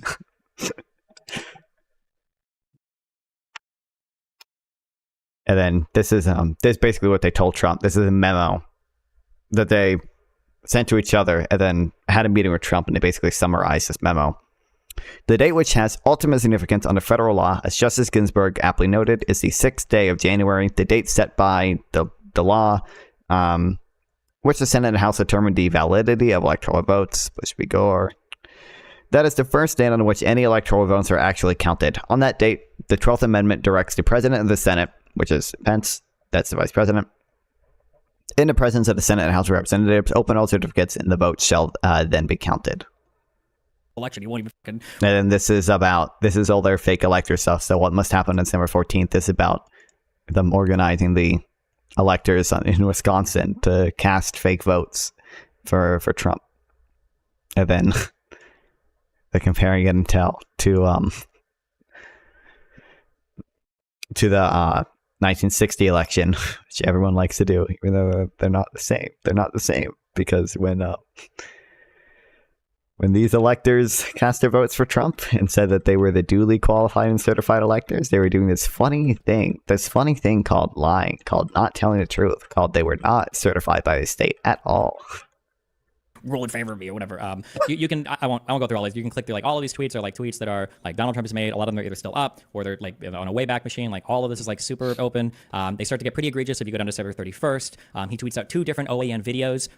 If you want real quick, you can click like this first video. Trump and his legal team continue to reveal and investigate the irregularities of the 2020 election. President Trump has several avenues to secure his second term. Primarily, the state legislatures have the constitutional authority and responsibility to select the correct electors for their respective states. 7 states had both sets of electors vote on December 14th. Pennsylvania, Georgia, Michigan, Wisconsin, Wisconsin, Arizona, Nevada, and New Mexico all had Republican electors cast their votes, as well as the Democrat electors. Currently, all 7 of the state secretaries of state have sent the Democrat electors to be counted. The state legislatures have the constitutional responsibility to ensure that the electors sent from their state are correct. The state legislators can effectively overrule the secretaries of state and either select the Republican electors or decertify the Democrat Okay, electors. so pause. We're done that. But like, this is the electorate plot. It's all laid out right here. She's falsely saying that, well, all the states sent in both sets. They didn't. All the states wanted both sets. That's not true. She's referring to the 7 fake sets that the Trump campaign set in as the alternate sets to the other one, saying that, well, look, at Congress, they can choose the right ones, or the state legislatures can throw out the original ones. This is a retweet by Donald Trump. No, this isn't a retweet. I'm sorry. He just tweeted this video on December 31st. On January 1st, he retweets the same video. He's got, his March for Trump, Stop the Steal, Be There. That'll be Wild, big protest in D.C. It'll take place on January 6th.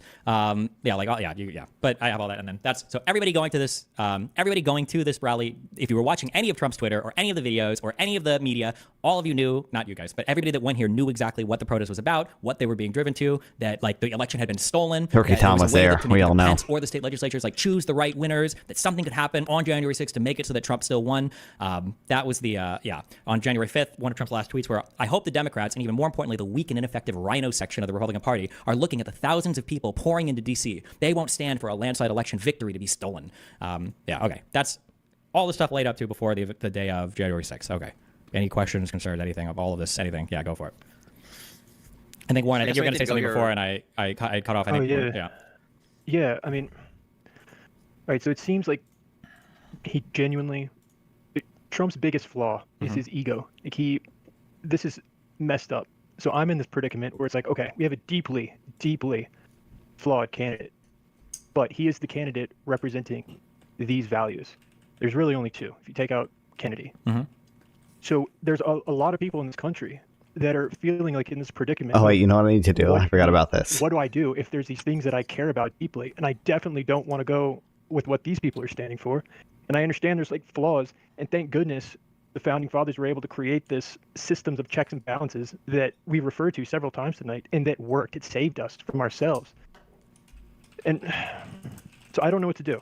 So I would say one thing that this would be my biggest fear. So there's a good speech by Scalia called a parchment guarantee. I won't get into that, I guess, but we have systems, we have a constitution, we have branches of government, but I think at the end of the day, these systems are only as good as the people that staff them. And I don't think we'll probably not go over January 6th tonight unless you guys want to stay longer or whatever, but like up to this point, I think even we've seen, it feels like if 1 or 2 people would have broke heavily on this, it's possible that things would look significantly different. The main actor here is Pence. If on January 6th, Pence would have said, I don't think we're going to count these votes, or I'm going to turn this over to the House. Basically, okay. There are like 3 big places where basically people did the right thing, and because of that, the election was not overturned. So there is Pence, or really I shouldn't just say 3, because really there were more, because he's going to say Pence, and then there was Bill Barr and Rosen, who refused to send out the letters to the state legislators. Basically making false claims of election fraud. And then there were the state officials themselves. There were multiple state officials. Remember, on January 6th, while the riot was happening, Trump was in his office with Giuliani, calling these state officials, asking them to decertify the vote or to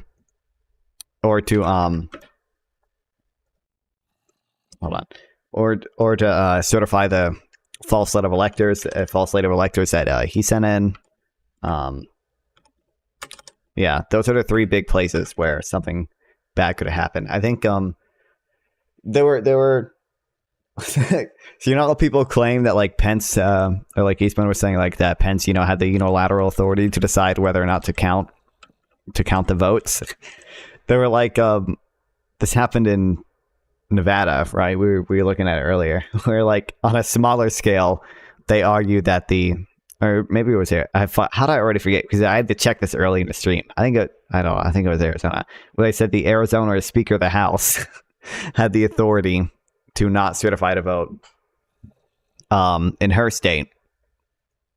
So like there were cases like that where on a smaller scale, they suggested that other state officials violate their state constitution or state law. I don't know if all the states have this laid out in our constitution the same way we have it laid out in our constitution, but yeah.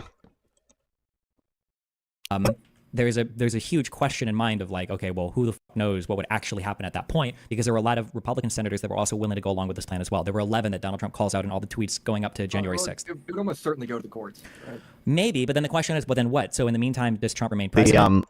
The thing, well, he's going to mention that. The first, I'll say, like, line of defense is that Eastman thought the courts might not interfere because of the political questions doctrine. The court wouldn't want to interfere because it's a political question and they're not supposed to interfere in that.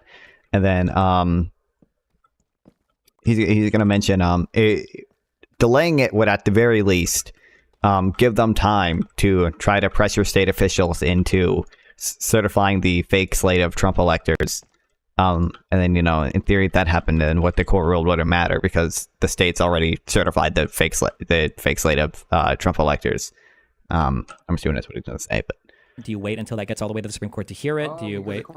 Because you're on January 6th. This is at this point the certification of the vote. You have no idea what would actually happen up to that point. It's like all of it. Another question with that is like, let's say it goes to the courts, it goes to the Supreme Court. Who's in the Supreme Court? The people who just said that Trump's immune, right? Maybe, yeah. And then you've also got the issue that like part of what he said for J.D. Vance, like J.D. Vance is on record saying that I would have supported Trump on January 6th. So it's like pretty clear that Trump is probably picking people this time around that will go along with his crazy plans, and he won't just pick people that he think are strong Republican Party members. He's going to pick people explicitly for who's going to be like a loyalist, is what it seems like.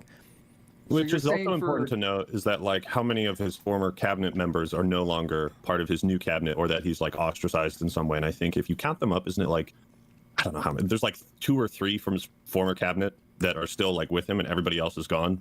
I think it's maybe I haven't looked through all of those or done that research. Yeah. I know he's like choosing a different vice president and his last attorney general resigned. Like he's picking people. I mean, I don't know how this would work with people that would run for that are running for Congress and shit. Mm-hmm. But he's picking people that wouldn't like check in the system of check and balances, right? They wouldn't check him. Yeah, it's possible. And that's part of why he picked Vance, right? I think Vance said he would have done the right thing. That he would have gone along with the J6 stuff, yeah. Vance well, that's not what he said explicitly, but that's the implication. No, I know. I believe he did explicitly say that he would have supported him. I can try to. I'm pretty sure he explicitly said I would have not certified a vote because it would have been the right thing to do. Pretty sure that's exactly what he said. But I'm pretty sure he explicitly said that he would have supported him on January 6th. I think he has to get. He's trying to improve on his position that he was in last time in case things go south again. I mean, you showed us earlier when he wouldn't say that, like, he wouldn't guarantee, like, a peaceful election. He was talking about, like, the mail-in ballots and stuff like that. But the response he gave, obviously it wasn't about mail-in ballots this time, was very similar to his debate performance against Joe Biden when they asked him if he would accept the results of the election. He gave a very similar answer. And regarding January 6th, like, we spoke a bit about like, what those people knew, what they were thinking. It seems to me like most of those people, this is an incredibly in-depth deep dive. I don't know if I cut off or if my thing's still working. No, you're good. No, you're good. We can. But like this is truly remarkable, and so I just want to give you props for this. This is like a level of, and I mean this in a good way, like a level of like autistic detail that is in the best way. Sure. Like, it's truly remarkable. So, but the average people are not going to have that.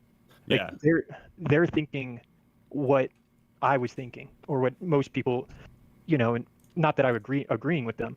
But I think they genuinely thought, okay, we just need to, we don't need to get into that. But the point is like what you're laying out here, it's important. But I'm not like, I don't know that that's what they have. They definitely don't have that level of detail. I 1,000,000,000% agree with that. Yeah.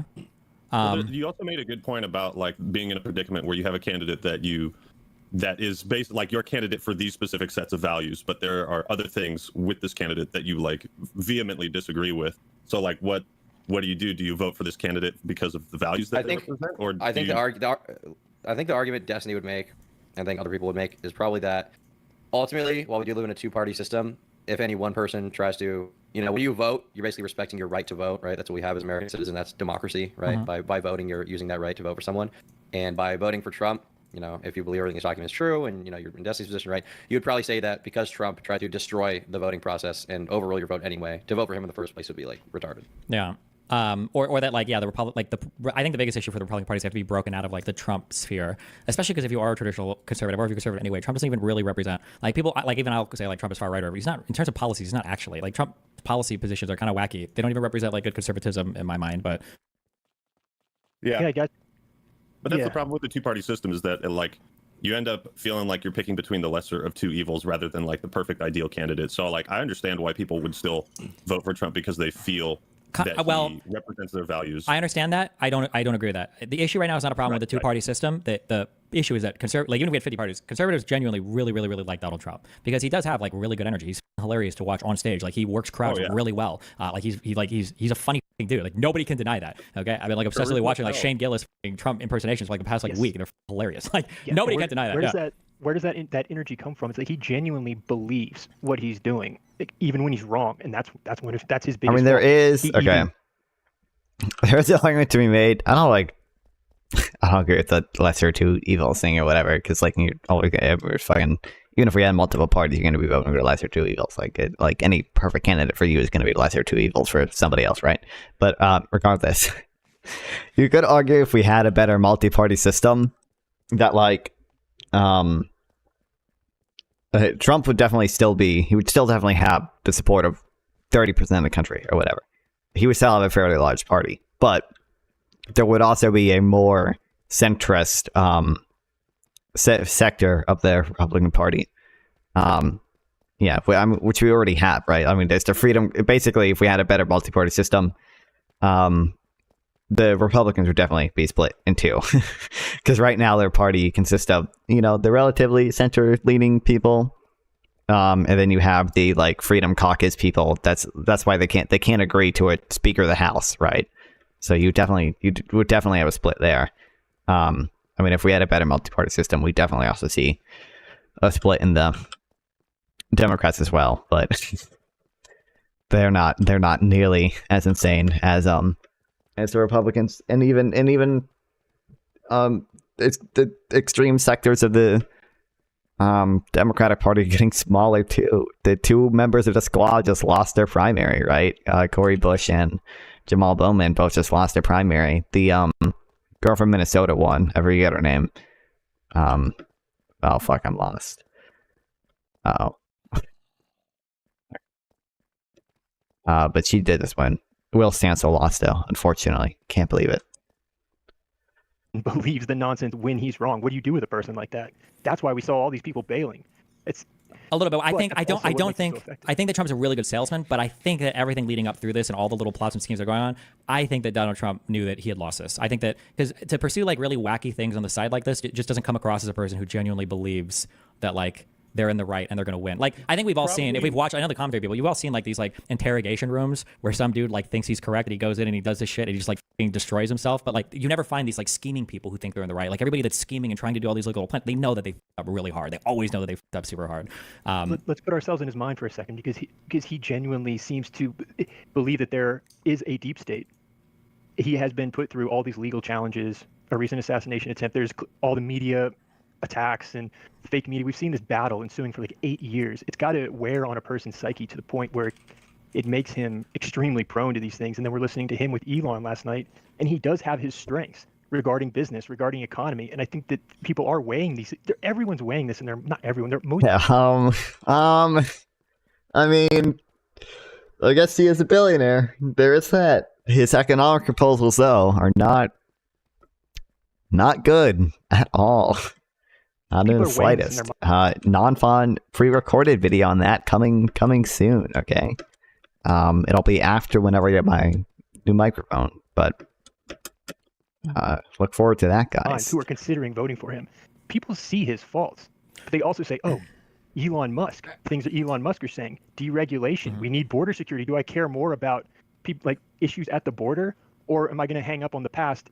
And then, okay, you're right. The past is too bad. I'm going to overlook everything at the border. And I'm going to vote for Kamala. I think I can understand that. I guess my biggest frustration as somebody that does a lot of like media coverage and reads a lot of autistic shit, and autistically reads a lot of autistic shit, is that if one of the frustrating parts, I guess, from the liberal side is that in terms of like a deep state existing, like every single thing, I think even for what I've read in here, every single thing that Republicans have accused like Democrats of doing insofar as like deep state stuff is actually happening. And it's like all in the open. Like the idea that that a president would call a state, that's already wildly inappropriate. That you're calling a state election and saying like, I need you to do something about the voter fraud. I need you to find shit that like how many times has Trump said Biden told his DOJ to investigate me, and here you have Trump firing attorney generals and telling his like attorney generals like, I need you to send this letter out. I'm gonna fire you guys, right? Or like all of the like the fact that Elon Musk bought Twitter, right? This is literally your George Soros figure, right? You've got a foreign billionaire that buys one of the largest social media companies, makes it public, and then turns it private, or takes it from public to private, right? And then is posting deepfake images of Kamala Harris. We know they're deepfake, but still, holy shit! I love Elon, bro. Yeah, I think the issue is that like the frustrating is that like all of the deep state like accusations I feel that like Republicans make to Democrats, like at the end of the day, what do we have? We've got pictures of Hunter Biden's and then we've got like the Hillary emails. And I feel like just in this event in and of itself, there's like so much horrible shit that's already worse than like anything that I've ever been seen like demonstrated by on the Democrat side. Is like very frustrating, I think. I got a question for you, Warren, when you're done. Yeah. Well, I would just keep in mind, if you feel like you were fighting a corrupt system, you're going to, and this is what I've been thinking about. Not gonna lie, Destiny can sound insufferable sometimes. This system is broken. They're going to I think he's really good on this he's issue. going I don't to think he fight sounds back insufferable with here. everything he can in unethical ways. That's how you slip into a dangerous game. Oh fuck no. But then the question would be is like you probably need some corrective mechanism to make sure that that isn't happening, Yeah, right? which would be the people- that would be the people you have around you to tell you like this isn't actually happening. But thank God yeah, it worked. that's the checks and balance. I mean, it's kind of like you know, YouTube comment section or I like like feedback from gameplay. fans if they say like, yo, what the fuck's up with this video? This video sucks or whatever. You know, you have like an Freedom of audience that speech. tells you what they like, what they don't. I mean, it's a different thing fundamentally, but the point is that like he's You're playing appointing Minecraft or watching people someone play it. I'm playing it. specifically so that they say yes to everything he says, so that they don't check him. Yeah, I mean, like the way like the founders designed the government. I is need with, to like, fucking many fix members the of checks and balances sugarcane designed to farm. prevent something like this from happening. But ultimately, what Trump wants seemingly is to be like king, quote unquote. You know. My whole thing, Well, I Warren, though, disagree is with like that. some of these people in charge Why do you disagree, are out of also curiosity? Republicans. So when you're saying like, I'll tell you. Wait here, let Willie do something Sorry. working inside. Yeah, go for it. Willie, Sorry, do your real thing. quick, the king. Okay. Sorry. did you say me do my thing? Or Yeah, what? Willie, do. Yeah, Turkey's having a side combo here. Here, you say your thing, and then Warren can respond to Turkey's question. Go. Okay, yeah. My whole thing is like, when we're saying You played that GTA Online or Trump's Elden fighting Ring? I GTA played because GTA they Online. believe, I had never played Elden Ring. I'm not good enough to play this Elden cabal Ring. is out to get him, and like he's fighting an illegitimate election. It's his own guy saying that he's wrong. So I don't really understand where the whole like the entire like what's the word? The entire like conspiracy that the election's fake that he's coming up with, and he's saying that. It's if his own guys are Play saying 2K? that No, I don't it's not play any that way, sports like, games. where's he getting that information from? Yeah, his guys are pointing out that the technical claims about the election fraud is not accurate. But surely you can acknowledge that there's an imbalance in like with the media coverage that we've been seeing. Sure, but is that a reason to what does that I guess give him a right to like have these meetings to what's the word? Okay, with just the attacks that we've seen, whether or not that's because, as Destiny pointed out, Trump is such an out-of-the-box figure. He's not like Bush, previous Republicans. He just came out of nowhere, and we have this kind of, I mean, a lot of people have talked about this over and over, but this system that's just kind of shocked by it, and there's been that conflict. So by pointing out that conflict, surely we can acknowledge that conflict exists. That doesn't invalidate what you're saying. And by about conflict, you mean the media coverage? Not just the media coverage. I don't want to like belittle it by just pointing it out as like, oh, the media is unfair to him. It's much. I think it's the same thing that's motivating people like Elon Musk to get behind it. He's feeling the same frustrations, unfair attacks. So I think that one of the things, one of the comparisons that I think a lot is progressives complain a lot about police officers over policing districts that have a lot of crime. And progressives will say things like, well, okay, if you send a lot of cops into these districts, of course you're going to find more criminals. That's bullshit. You're artificially inflating the numbers. And there's a reasonable response to that where you say, like, I understand that maybe things like being caught for like possession of marijuana, that might get a little bit inflated. But at the end of the day, we can't send police officers evenly to the entire city. Everybody agrees that would be fucking retarded. Okay, if I got one part of the city that's reporting, 150 homicides a year, I'm not going to send half my police force to go and police middle class and upper class neighborhoods where nothing happens on the hopes that we can bust some rich kids smoking weed to even out our marijuana incarceration, numbers. And I think part of the issue with covering Trump is that if you have a guy who is legitimately doing a lot of crazy shit, and then the media begins covering him more for that crazy shit, very quickly and very easily he can slide into this like, well, look at all this like disproportionate unfair coverage I'm getting, like the disproportionate unfair policing and like high crime districts. Like, yeah, the media is probably coming down really hard on you, but it's also because you're like being exceptionally like fucking wacky. It might be because of the things that you're doing that the media is coming down on you like so much. Yeah. Partially that, but we could look at the media coverage of the interview with Elon last night. There's nothing to justify the response that I saw today. I made a video about that today, but also this is bigger than just. What has the media been saying about the Elon interview? Media That was coverage. bad. Anyways, yeah. But I feel like all I'm for me- trying to get at though is real quick. I felt like, and you can correct me if I'm wrong. You were trying to, and just say I'm wrong if I got this, if I don't have this right. Sure. I feel like you were saying since the media coverage is super biased against him, and I agree, they went after him for a bunch of stupid shit, like the whole like grab him by the thing. I thought that was a huge waste of time. I don't give a or the fact that he like the porn star. I don't care, right? Who cares, right? And they try to make that like a really big deal. I mean, like, pre-Trump era, if you fucked a porn star, if you cheated on your wife with a porn star, right, and then paid her off to not tell that story, that would end a politician's career overnight. easily, like pre 2016 at least. Probably, I don't know. I mean, I guess Trump had to grab her by the pussy comments before, and that really, I mean, that should have ended his career already. But Sure, but you're using that as like, it feels like a reasoning. Vert for why gang you alert! can have these Welcome back, meetings for, like, Sergeant. Clark to take over as the DOJ or the Attorney General and stuff like that, to do these illegal acts, to like fight back. No, I don't mean to indicate that at all. I'm just trying to point out like where that conflict exists and how people are perceiving that conflict. And I would encourage you to watch like the video that I did today, pointing out just the response from last night. It's only been one night, to see how people, the lens, and what Destiny's saying about distributing and actions have consequences. That's absolutely true, but none of that explains just from last night why people are described it in this way. And then I say it is bigger than just the media, meaning all these court cases that we've seen, that we've been looking at.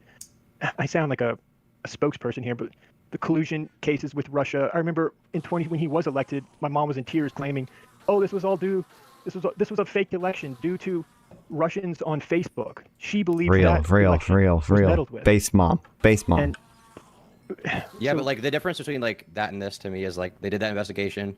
Oh, they're and, definitely like, different. Did you beat me in a debate deathmatch? Yeah. Put that aside, then we've had how many indictments people are, whether or not you agree with that, you have to recognize that people are perceiving this as an effort to destroy someone. I agree that the perception can be that, but I think an issue also is that, like, where is that perception coming from? So, for instance, if we say, let's say that we agree that the Donald Trump investigation was unfair. Let's say that we agree with that. Let's say that we went through the Dunham report. We don't like some of those FISA warrants. We say that this was all bullshit and it was just unfair. Okay. Trump's response to being what he perceived as being unfairly investigated was to, I mean, like, he fired Comey over not killing the investigation. He started to bully Jeff Sessions, his attorney general, over because Sessions recused himself from that investigation. He's like, I don't want to be a part of this. I don't know if I'm, biased or not.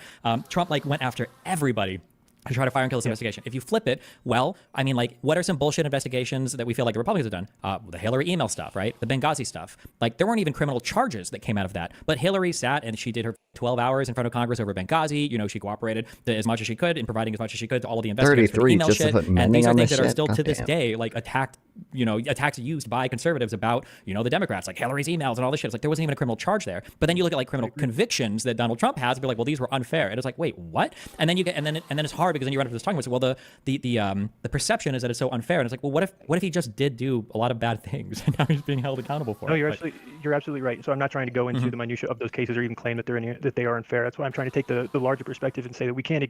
I think, like you pointed out earlier, I think that was a really good point, that he was this outsider coming into, like, a wrecking ball into. It's like in the movie industry, if someone comes in, some outsider, and just tries to start rejiggering with this system that is highly designed to be built around gatekeeping for self-sufficiency and keep outsiders out. You have someone come into that, it's going to resist against that. It's going to lead to conflict. Acknowledging that conflict exists does not mean that I'm claiming that anything about the validity of any of those court cases. I'm just trying to acknowledge that people are going to see it this way. And that's what I was trying to say in that video about after the assassination. So you have to acknowledge that they've seen attempts, what they Thanks for the bits. I appreciate it, man. Arrest, put him in jail, regardless of how you feel about it, and then we see an assassination attempt. I'm not saying that is even correlated. It's just unfortunate because this is the picture that's being painted. We can all acknowledge that picture. Yeah, I know why they believe what they believe. Like, obviously. And I can get back to your comment about the King thing. Someone asked me about why I don't think that he wants to be. Yeah. Can you and I just talk about that real quick? Yeah, fellas. Sure. I was gonna wrap up because I do gotta go. Yeah, you're good. Okay. I think to summarize, I think you have compiled a list of very compelling, diverse sources and quotes and bits of information. And like I said, the SpongeBob A to Z plan, I think you've laid that out pretty well. Honestly, I think you could make a very long form video of this, but also like a shorter, I don't know, like 15-minute version where it's just like the most important. So you could do multiple things with all the stuff that you've compiled. I think, like the other guy said, having quotes for certain things in regards to testimony is... Wait, can I just ask real quick, of all the stuff we went over today, just real quick, what was the most surprising thing that you learned? Oh, sorry, go ahead. Do we want to go like... No, wait, just you real quick since you have to leave, and I'll get these guys after. Okay. Based on the stuff that I didn't know, I think the Clark stuff, what was his name? The Jeff Clark, yeah. The DOJ stuff, yeah, okay.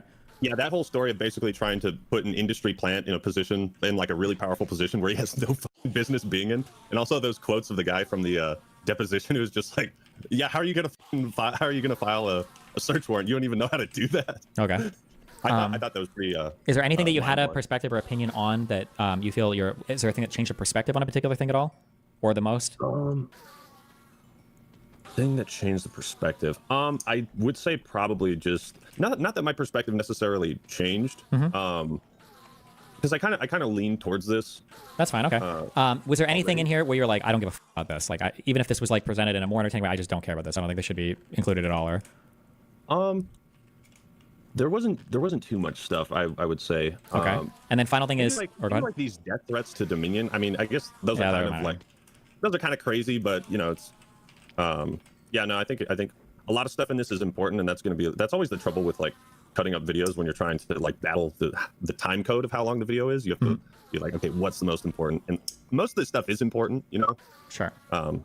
Yeah. And then final thing is, would there be like an additional piece of information you'd need to like move more on something else? Like, is there something that not just like a quote or something that justifies what I've already put in here, but like where you're like, man, I really wish that I could see this or something like happened here or something. If that makes sense.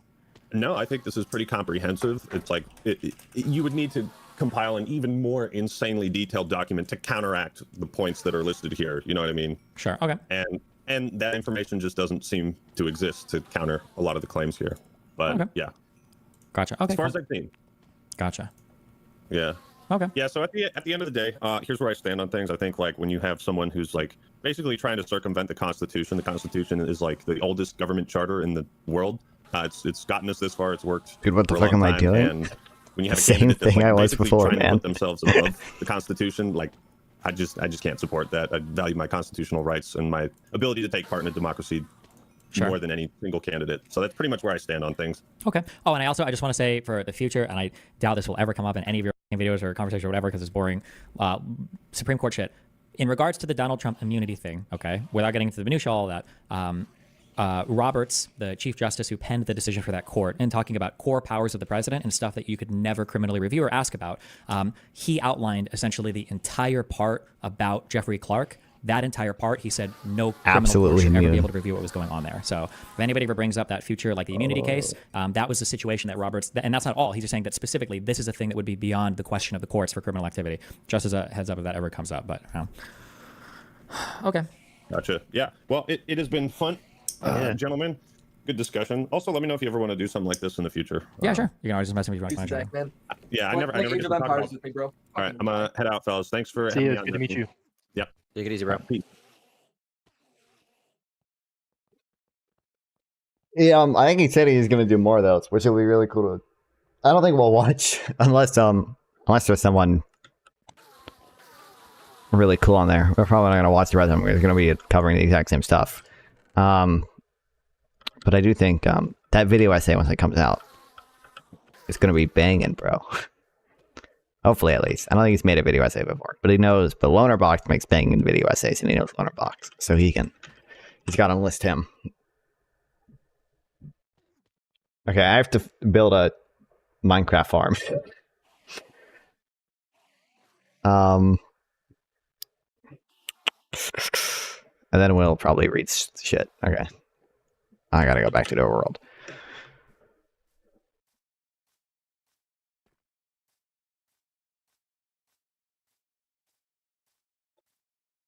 And wait, let me DM my thing real quick.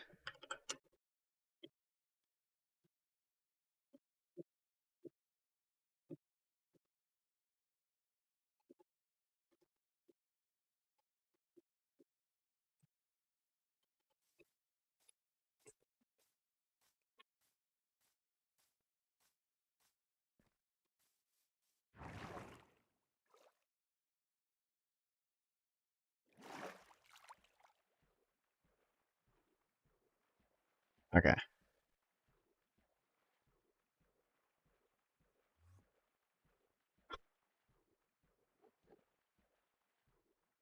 Been laying waste to the Gaza Strip. Tens. This video seems wild. Do you think you will be on the Boss tomorrow? Maybe. Why? Do you see Boss is hosting a debate on alien intelligence when he makes his return? No, that is interesting. I mean, I can be on the Boss tomorrow. Why? I'm not really interested in a alien debate. I mean, I could judge for it if they wanted me to judge, I guess. I think is it the horseradish debate? Because horseradish messaged me about it, and I told him I was not interested.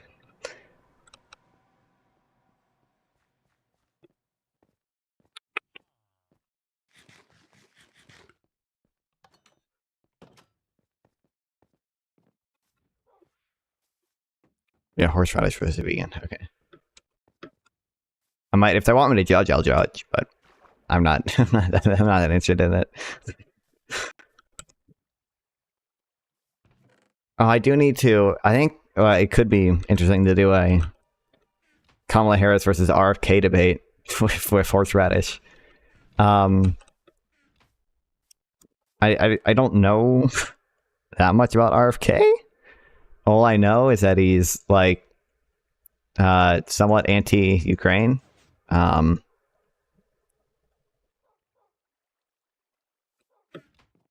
And I know people get mad at him for some of the things he said about COVID and Jewish people. So, yeah, but like I just don't. He's not gonna win. My argument would just be, he's not gonna win, and horseradish is gonna say, well, he's not only not gonna win because people say he's not gonna win.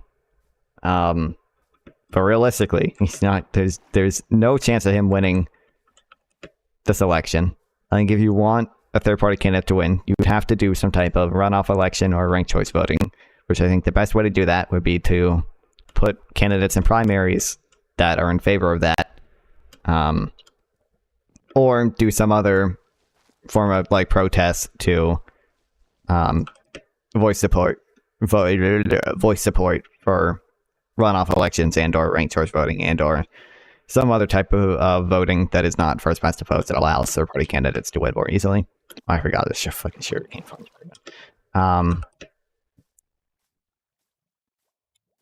I'm anti-Ukraine too. Okay. Well, I mean, I don't know what horseradish is. I'm just saying that's all I know about RFK. I don't know what I guess I'll build it over here. How big is this font?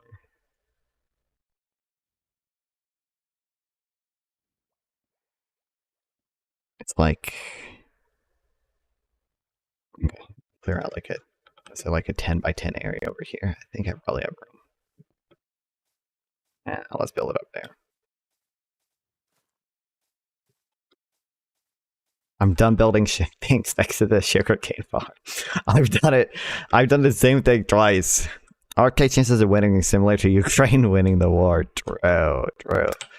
I mean, now it looks like Ukraine is doing relatively well in the, but how do you pronounce it? Cursed offensive or whatever? For the time being, at least.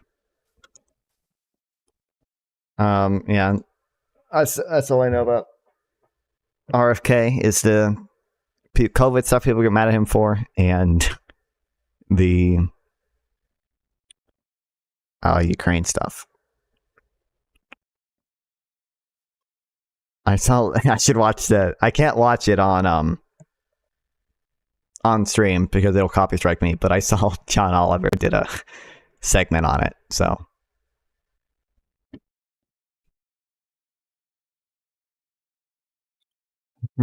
The cargo called kill the Fed and let the market work for real.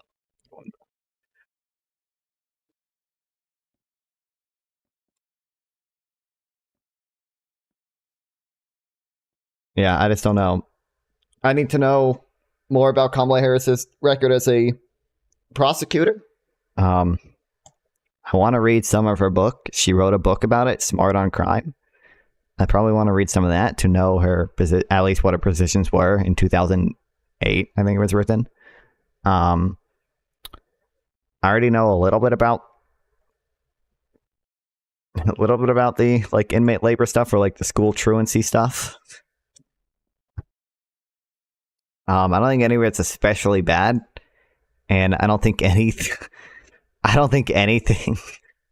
comes close to anything Trump has done.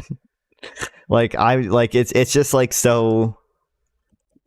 It's just like literally like even if I accepted like the worst things about Kamala, It's like, oh, what? She slept to the top. Okay, bitch. Like, Donald Trump has had 3 wives and, like, slept with a porn star, okay? Like, are we really? These are not on the same planet. Like, or she put black men in prison, okay? It's like, and Donald Trump did this shit with the Central Park 5. Like, those aren't on the same planet either. Like, it's just so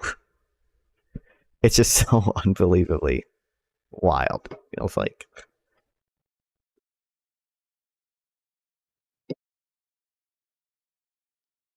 Yeah, I gotta watch how to build this farm. For an item, the splash potion of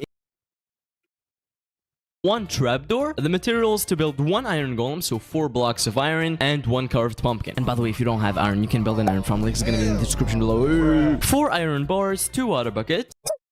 On top of that, you're gonna but it makes you're gonna be digging 4 blocks in the ground and dig them. Oh fuck! I can't dig 4 blocks in the ground. I don't. This is a fucking floating platform. Oops. Where's my dirt?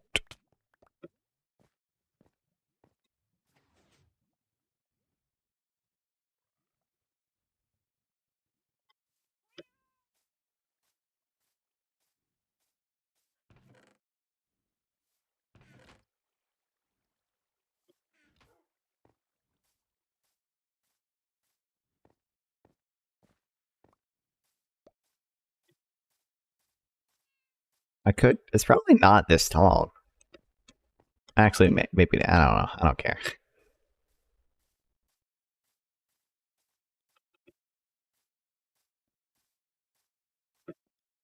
And I should probably build it closer to the center. Pretty sure I can't actually. Nope, I can't. Okay, it's fire. I should have brought scaffolding or something. Oops.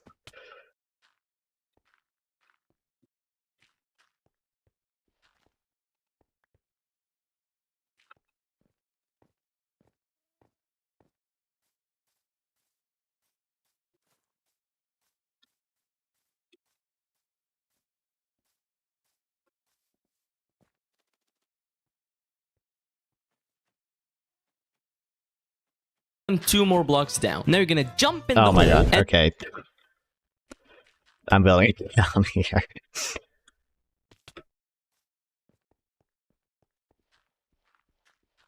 And hopefully it's just not this tall. Or I'll just make a fucking hole. I don't care. Okay. 2 more blocks down. And do as I'm doing here, I'm gonna be digging 1 block to the side. So yeah,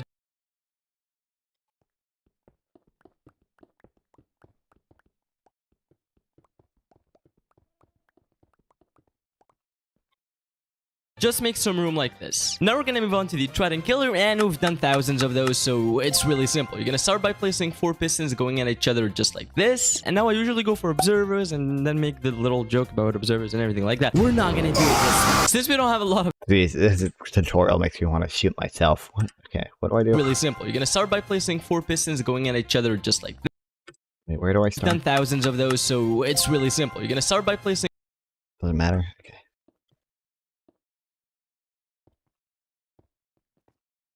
All right. 4 pistons going at each other just like this. And now I usually go for observers and then make the little joke about observers and everything like that. We're not gonna do it this time. Since we don't have a lot of space, we're gonna start with the torches. So what are you gonna do? You're gonna go to the corners and place 1 torch on every piston just like I'm doing here. And now for the observers, you're gonna stand next to a piston and try to place 1 observer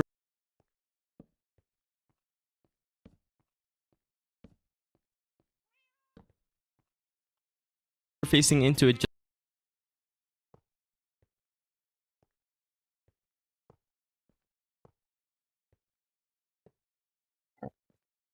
I don't know if I did Just that like this. Observer! Observer! Yo! Okay, once that's done, you're gonna take some solid blocks and place them on top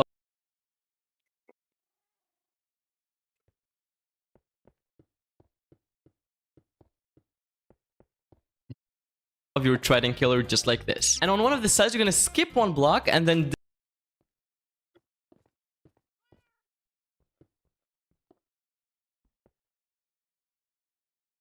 dig some blocks down so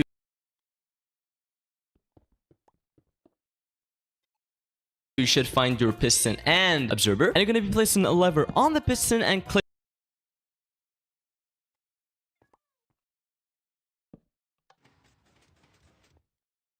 it once. If you did everything correctly, only one piston should be pushing. I know if you click it again, as you can see, it's working. One piston clicking. Do it again. And woohoo. Okay. I'm a genius. Wow. Nice hack, slow bro. True. And it's going crazy. Now you can throw your thread and add the Trident Killer. Click the lever so it stops, and now we can... Actually, no, I need to do that now, don't I? Fuck.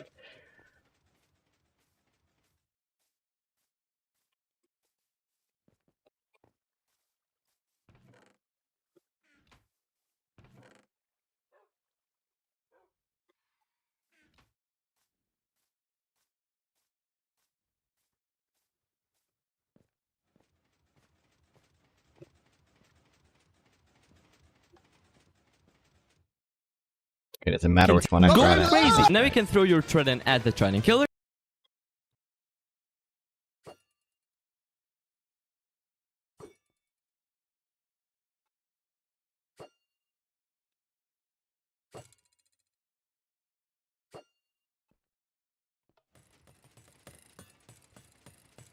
Alright, they all is, yeah. Okay.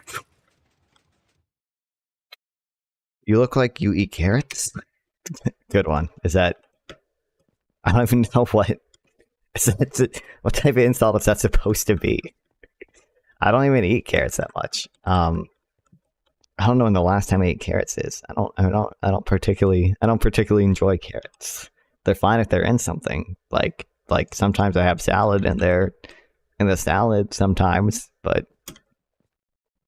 Click the lever so it stops, and now we can continue. We're gonna start with some solid blocks, and we're gonna be surrounding this little Trident Killer hole, but leave one side open, so I'm gonna leave this one.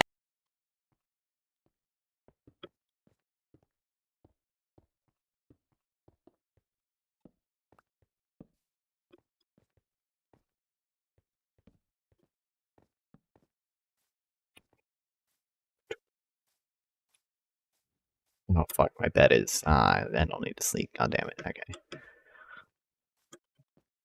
And now you need to pay a little attention. You're gonna go to the open side and skip one block and then place a block and two next to it. And now Wait, go to the open side, skip one block, place a block, two next to it. Okay. at the end, on the side that has this open block, you're gonna be placing 3 blocks. So 1, 2, 3. I think you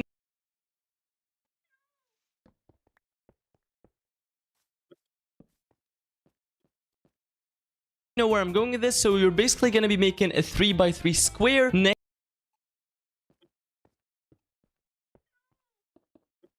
Like that? Did I do that correctly?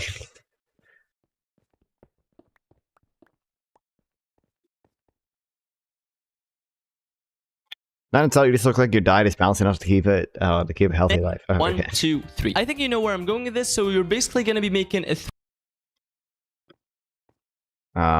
This messes up my staircase.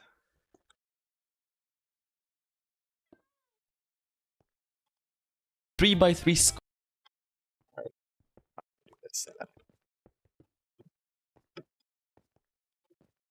got a note in my Apple News that Kamala announced she will end grocery store price gouging. What does that mean? It's just me. It's basically just a continuation of Biden's policies. Biden has done like stuff recently to like, he's done a lot of stuff to try to crack down on like junk fees, or to I think there was a case where like he went after egg companies that were supposedly colluding to raise the price of eggs. I think he announced like support for new legislation that would force companies to allow you to talk to a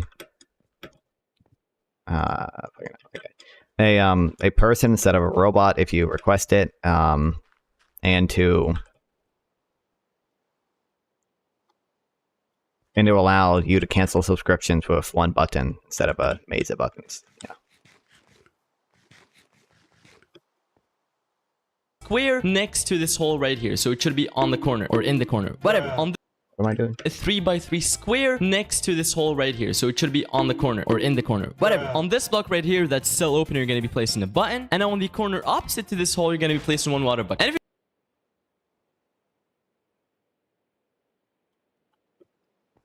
corner that's open. We did have here that's still open. You're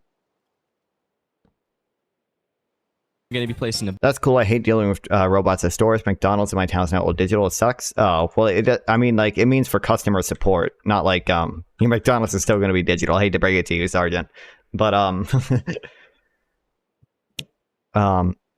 what do you mean by old? I don't mind the kiosk. Instead of talking to a cashier, you just click the buttons on the screen. I actually like that. I like that stuff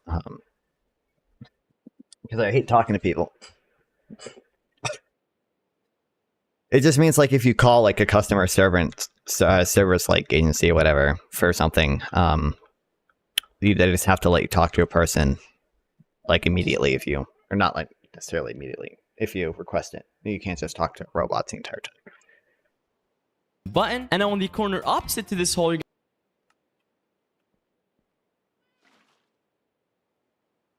gonna be placing one water bucket. And if you did everything correctly, it should flow perfectly to here. Place one temporary block, and we're gonna be placing 4 glass blocks on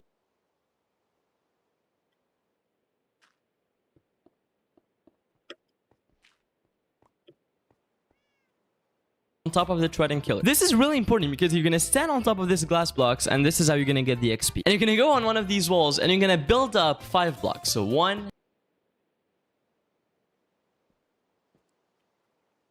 1, 2, 3. I'll do that. Wait, do I do it? 2, 3, 4, 5, and do it for this entire circle or square or 1, 2, 3, 1, 2, 3, 3.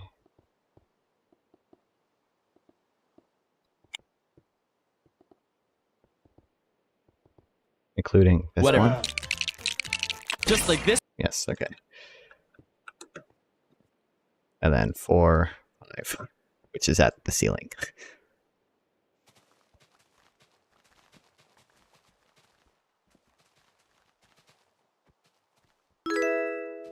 Oh, thanks for the follow, Midnight. Is that what this says? Hold on, my thing is messed up. I can't see it.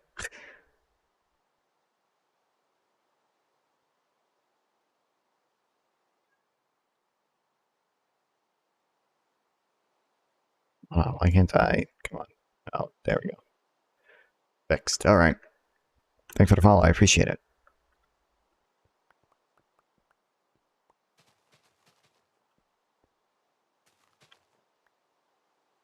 Now you're gonna go inside and I got this thug shake as your art because it's awesome, dude. It's awesome. Is that even a question? What the hell? It's not Fred.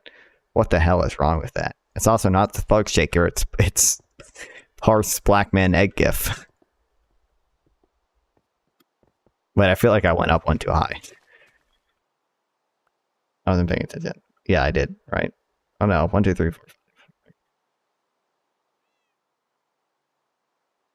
and on this metal block right here, you're gonna build up 2 blocks. So 1 and 2. And now hear me out. You're gonna Middle block. 1, 2. Oops, I should probably turn that off. place one campfire on top of these 2 blocks. Go on the side, place 1 block, and then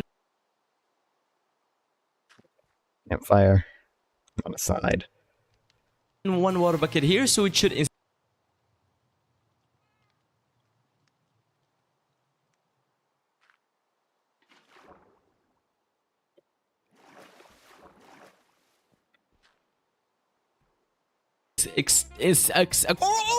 Of course, if you want, you can. Oh, good one, bro. Good one. Good. Thanks, bro.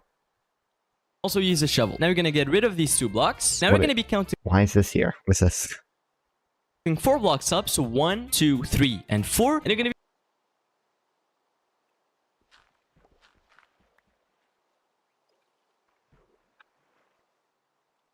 be placing 1 iron bar on every side, just like I'm doing here. Now under one of the iron bars, you're gonna break the block and replace it with a dispenser. Go outside, and next to it, you're gonna.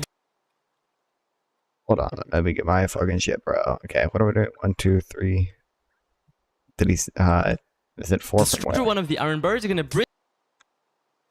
It's on the 3rd glass block.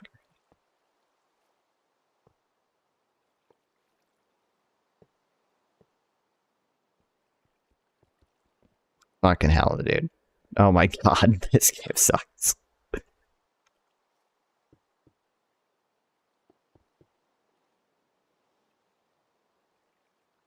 Say, mate.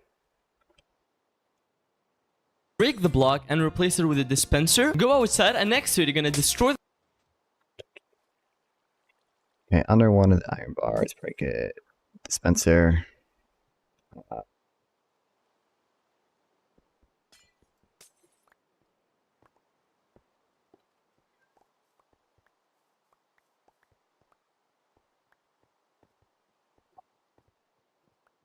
Go outside. The glass if you use any, and you're gonna place in a solid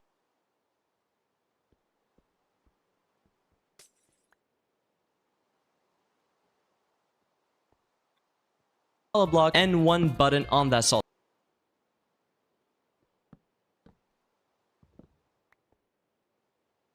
block. And in this dispenser, you're gonna be placing your splash potion. And multiple of them I can go get.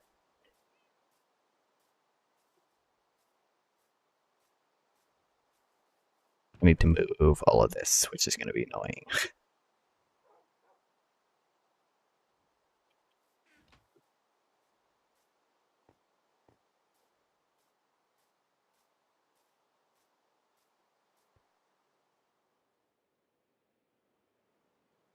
Of infestation. You're gonna go back up, and then we're gonna start making the iron golem. So you're gonna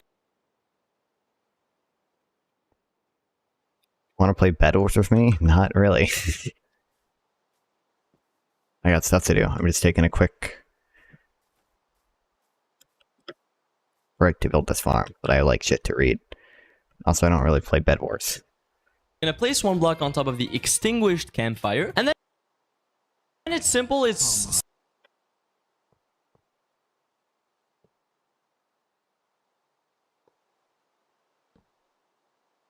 That ain't right. it's normal. You're gonna be just me. Oh, god damn it. What's that manual slide? Or axis.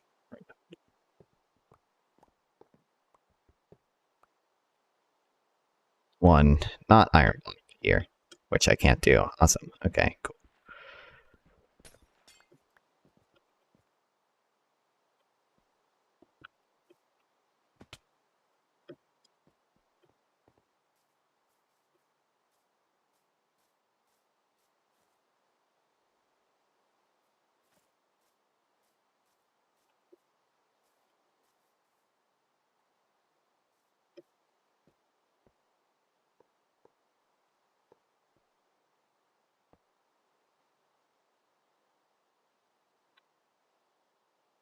Making an iron golem, so 2 blocks and then 2 on the side and 1 carved pumpkin here in the middle. And we got an iron golem. Now you need to get rid of the block and try to push him in. It's actually really simple. As you can see, he just fell down. Here on top, you're going to be placing... Alright, you better... land. Alright, good.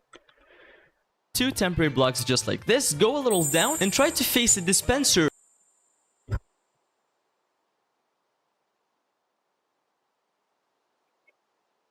Cast stay safe? What does that do?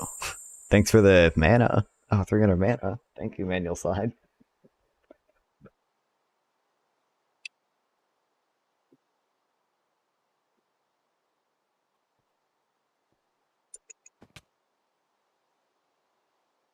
Oh, I did not place the temporary blocks down.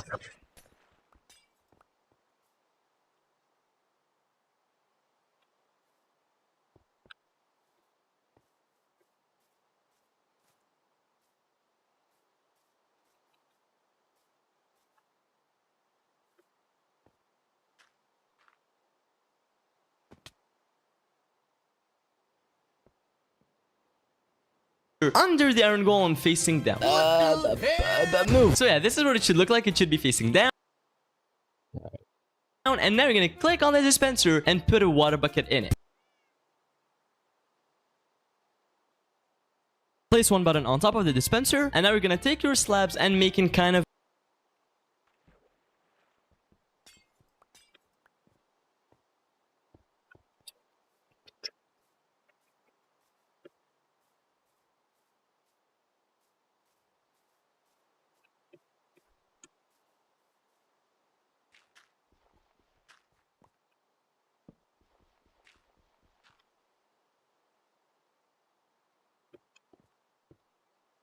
have a roof on top of this little build, just like this. And now for the final step, I want you to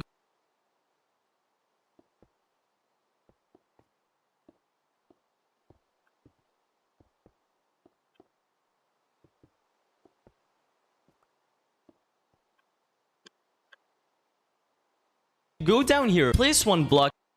Hold on. Okay. I can put my dirt back up here then.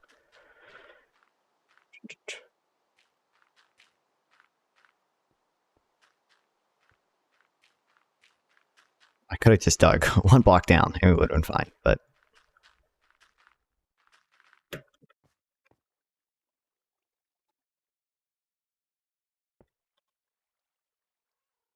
Stand on it and then break the block here. You're gonna take one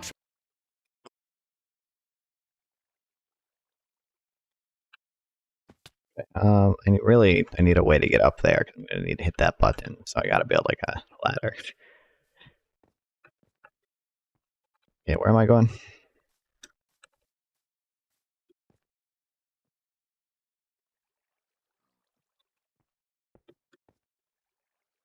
final step. I want you to go down here, place one block, stand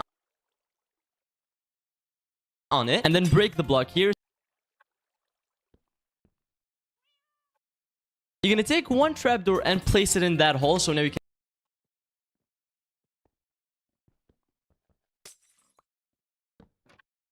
can open it and close it. And now, ladies and gentlemen, your farm is complete. I'm gonna show you how it works. All right, It's actually really simple. So you're gonna go to this side dispenser. Minecraft was on a way to make the most illogical, nonsensical structure known to man to do something they will only need for 2 hours. There's an XP farm, so I need it for a while. I need a lathe. I can make an even better one with a lathe, but I don't have that.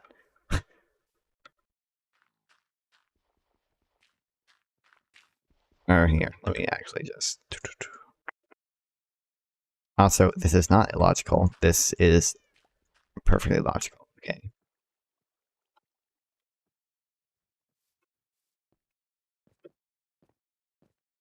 Although this wood farm sucks. This wood farm's broken. Doesn't work. Doesn't duplicate the kelp. I mean, farm the kelp. I would never duplicate anything. Actually, I probably need to get up there, so... Let's do it over here.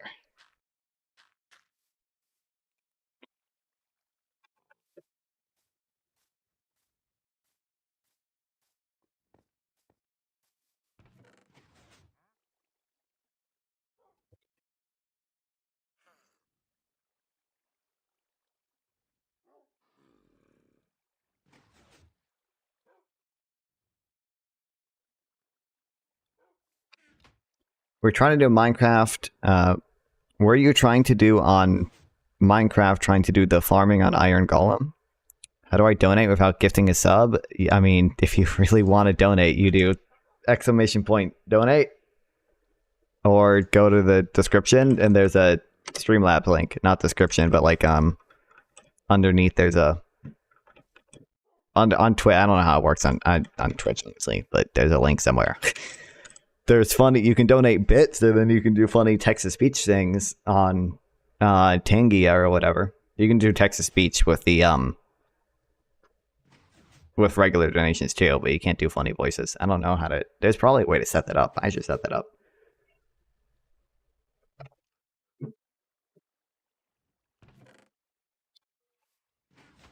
Because I know I've seen funny pyrocynical clips where he has that, so there's got to be something to do.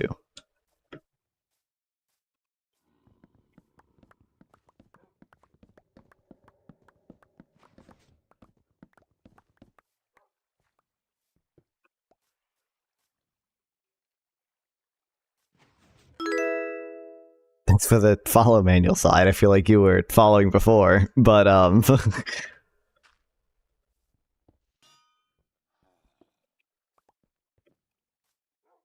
appreciate it.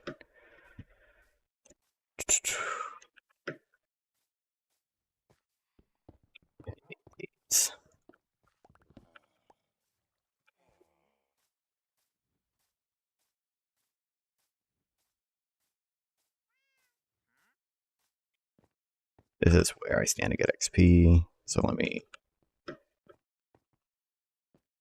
put this stuff over here.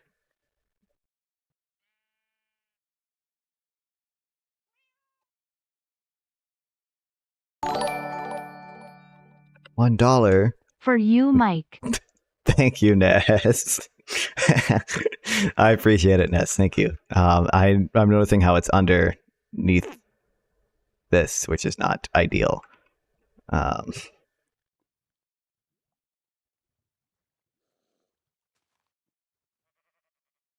we go. For my mic, I'm almost there. For the microphone that I accidentally bought and can't afford to run correctly. That is not here yet, but I need ladders. It's literally free money. And you're telling me to get a job when I literally earned free money doing this.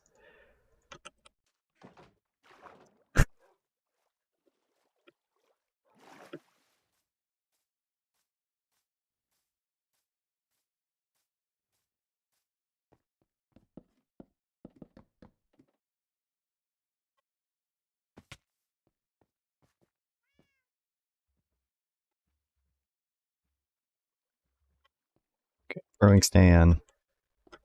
Then the furnaces. Then the chest. Jared, can I download Grunkle Stan dating sim? Or sorry, I downloaded a Grunkle Stan dating sim. Can I stream it with you later? What the hell? What is that? Oh, wait, from Gravity Falls? Why does this exist? Oh.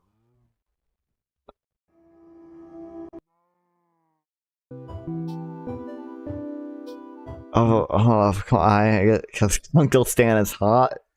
Isn't he? He seems rather old, but okay. That's facts, though. I'm glad my chat is in agreement. Okay, I guess. Okay, it's fine. Only the breaks. Only the brewing stand will up in the furnaces.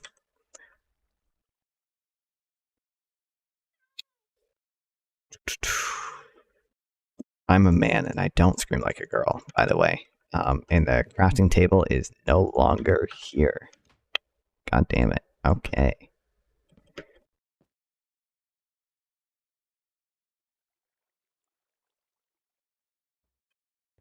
Anyway, I gotta go. Enjoy Minecraft gameplay. Thank you. I appreciate you stopping by. Appreciate it a lot. Have a nice day, you too. Thanks for the mana again. When you'll be done with Minecraft so we can play Grunkle? Okay, well I wanna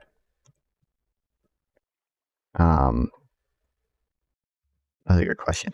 What do I want to do?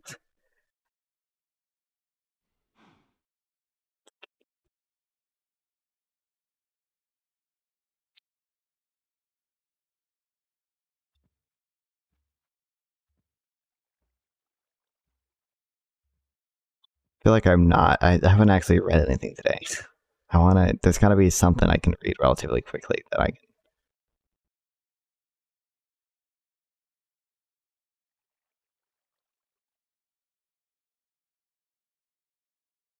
I think this is what we read already. Damn. Okay. So I don't need these.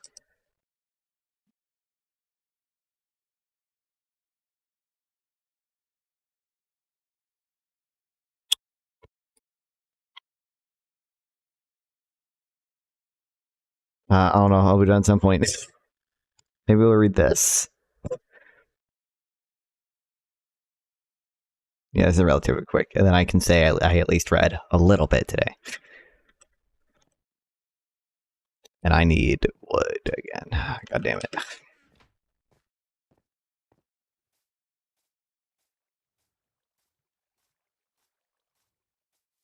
Just text me when ready. Bye-bye. Well, bye, Ness. Thanks for... Oh, fuck. I already have bookshelves. Okay. And for the $1 for my mic. Almost there, guys. I need to set up incentives.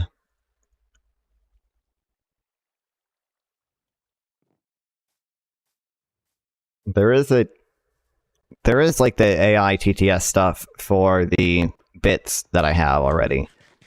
And I know there's a way to do it with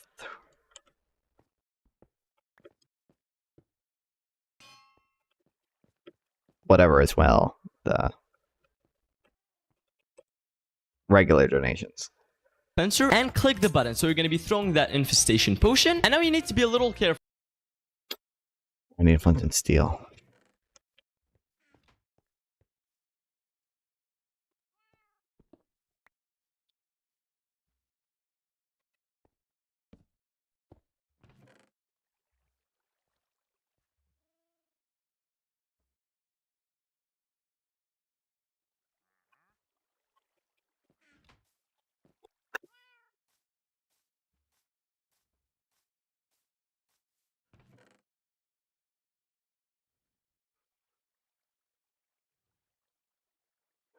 If I flint and steel, okay. And then don't need this stuff. Need that. Need to put all of this junk.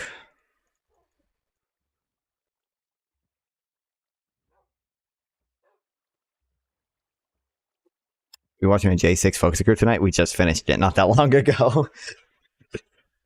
But it was pretty interesting. I liked it. Although I already knew a decent amount of the stuff, obviously, but he will do more of them. And if someone else cool is on it, then we'll watch them. But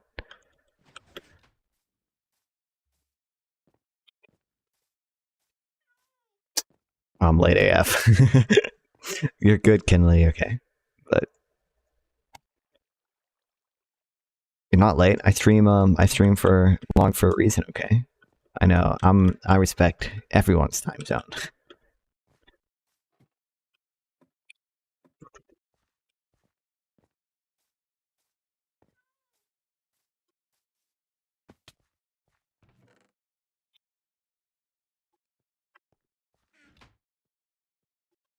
Are these all awkward potions already? No, these are water bottles. Okay.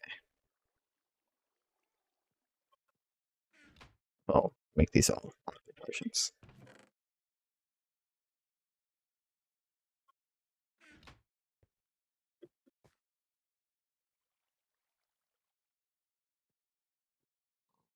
All right, I think we're good. I could just make a redstone trail down. Oh,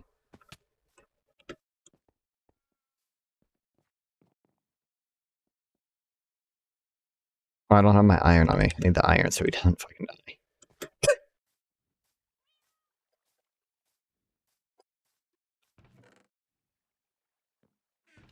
Clearly, everything that happened leading up to J6 is really so bad when everything is put in perspective. Yeah. I'm gonna say this is mockery of a billionaire running again. Yep.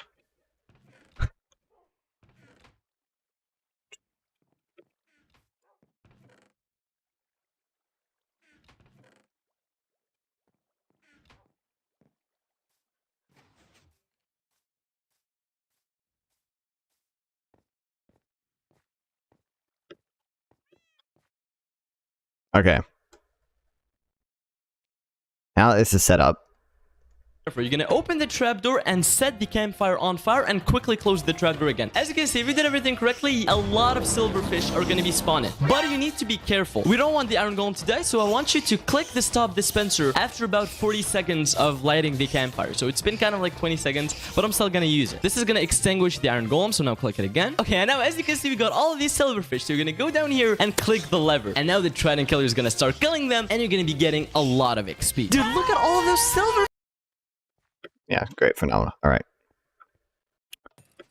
Trident killer.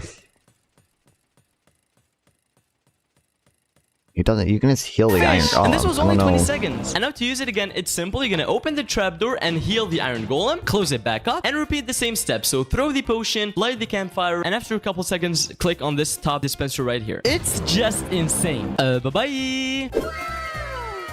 All right, crazy.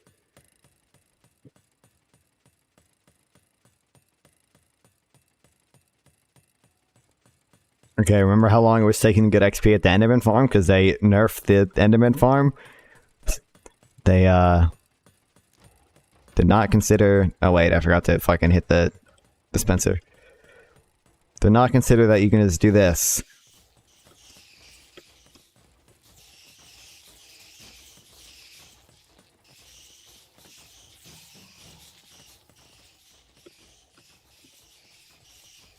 I don't know. The Iron Golem seems to die relatively fast with this farm.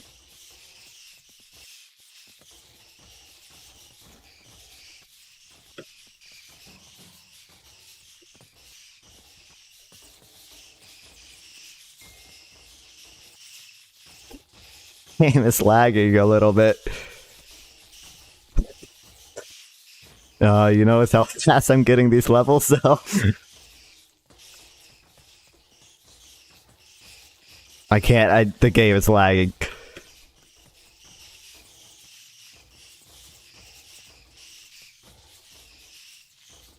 This is awesome now.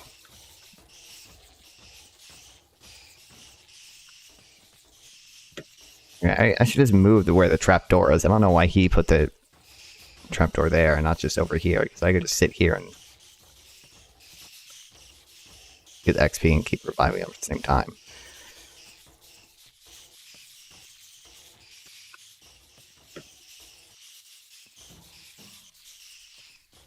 I think he's not infested anymore. Oh, it's so laggy. Do you see how long the button press is taking? How is he on fire again?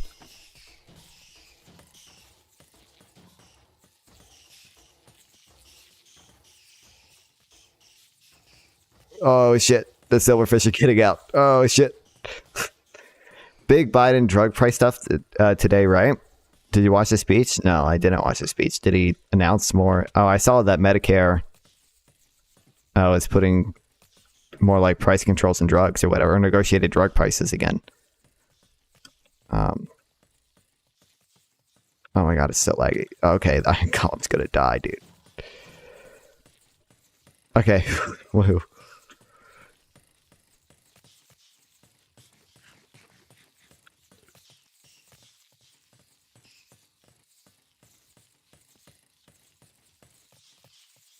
I don't have my diamonds on me. I can only enchant one thing. I don't have the lapis on me.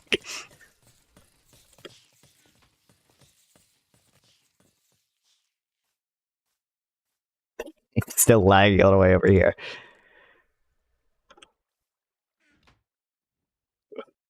Lapis. It's so laggy.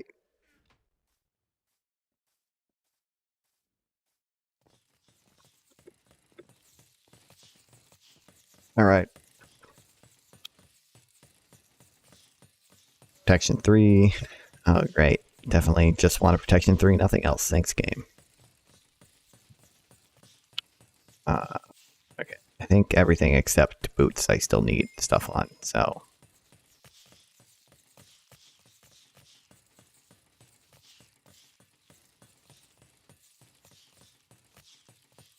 Last protection. Projectile protection. Aqua affinity.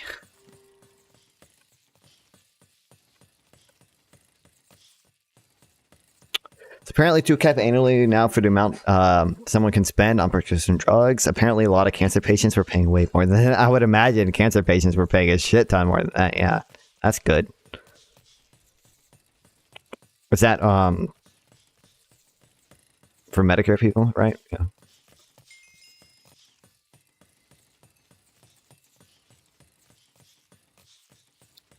Tile protection. Oh, projectile protection. Thorns too. Okay, so how about like protection? What if protection? What if protection? Big drug companies spend so much money on lobbying, and older Republicans fell in line voting against these. So, awesome, dude. Republicans are evil. Yeah, I know. Okay, protection 3. Protection 1. Okay, protection 3. Okay. Now I can make prot 4. Unbreaking 3. Okay, so that's good. Boots and leggings are good. Chest plate and helmet I need. Oh, wait, this is protection 3.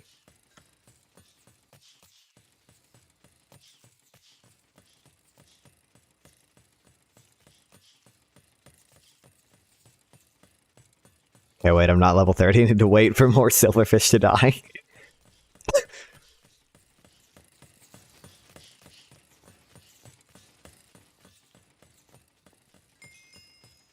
There we go. Fire protection. Fire, dude. Projectile protection. Okay, so game. What if, though? What if I just want protection? What if that's just what if I just want regular protection? Oh, wait. Prot 4. Okay. I don't need this anymore.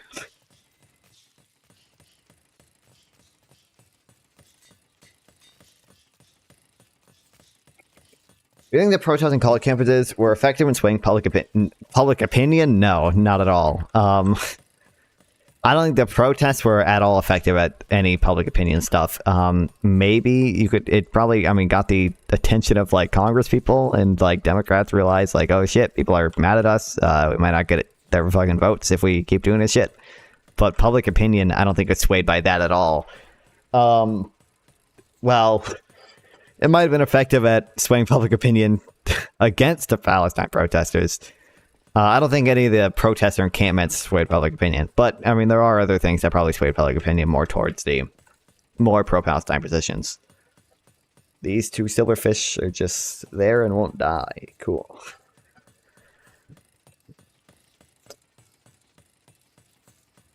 Okay, so these are good. Technically, Thorn should be on these, but I don't really care. I just need.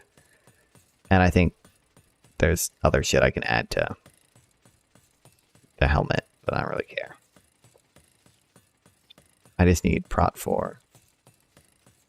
Oh wait, I need unbreaking 3 in the helmet.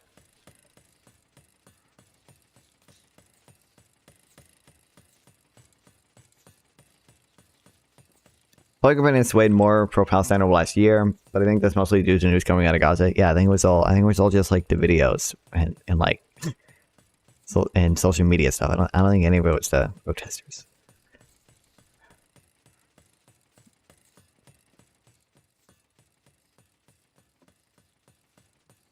Okay, wait, how do I use this farm?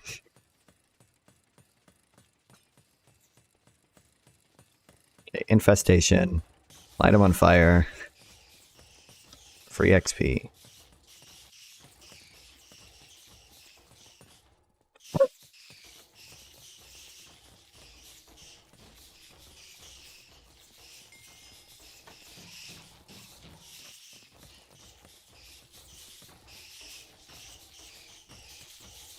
Man, this game's easy.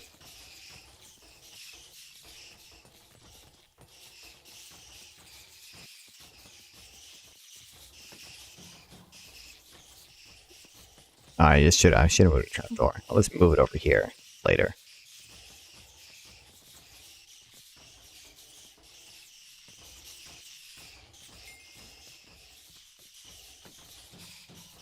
Oh hey, look, I'm level 30. That's crazy. The game's lagging again.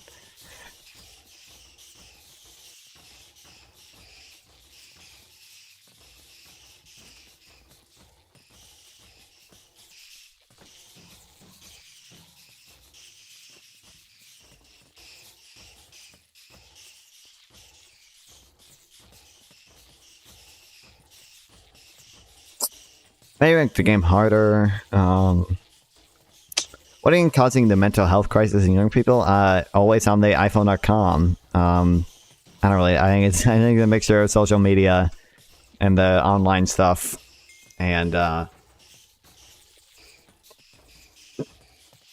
think it's that combined with with car centricism. I feel like About young people who know how to drive or whatever is going down. Like, I don't know how to drive. I think that's a big thing since everything relies on you being able to drive. There are a lot of people who just stay in and do online shit all day, like me. I think social media has probably had negative effects on that stuff. Makes it easier to stay inside, and it makes does some stuff to your brain and dopamine levels, right? I don't know. I'm not qualified to fully answer that, but you kind of have to drive, unfortunately. Yeah, exactly. But people don't learn, like me.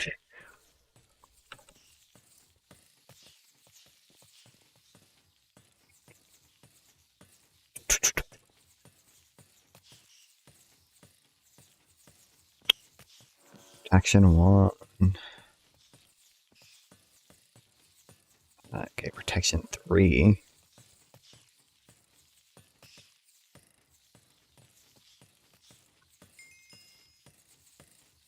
Iron Circus kind of built their own cars. Yeah, exactly.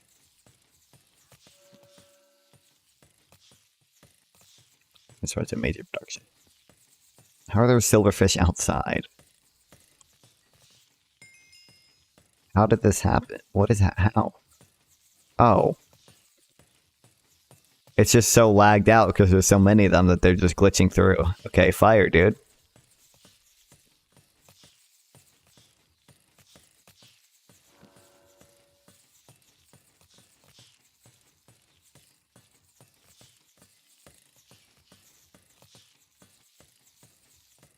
Okay, oh my god.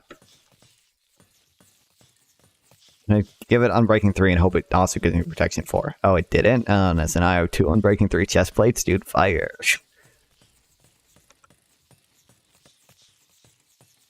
Young people in Europe do seem happier, but maybe I'm wrong. Walkable cities with good transport and strong communities can do a lot. Yeah, exactly. That's what I'm saying. Like, we don't, because we don't have that in America. Like, our shit is just fucked. Like, kids can't do anything on their own. And increasingly, they're just choosing that. Okay, Protection 3. Okay, finally. Oh my god.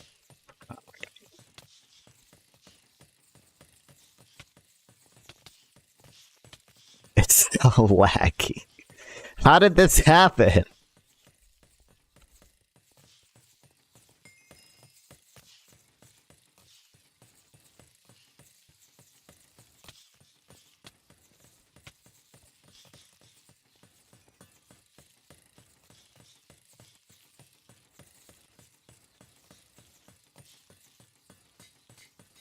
All right. That's good. Now I just need the helmet. I need Unbreaking 3. Oh, Protection 3. Give me Unbreaking 2. God damn it.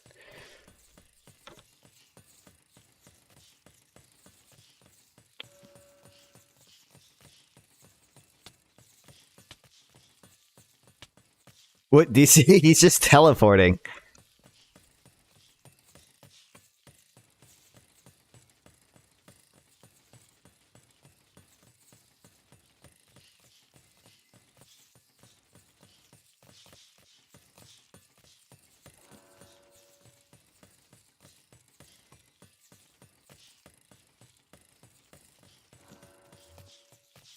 I love this game. I love this game. Unbreaking 3 this time, please. Oh, Protection 4. Give me Unbreaking 3 also. Oh, you didn't. Okay, cool. Okay. Why would I ever want the double enchants? Okay, awesome.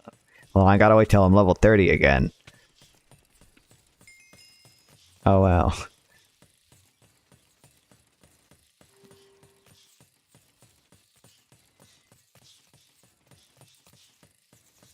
Fire Protection 3.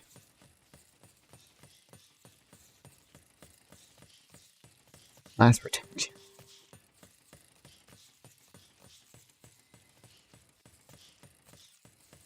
Aqua Affinity. Oh my, there, dude. Please, game, please. Oh my god.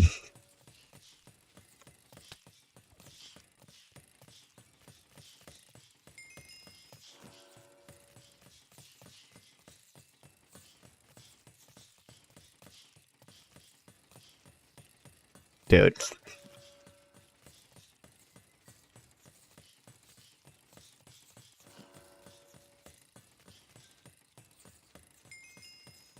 Please, game.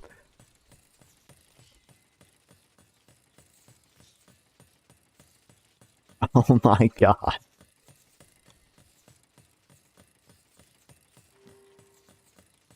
You think the comparative advantage amount argument for free trade still holds even though most modern mass production mass production process can be performed almost anywhere with equal efficiency? Well, I think I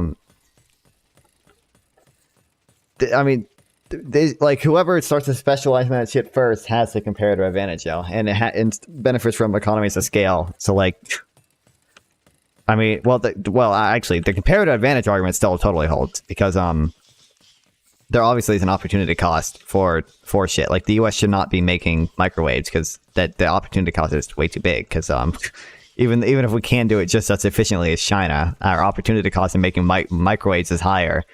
Because our more productive workers can be doing more productive shit. But I think, I don't know, I think like, wasn't this what Paul Krugman got his fucking Nobel Prize for? Was his trade shit, where he's like, his new trade theory? We're talking about this. If you make short people, if you make more short, if you make more short than people buy in the state, you export. Yeah, but I think the opportunity cost is lower now. What do you mean? Hold on, let me look up Krugman new trade theory.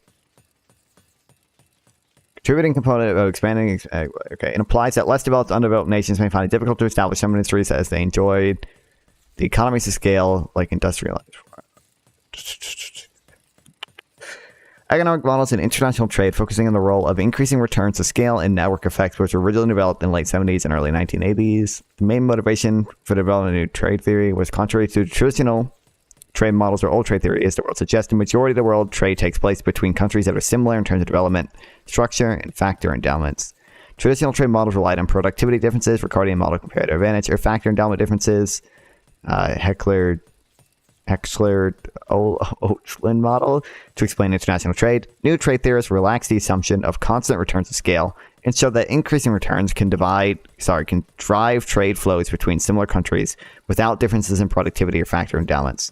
With increasing returns to scale, countries that are identical still have an incentive to trade with each other. In specific countries, concentrate on specific niche products, gaining economies of scale in those niches. Yeah. I guess trade theory has changed a lot in the 19th century. Yeah, this is what Krugman got his Nobel Prize for.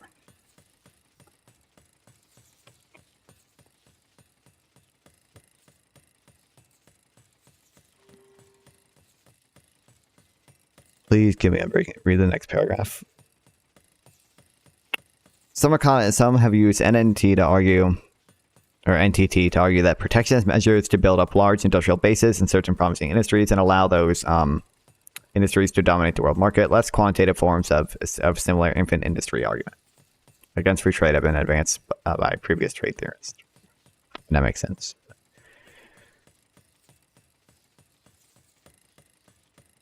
Can I please, dude? There's no reason I should not have gotten Unbreaking 3 by now. Oh, Thor 2, fire, dude.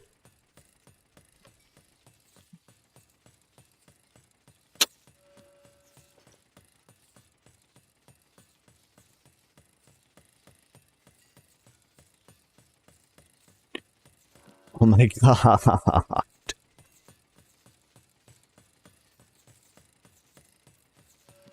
Is it possible to get Unbreaking 3?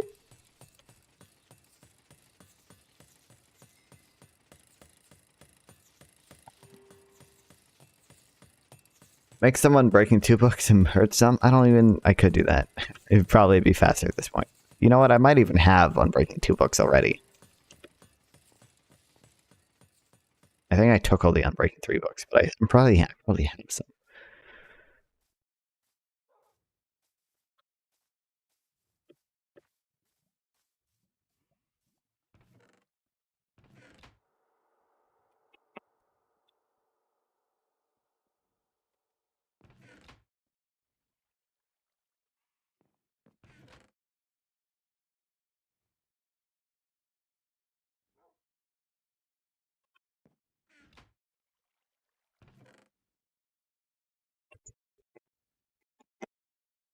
Oh, wait.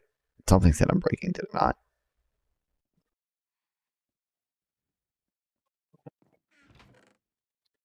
Gamble for Unbreaking 3 is going to take days. It shouldn't take that long. Oh, Unbreaking 3. Fire. Okay. I have an Unbreaking 3 book. Cool. I thought I took all those. If you try 3 more times, you'll get Unbreaking 3. I don't even need to. Boo. Yeah, thanks, Josh.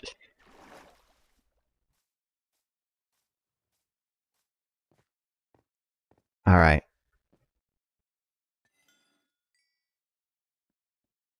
Look, Unbreaking 3. Wahoo. Okay. We're good. I just need mending for everything now. And I think technically there's more enchantments I can get for the helmet, but I don't really care. I could put thorns on the shit, but I don't really want thorns. Protection 4 I have. Unbreaking 3 I have. Respiration 3. I don't think I have Respiration. Oh no, I do have I have Respiration and Aqua Affinity. What else do I need? Respiration, Aqua Affinity, and Thorns. I don't have Thorns. I don't have Thorns, but I don't care. The chest plate I'm pretty sure I'm good on. Yeah. Just on mending I need. Fish for mending book next. We have a mending villager, which is faster than fishing for mending books.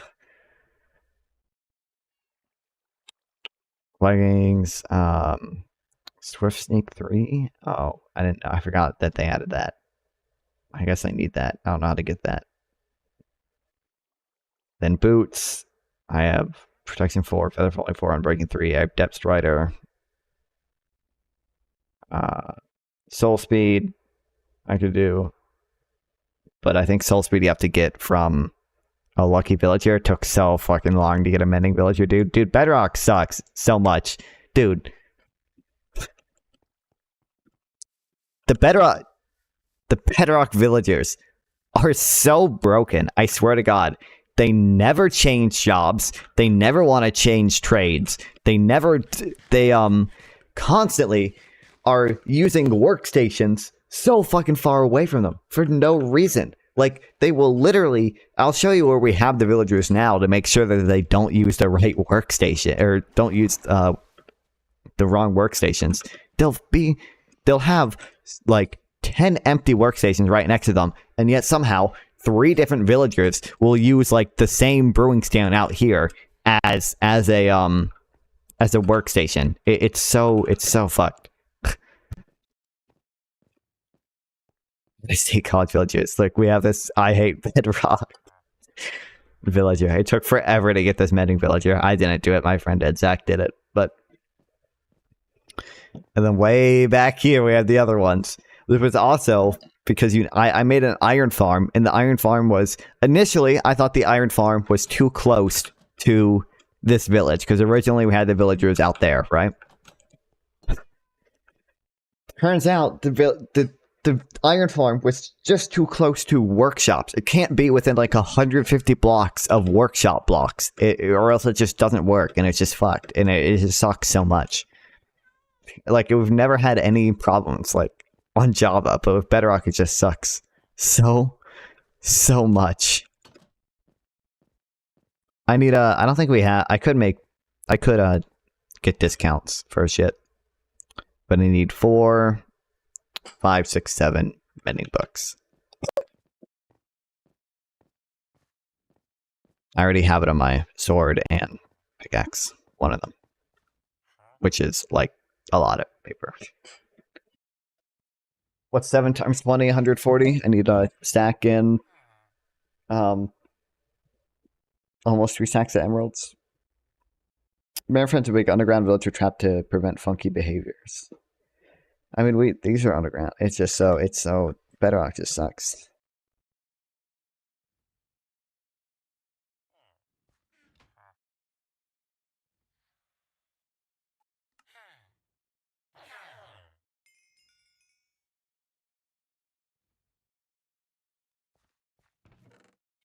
I need to fix the sugarcane farm again at some point because I fucked that up again, but I don't feel like doing it right now. It's a lot of work.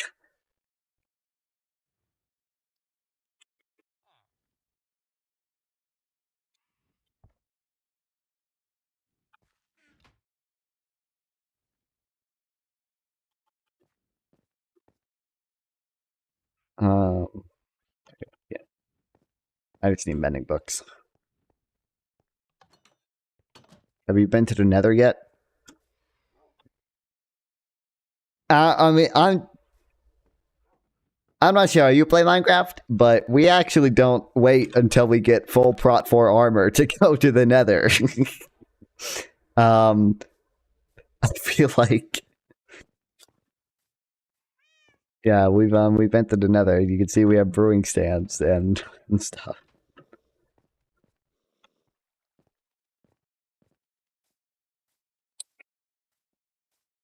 What was I gonna do?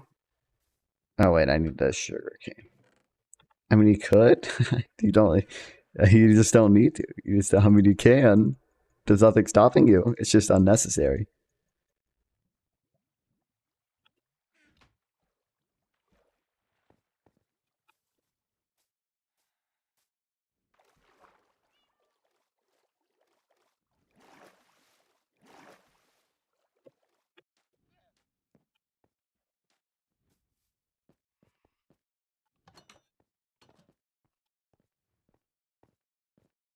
Only late game stuff and netherite in the Nether. I mean, you need blaze rods. Those aren't really that late game.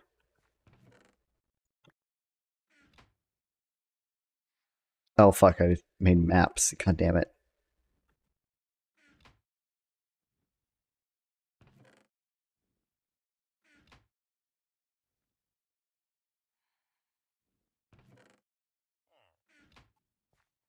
I'll be honest with everyone.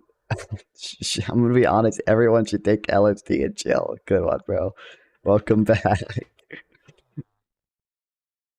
I keep the dude. This sucks. Why does it keep doing that?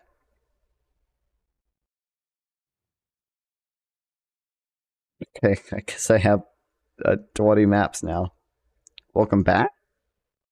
Yeah, welcome back. What? It doesn't say your first time chatter, so I just said welcome back. Yeah, you're not a first time chatter. You've been here before.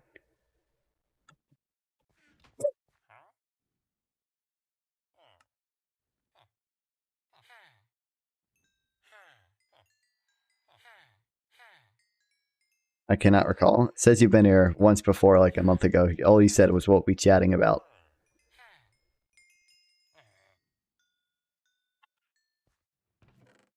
I don't know. If it doesn't say first time chatter or I recognize the name, I just say welcome back. I didn't recognize your name, but my message is serious.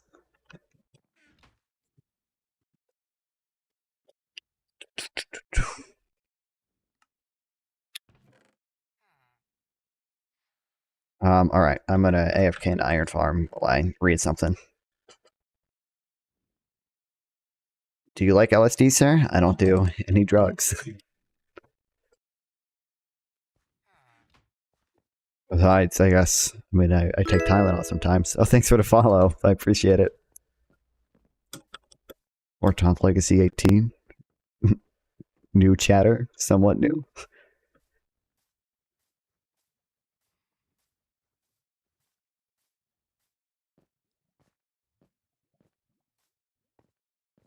Did Panda kill himself, or did I just run him off for good? He came in earlier today, Council.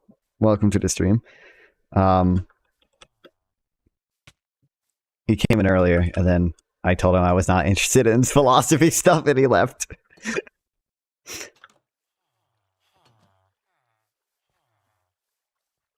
Alright, well, okay. I got my fucking shit back. Okay, now I can read. LSD may be a drug, but we should take, all it. Damn, I guess I finally did it. Was he crying? Who, Panda? Panda doesn't, I don't know what this Panda's issue is. I don't know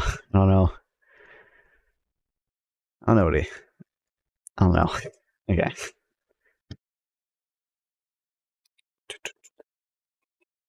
Where did I put this?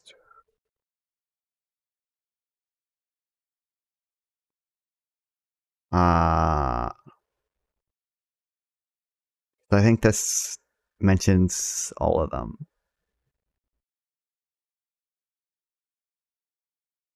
I need to make a page just about Saez and Zuckman, because I know their work is controversial to say the least. So I should probably. I'll just do that. Maybe I'll put shit under. Non-fun's pushing for globalism. Absolutely, I'm pushing for globalism. I wasn't there in stream earlier, so I'm gonna assume Panda was boiling its eyes out. Yeah, I bet. Some streamers see me as a daily event because when I follow someone, whenever they're live, I come and tell them I like LSD.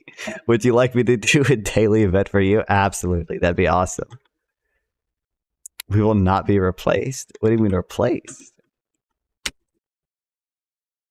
I'm just trying to get, cheaper prices for consumers, and you got it, sir. 07, brother. Thank you.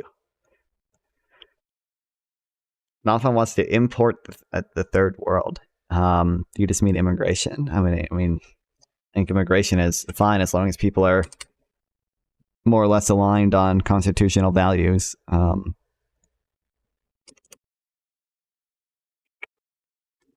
want streets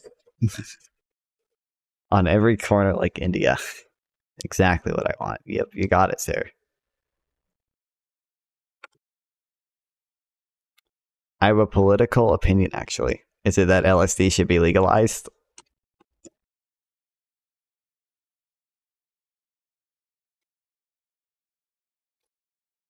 Aliens Global used to work on farm, or need to have a farm and 14 kids against the world doesn't work locally anymore. Can we get Localist Party in here? Can we get his opinion of that? Yes, that's the one. No, I figured. LSD actually arguably probably shouldn't be whatever is it Schedule 2? Or it's Schedule 1's the highest classification, right? I think it's Schedule 2.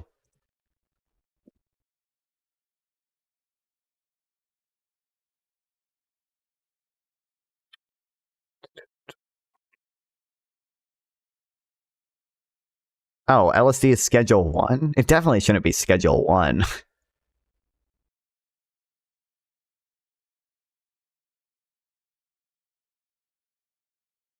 For legal reasons, I've never done LSD. Obviously. There's no, I don't think it definitely shouldn't be Schedule 1. Because isn't Schedule 1, yeah, with no medically accepted use. But I'm pretty sure there have been. You have to be an LSD to believe in globalism. I'm pretty sure. If I look up LSD depression treatment, I'm pretty sure it's been used that way. Maybe I'm thinking of ketamine. Look at that spit. Okay. How LSD and shrooms could help treat anxiety, addiction, and depression.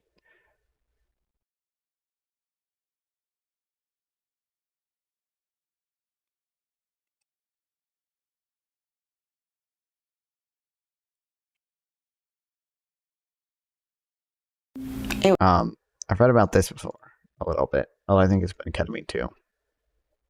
Definitely should not be Schedule 1. I don't think LSD is that. I don't know how good studies we have on LSD, but like my understanding is that most psychedelics are really not that bad.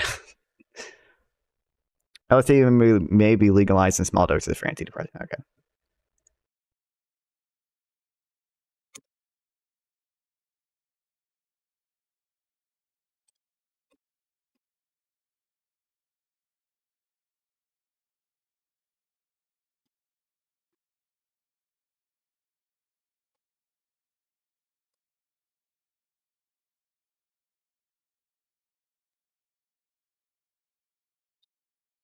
But I take it for fun. For legal reasons, I don't, though. Listen, I'm a member of r/LSD. I see the funny posts on Reddit of people freaking out over tough shit. r/LSD is an awesome subreddit. This is actually JD Vance. What?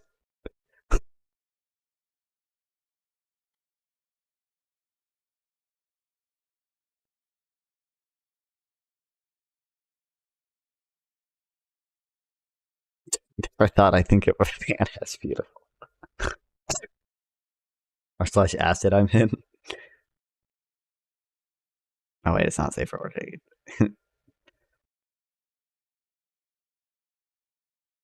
Like some of the things are just inexplicable.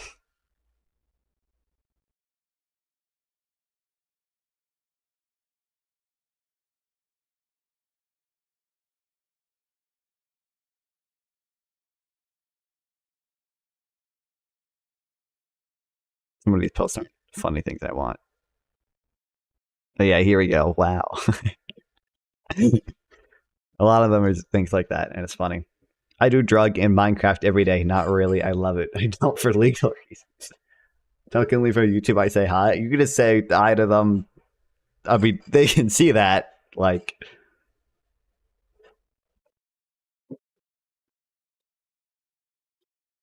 we don't do segregation here, okay? We're all one happy chat. We don't do platform segregation.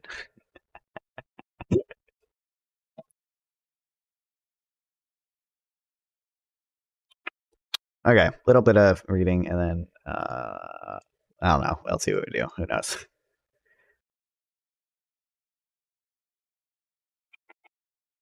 Taurus and I can see him through his screen.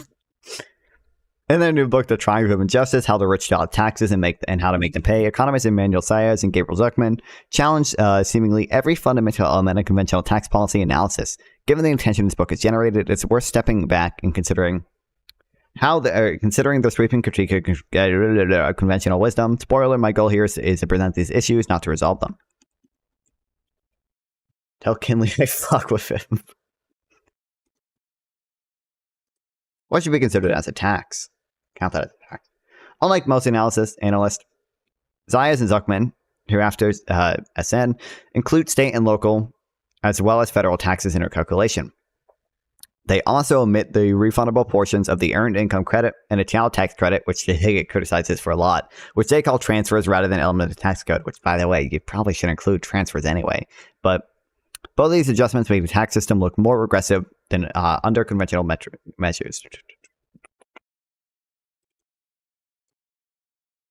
Contrary to conventional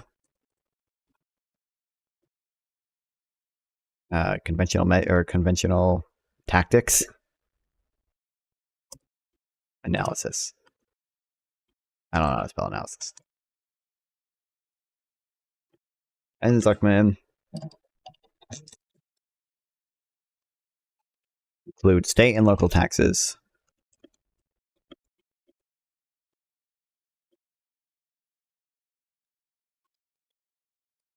And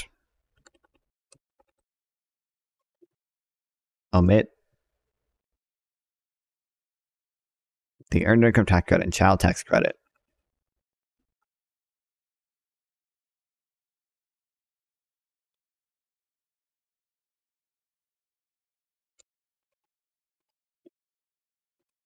They count as transfers.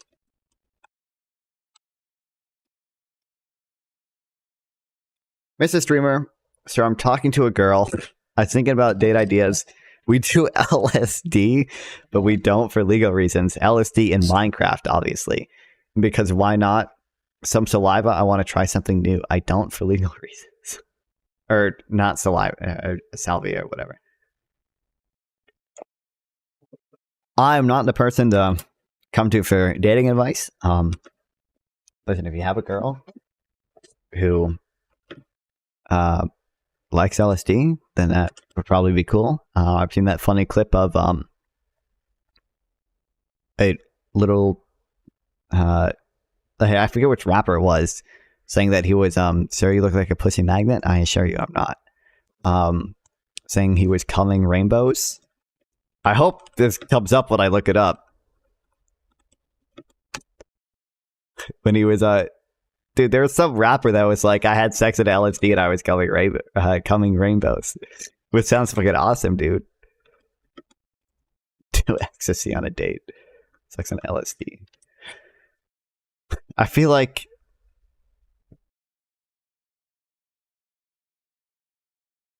I don't know who it was. A$AP Rocky, maybe?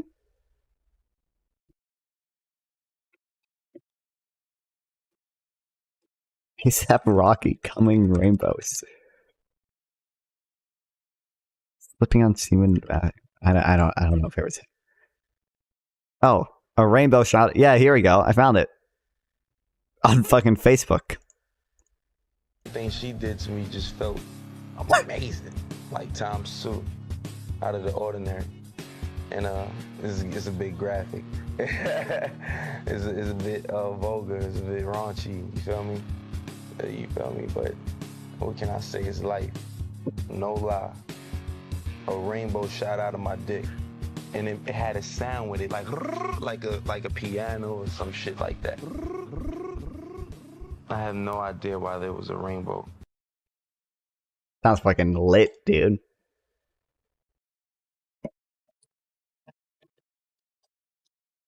I can't fuck. No, taking a pee on LSD is better because it feels like string coming out. That doesn't make. That doesn't sound great to me, but I'm glad you enjoy it. That doesn't sound like the ideal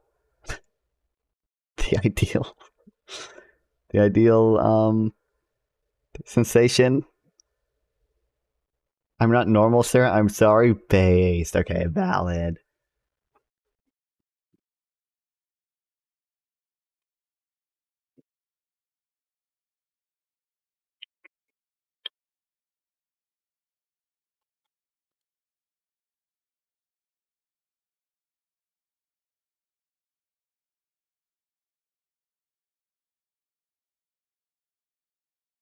Okay, hold on.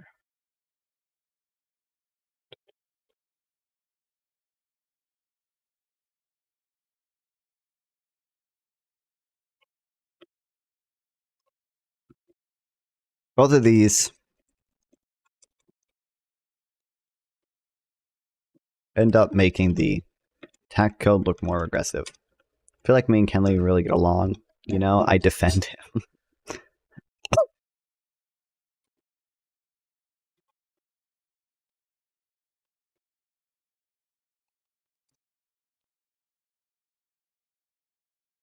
What should count as income?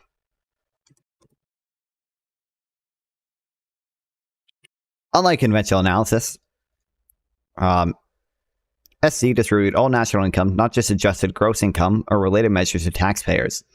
As a result, they exclude mean-tested government benefits like TANF or SNAP, which are not transfers, not production, from income, but they do include Social Security and other benefits. Relative to conventional analysis, which includes all benefits and income, their exclusion of means-tested benefits makes the tax system look more aggressive. Okay. Like most analysis. Thanks for the follow. Marcel Brady 1. I appreciate it. Welcome to the stream. Mr. Streamer, sir, how old are you? I'm 18 years old.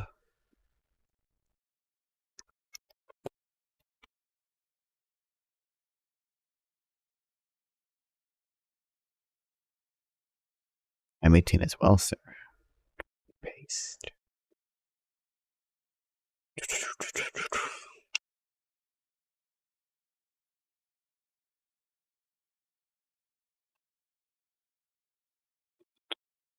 Exclude.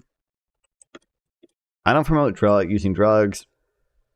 Really, all of them are negative, have negatives and are bad for various reasons. That said, the only real drug I would propose to anyone is a psilocybin. Is that what it is? Mushroom. Safe and not addictive.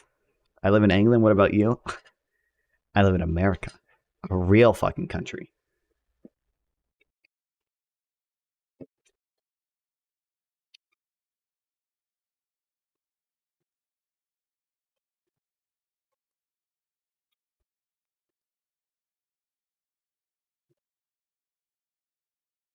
Mean tested transfers like TANF and SNAP.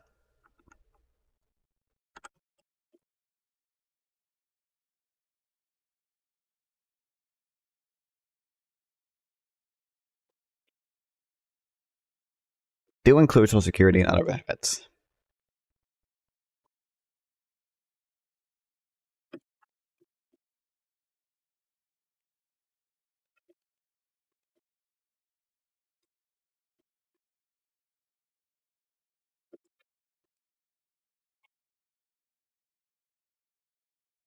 This also ends up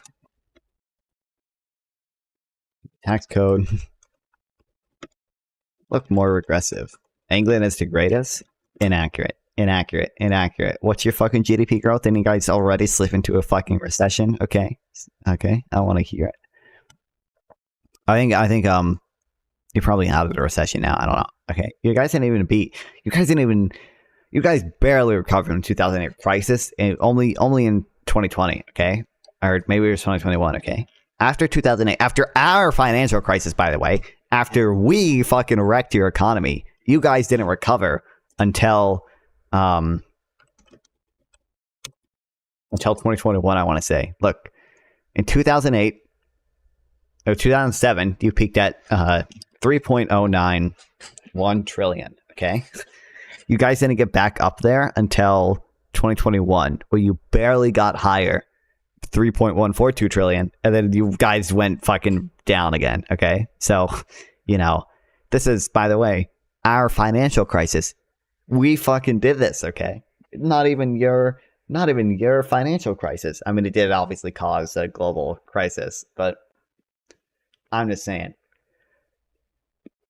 Let's look at US GDP. Look. We did a bit of a slow recovery from 2008, okay, but like little dip and then right back up, baby. Same thing with COVID. Little dip and right up on an even faster trend, baby. Let's fucking go.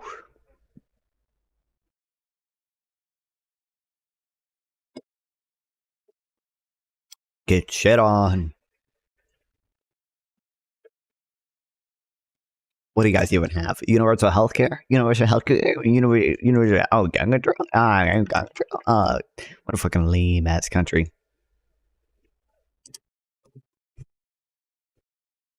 US is a much bigger country though. And okay, let's look at GDP per capita, bitch. First of all, I'm looking at trend growth rates, okay?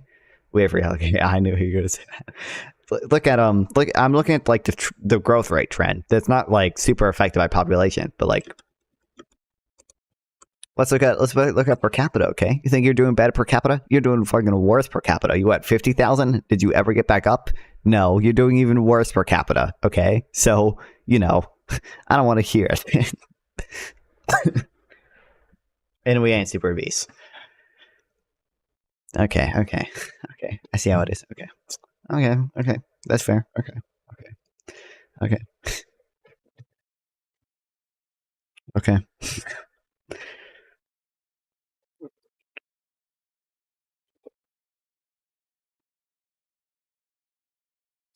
Hazardous distributed tax can be analyzed. And food isn't as dangerous as yours. What do you mean by that? I mean, we obviously have way worse food. That's why we're so fat. I don't know exactly what you mean by oh wait, yeah, probably doing it. We don't regulate it nearly as heavily. That's why like Red 40 is banned in most European countries, but Red 40 is not banned in the US. You're right. That is true. Because we had something here called freedom, baby. Fucking freedom.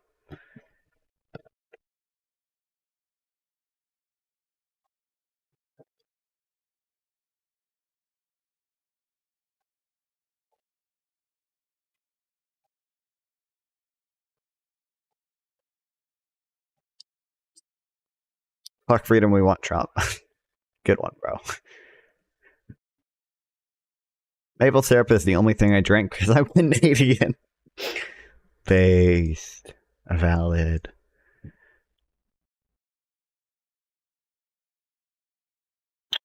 I am the community lead for Southern Pines and Progressive Victory. We got the local DNC watch party in North Carolina canvassing events coming up. And I want to get you up to speed. What time will you be able to talk over Discord or phone? Canada isn't real.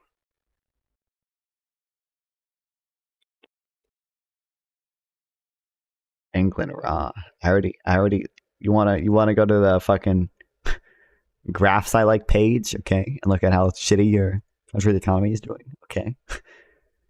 Also wrong answer.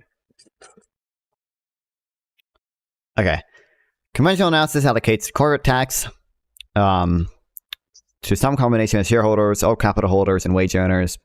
Zayas and Zuckman allocate the actual tax payments to shareholders, arguing that the Arguments the effect on the corporate tax in various groups is already reflected in pre-tax incomes. For example, if corporate taxes depress wages, workers have lower pre-tax income than otherwise.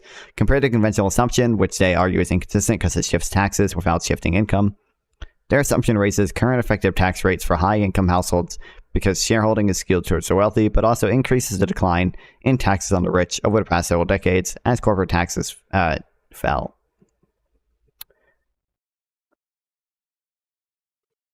When you're 18, don't talk about politics, do LSD and have fun. Based. Listen, Top 100 will tell you. I was somewhat. I did kind of want to try LSD at one point because the subreddit is just so funny. But okay.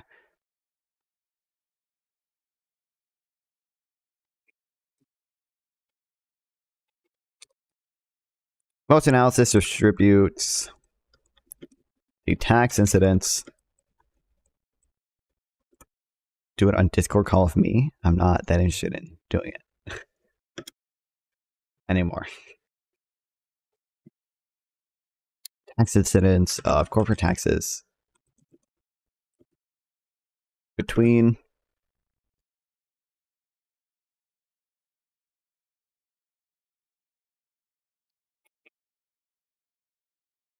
shareholders or capital holders and wage earners. No, you are interested. Trust me, I'm not that interested, bro. So instead, I look at the actual tax payments to shareholders. I mean that the effect of the corporate tax in various groups is already reflected in free tax incomes.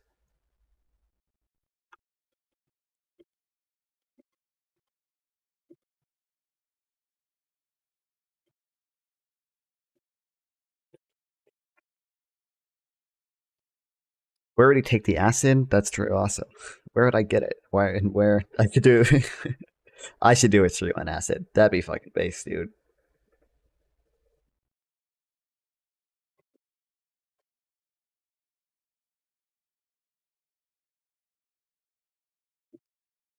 Effect on the other groups is already reflected. Take it in your room like everyone else. I don't want. I'd be like fucking high with my parents home. Like why? I don't. I mean, buy it. I don't know where I would get it either, but yeah, pre-tax income.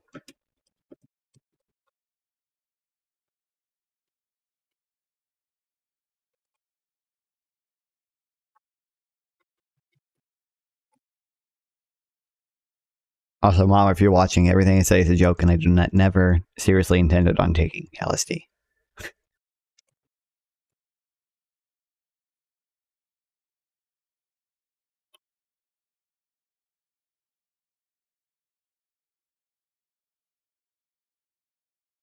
Running conventional assumption, which they argue is inconsistent because it shifts taxes without shifting income.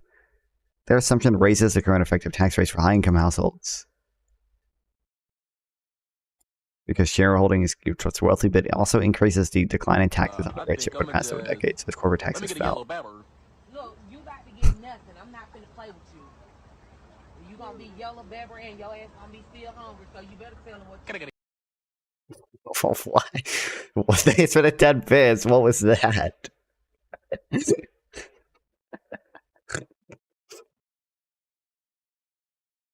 What the fuck was that?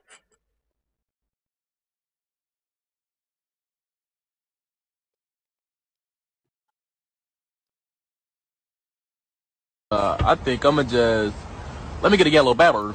Look, you about to get nothing. I'm not finna play with you. You gonna be yellow bebber and your ass gonna be still hungry, so you better tell him what. Can I get a yellow babber? Debate? I want. Oh, another. When's the next debate? I don't know. I mean, I gotta DM the boss to set up a new time for a debate. Other than that, that's the only debate I've agreed to so far. But I don't know the time. But it's a pain. I could debate ass. this guy right now. I don't know if I disagree with him on anything. He's a relatively progressive, but at the end of the day, it's really not something I'm really looking for. So I don't care. I'm sorry. I'm not the person to ask about like relationship advice. I'm just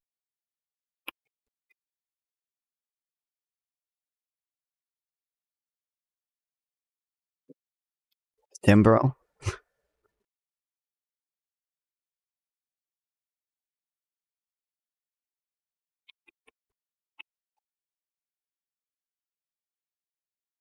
Also, I need to amend my opening statement a little. I mean, debating between keeping it mostly as is, except in just changing one thing.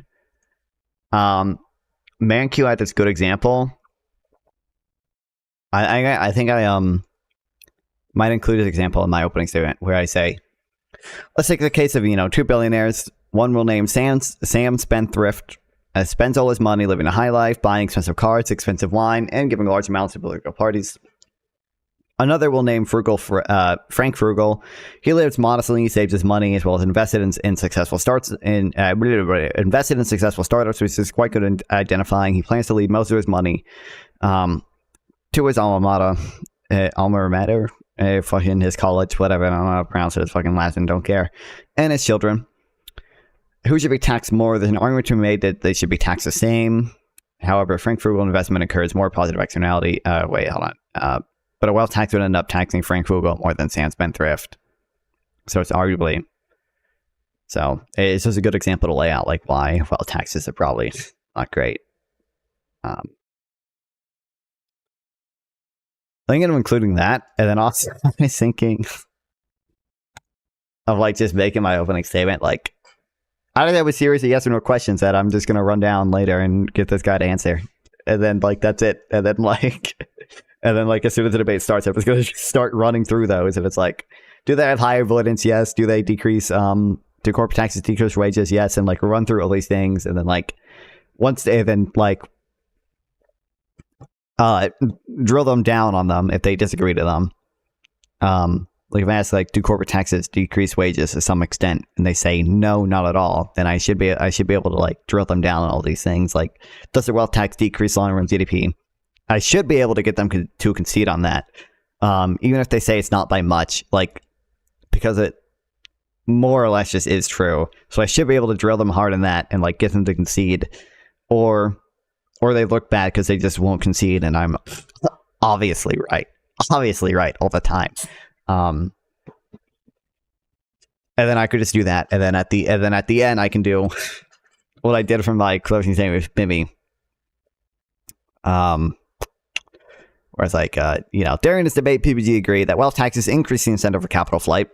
Wealth taxes have higher avoidance. Wealth taxes decrease investment, but somehow don't decrease GDP. They decrease financial capital. Which decreases the number of startups that can succeed, and they decrease the after. Oh wait, I think this was this should be like right here. I think these were backing up that point. Yeah, I think I could just do that as well. Well, I don't know. We'll see.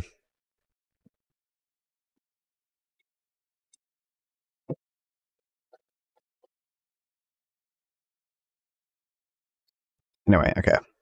Their assumption raises the current effective tax rate for high-income households.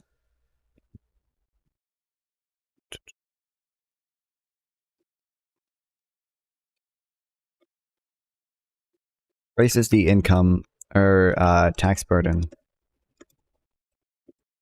for high-income households. But also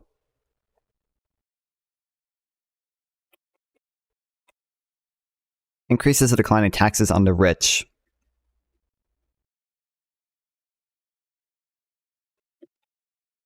As corporate tax rates have fallen. Is the current tax system progressive or regressive?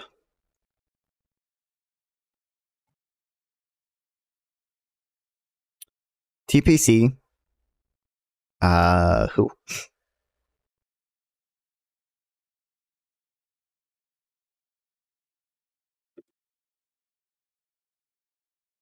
Tax Policy Center, okay. I'm assuming. And other analysis include the U.S. has a progressive tax system that is taxes as a share of income rise with income. Combined federal state taxes are progressive, though less so than federal system alone. SC find the combined system almost a It's almost a flat tax up to the 99.9 percentile and is regressive at higher levels of income. As a result, they find that the very richest households pay a smaller share of their income than the bottom 50% of households.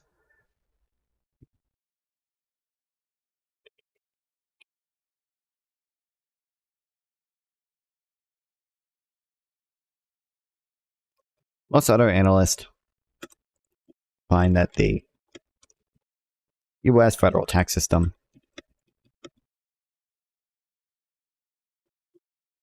is progressive,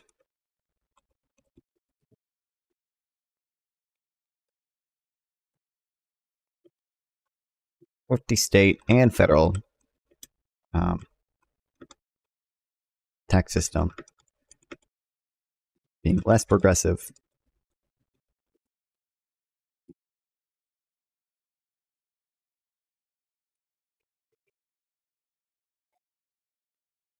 And Zuckerman find almost a flat rate.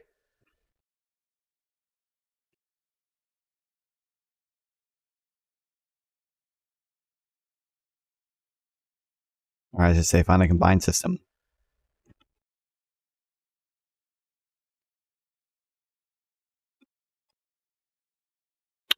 And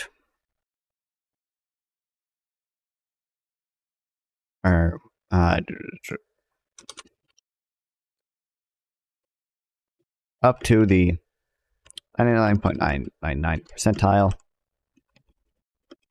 where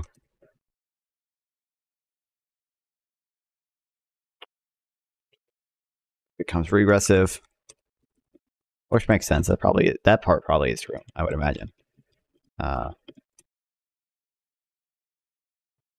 Well, they find a very rich households pay a smaller share in income taxes than the bottom 50% of households. Are health insurance premiums a tax? Conventional analysis suggests that the optimal income tax should feature a... Oh, sorry.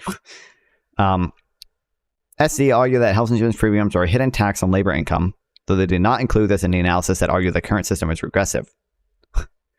SC note that whether health insurance is compulsory does not fundamentally change their argument. Rather, they claim that buying health insurance from a private insurer is a tax because it is not fundamentally different than paying taxes to a public insurer.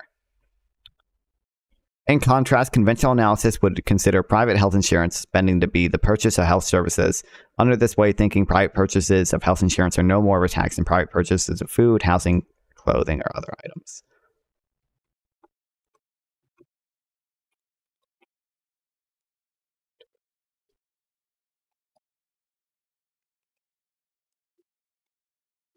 Health insurance premiums are a tax on labor income, since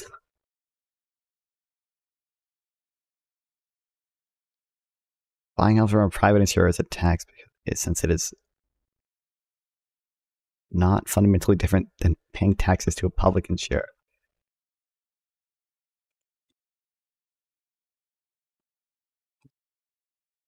Interesting argument.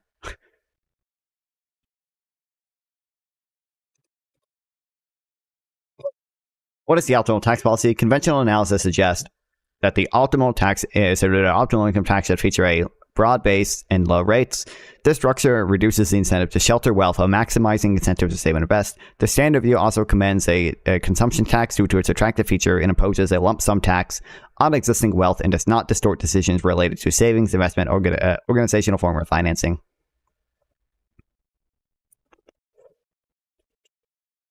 Conventional theory suggests the optimal income tax with a broad base and low rates, and recommends consumption tax since it does not distort decisions about savings and investment.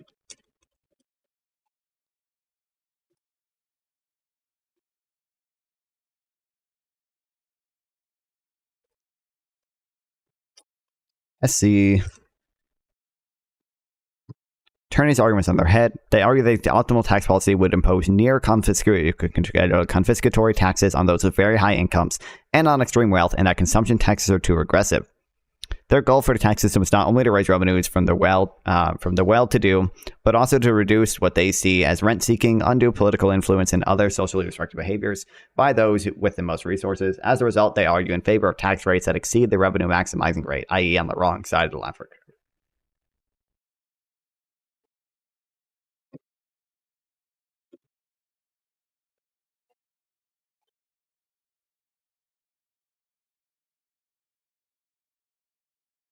Okay.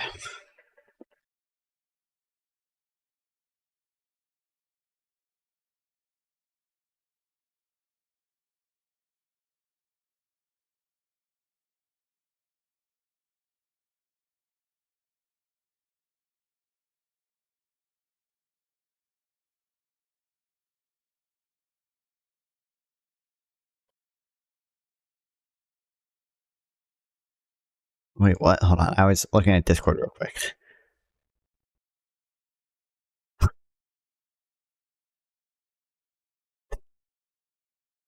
There's a Trump who's better. Destiny versus Tiger King Joe Exotic? What? What? What?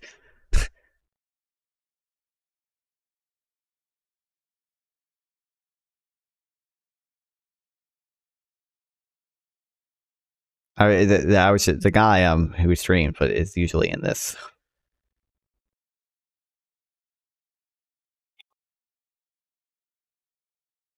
Thing. I was just, yeah.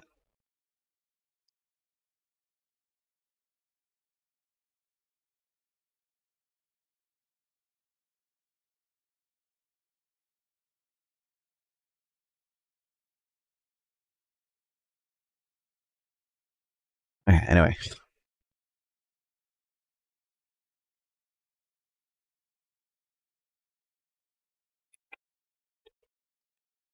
Instead, argue. Look at this spelling, guys.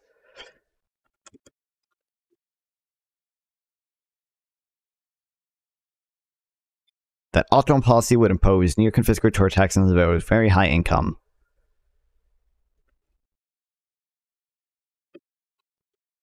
And that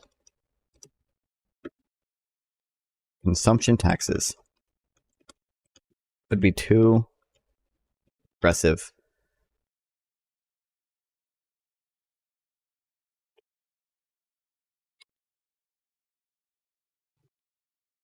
Taxes should not only raise revenue,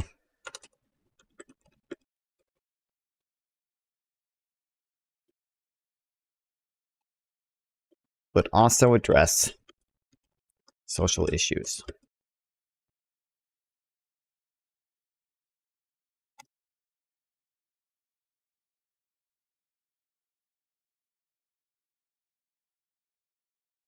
Can high rate income taxes and wealth taxes be adequately administered and enforced? Finally, conventional wisdom argues that high taxes on the well-to-do will invite massive avoidance and evasion. In contrast, SC include a policy optimism that broad taxes on corporate and individual income and on wealth combined with adequate IRS resources would be straightforward to enforce. Most analysts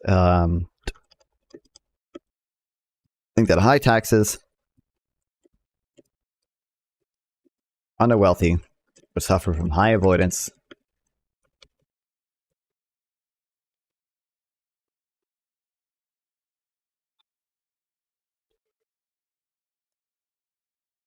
and evasion. C instead think that with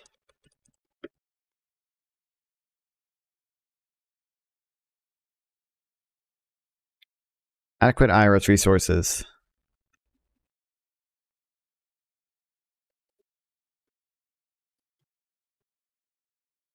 adequate IRS resources, they could be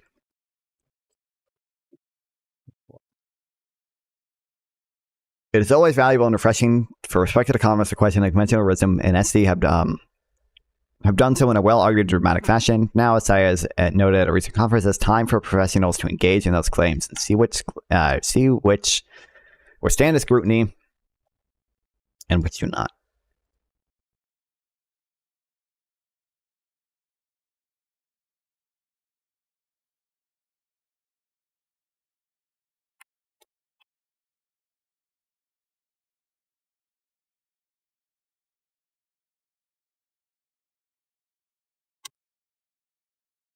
Wild. I know there's like some other. I know their work is like really controversial. I'm sure there's some. I'm sure there's some shit that we can read. I remember watching one of the debates. It might have been this one. No, it was an actual debate between Zuckman and. Okay, thanks, Josh. Sick dude. He just sent me a picture of AOC's feet. I'm assuming it's AI generated, but I think there's more academic shit that we could probably get into at some point.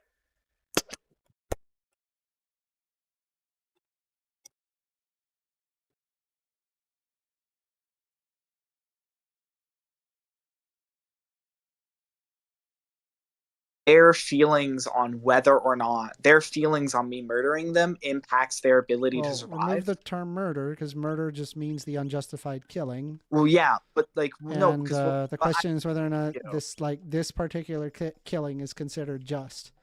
Well, no, that's not at all what I asked. What I asked saying you're is baking into the definition that it's wrong. wait. So if I walked up and I killed Yes, they finally shift someone on the my side of the microphone, road because I thought they looked which I won't be able to use does their feelings on unless that, someone donates $100. right, on that change whether or not it impacts their ability to survive? Yes. Okay. So you're telling me that if someone wanted me to kill them, then that impacts their ability to not die when I kill If somebody wanted you to kill them, that would determine whether or not it could be considered justifiable, and therefore a person's feelings is taken into account. This is a modern day debate. This is, yeah. That wasn't my question. I was just curious what they were talking about. My issue amender is that you told me that like me murdering a baby because it looked at me wrong, and for that reason and that reason alone is bad. I mean, in some societies, they have considered killing babies, and it has been good in their society, right? I'm not asking you in their society. Oh, no, they're doing Mind their you, relative. I don't agree with that, right? I think it's No, that's wrong, great. right? Because we live in like the 21st century, and we have 21st century morals and a lot of stuff backing up and making our morality more concrete. But it really does come down, quite heavily into like how people feel about it. But like, I mean, even though Why is he playing Chrono Trigger? He plays retro games all the time. That's just what he does. It's about as close that you can get to something being objective and moral, and it makes sense. Okay, so hold on, Though guys. it's I not need someone to donate. So there's $70. Right? So you gave so I me can the buy this standard cloud of which lifter. something is immoral or not, right? And that standard to you was that it not only decreases someone's ability to survive, but also decreases their ability to thrive. And that was Only your standard. $70. Yeah, And actually a little bit more. my question was, does their opinion Whatever 67, on me 67 plus the person 9 who I'm plus murdering whatever is the taxes victim's would be. opinion, So like $80 basically. me murdering them's effect on But Ness already donated $1, so Already really answered this question. only So, yeah, 79. it does matter. It matters what the person thinks. Yes. Sure, it might matter, right? That's not what I'm saying. I asked you, does it affect their ability to survive and thrive? Does their feelings on me murdering them affect that specific thing? I don't like that you keep using the word murder here. Like you're baking into the fact that it's already wrong. Wait, so it doesn't matter whether or not if it's justified or unjustified, because I'm not asking you, is it justified or unjustified? I'm asking you. No, that's not what I'm asking. I'm asking you because you stated that like killing a baby because it looked at me wrong is bad because it infringes on their ability to survive and thrive. So I'm asking you, if I murder a random guy on the street, does their feelings on me murdering them I already affect answered their this. ability to Yes. survive or not?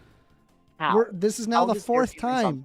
Because the person How? could feel like that, I don't know, maybe they're like they're like stage 4 cancer and they're in a lot of pain and they're like, bro, just kill me. And I'd be like, all right, I need to get an affidavit, make sure this is legal, but assuming it's legal. Yeah, dude. Yeah, why not? Let's help him. Help. Okay.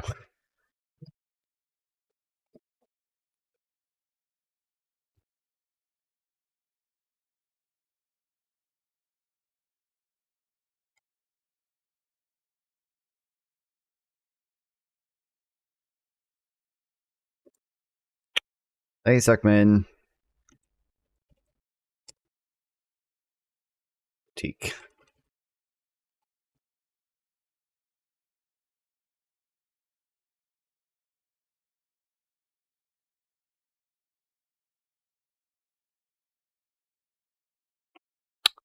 When we read some of that tax foundation,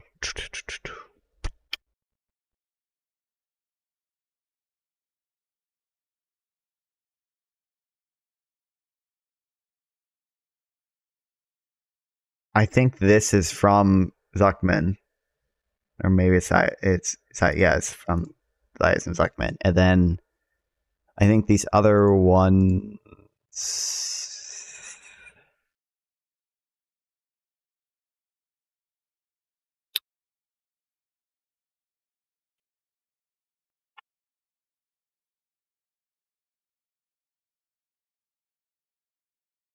Are from other people. Oh, this is from Zuckman.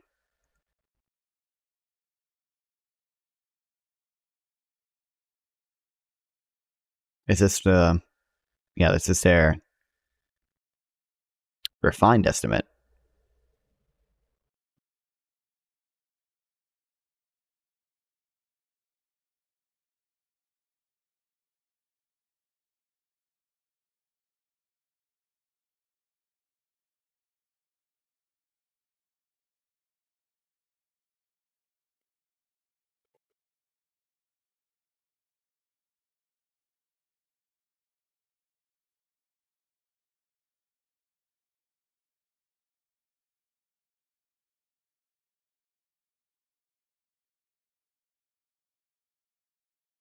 Okay, fucking hell.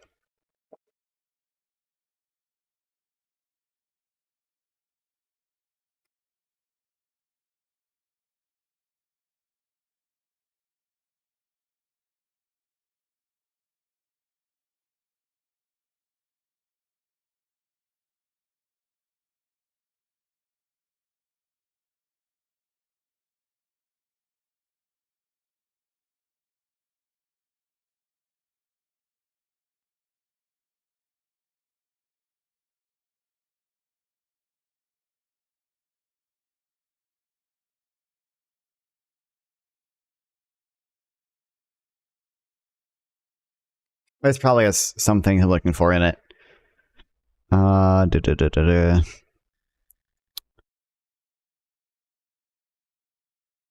is facts never true? Yeah, here we go. This has some stuff I'm looking for. Petty's husband Zuckman found that his paper caused an immediate stir. Kind of single self-published paper, really a few decades of work by 3 famous economists. The answer is yes.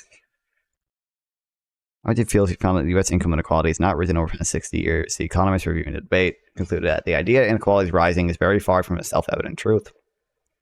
When I first heard about this new paper, I assumed it would convince me, at the very least, that inequality had risen less than I thought.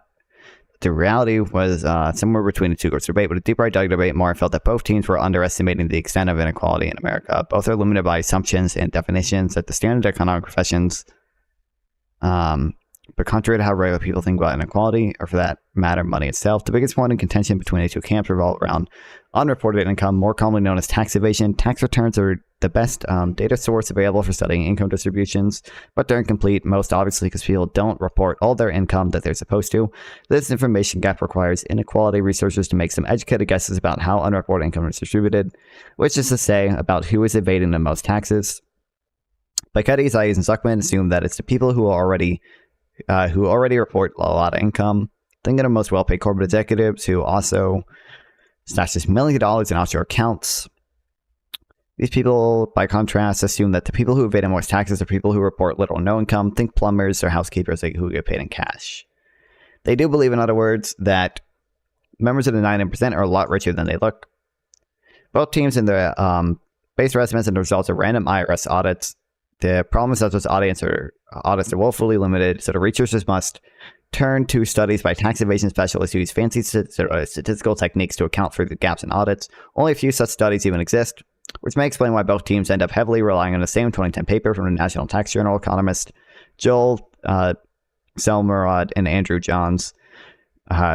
Somehow each side claims that the paper, which is based in data going back to 2001, supports their conclusion as being misread by the other group.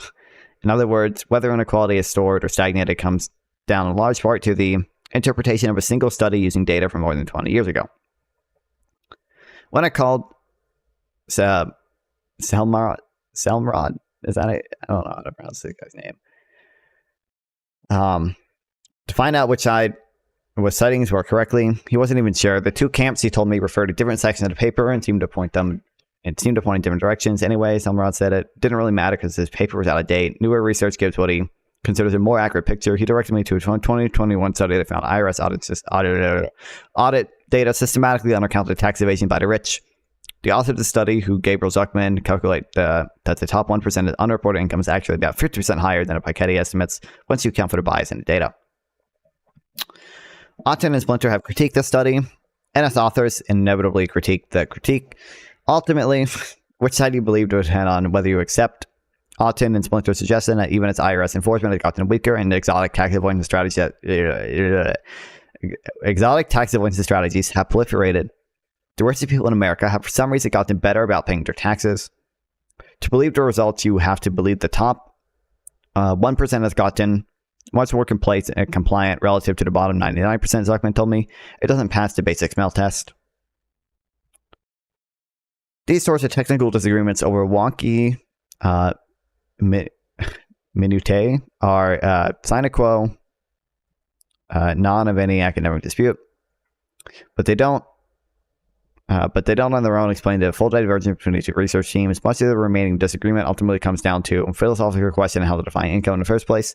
To take the true measure of inequality, economists need a way to account for the income and expenses that don't show up in people's tax returns. The method of Piketty, Zayas, and Zuckman pioneered, and that Otten and Splinter follow, was to take the gross domestic product, a measure of all spending in the national economy every year, and figure out who exactly is receiving how much of it.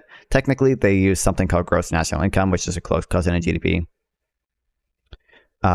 The benefit of this approach is that nothing gets left out. The drawback is, well, nothing gets left out. GDP measures the total production of an entire economy, so it includes all sorts of expenditures that don't seem like income at all. What's the difference between the authors' estimates of inequality hinges on how they treat government spending on things like the public at large, such as education, infrastructure, and national defense. Because this spending is part of gross national income, it must be allocated to someone in order for the math to work out. Piketty, Zayas, and Zuckman take the view that this stuff really shouldn't be considered income, so they allocate it in a way that doesn't change the overall distribution. Otten and Splinter, however, argue that at least some money should count as income, citing research indicating that education spending tends to disproportionately benefit low and middle income kids. They decided to allocate the money in a way that increases the bottom 99% share of income by a lot. Austin Clemmers, a senior fellow at Washington Center for Equitable Growth, calculates that in Otten and Splinter's data set, a full 20% income for those in the bottom half of the distribution comes in the form of tanks, roads, and chalkboards. The teams likewise disagree over how to treat government deficits, which for methodological reasons likewise need to be allocated to someone. Piketty and Zayas and Zuckman, perhaps sensing the absurdity of the whole exercise, again take a distributionally neutral approach. Otten and Splinter, meanwhile, argue that deficits have historically been more likely to be paid off by taxing the rich, so they allocate the money such that it reduces the top 1%'s share of income by nearly half a percentage point. Neither of these individual choices in isolation is enough to drastically alter either team's conclusion, but when dueling data sets are littered with dozens of such judgment calls, the dueling data sets are littered with dozens of such judgment calls. When taken all together, they add up to two very different pictures of inequality in America. More revealing than any of these points of disagreement, however, are the ways in which the papers agree on how to define income. Take healthcare benefits. Economists generally count both employer-sponsored health insurance and government programs such as Medicaid as income. In reality, people value these benefits far less than they would value the cash equivalent. Well, yes, but that doesn't really make it not income. That's just okay, whatever. But putting that aside, the way this is supposed income is defined by dividing the total cost of the program by the total number of recipients can make it appeal as if people are getting richer when they are clearly not. Consider the following thought experiment proposed by the Nobel Prize winning economist Angus Deaton. A private equity fund buys up a bunch of hospitals and immediately raises prices across the board, increasing the cost of healthcare without changing its quality. According to your typical economist, everyone receiving the healthcare now has a higher income than they did before.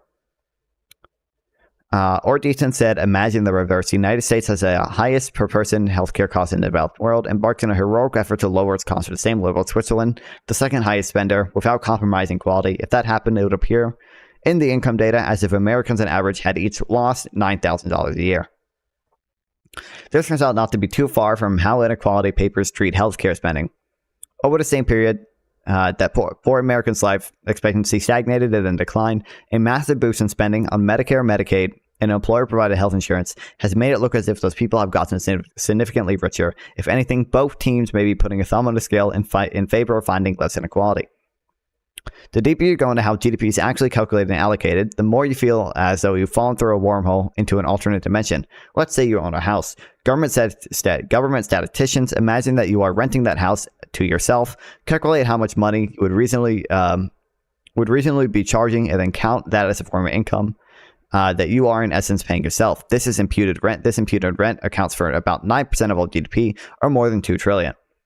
Or suppose you have a checking account at a major bank. Statisticians will calculate the difference between what the bank pays you on interest, usually close to nothing, and what you would have earned by investing the same money in government bonds. That difference is considered to be the full value of the benefits receiving from a bank.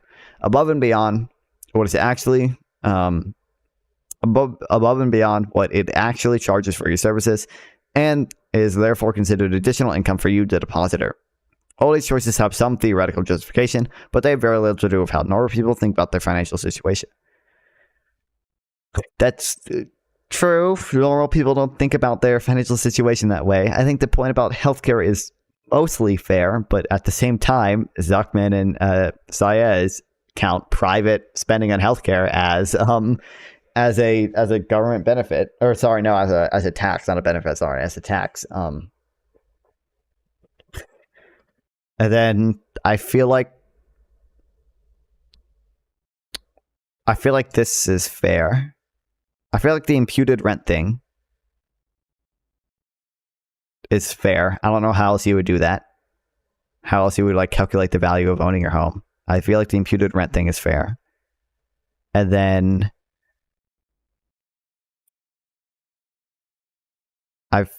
the difference between what the bank pays you in interest on that account. I feel like this is fine. I don't know. I don't see an issue with this. I see more of an issue with the imputed rent stuff. I don't know what the issue with this would be. I feel like this one is fine. There's an old joke among economists that goes something like this. A policeman spots a drunk man searching for his keys under a lamppost and offers help. After a few minutes, the officer asks the man where exactly he dropped his keys. To tunnel over there, the man says. Then why look under the lamppost, the officer asks. Because the light is better here, replies the man. It's hard to read through these inequality papers and the responses to them, and the responses to the responses without feeling like a little like the policeman. You find yourself caught in the middle of a highly technical debates over the accuracy of audit studies, or who benefits the most from education spending, or how often people roll over their retirement accounts. Don't even get me started on that one. All of which is supposed to tell you what has actually happened in income inequality over the past century. But it turns out the data is being argued over are missing a lot of what you're trying to measure. The definition of income being used is one that most ordinary people wouldn't even recognize. Both teams are claiming to have found something under the lamppost, but it might not be a set of keys. Luckily, we rely on one data source or statistical technique to know that inequality is rising. We don't have to, sorry. Um,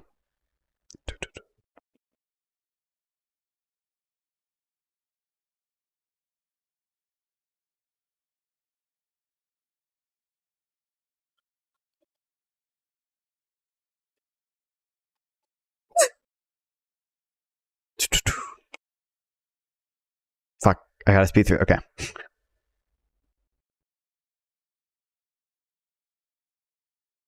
President Obama office finds that from 1979 to 2014, not 1% share of after tax income went up 6%. The Fed surveying consumer finance. There are issues with both these data sets, by the way, which was mentioned in the wealth tax analysis thing that we read from the Tax Foundation. 2023 study, slow down TurboTax. I'm reading, bro. Using tax data, find similarly large increases. When it comes to wealth, then there's a plan, plain old common sense. In 1982, Forbes released its first ever annual list of 400 wealthiest Americans. The ship owner and the real estate tycoon Daniel Ludwig topped the list with a net worth of about $6 billion in today's dollars. In 2023, the three wealthiest individuals, Elon Musk, Jeff Bezos, and Larry Ellison, were worth $251 billion, $161 billion, $158 billion, respectively. Inequality also manifests in ways that aren't obvious economically. From 2001 to 2014, it's one thing to read, but make sure you comprehend it too. You understand, like, you read a lot faster than you speak. Like, I can read this relatively quickly and comprehend it perfectly fine. Yeah, like they just talked about, like, I can tell you, like, they just talked about the two data sets from the CBO and the SBC or SCF, I think, which actually the SCF excludes the 400 richest Americans. Yeah, I can comprehend it perfectly. They talked about the imputed rent earlier and the different ways they try to define income, and they talked about they're relying on the 2001 study. I'm just trying to help, dude. I don't need your help. The 2001 study that both papers were relying on, and there's actually I don't need your negative attitude. I don't need your hating on me. Okay. Inequality also manifests in ways that aren't economically obvious. From 2001 to 2014, for example, the life expectancy of the wealthiest Americans rose by about 3 years, the equivalent of curing cancer. What a poorest experience no gains. Perhaps only an economist would figure out a way to deny that richer people have gotten even richer than they used to be. No one is hating, man. You are paranoid from months of fighting trolls. You are a troll. Even if it is the case that inequality has remained flat, nothing convincing. Exactly how much it risen is up for debate. In fact, a growing body of research suggests that low-wage workers have made up a ton of ground since the pandemic, thanks to a tight labor market. True. I've never told once in my life. In the meantime, it's worth remembering that economics is far closer to this squishy humanities than the hard sciences. Economic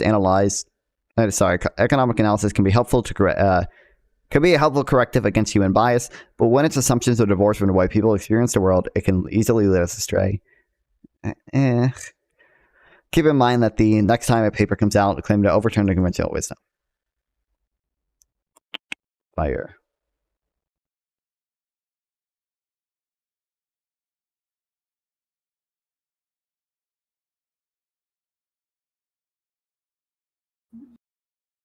Okay, I fixed it.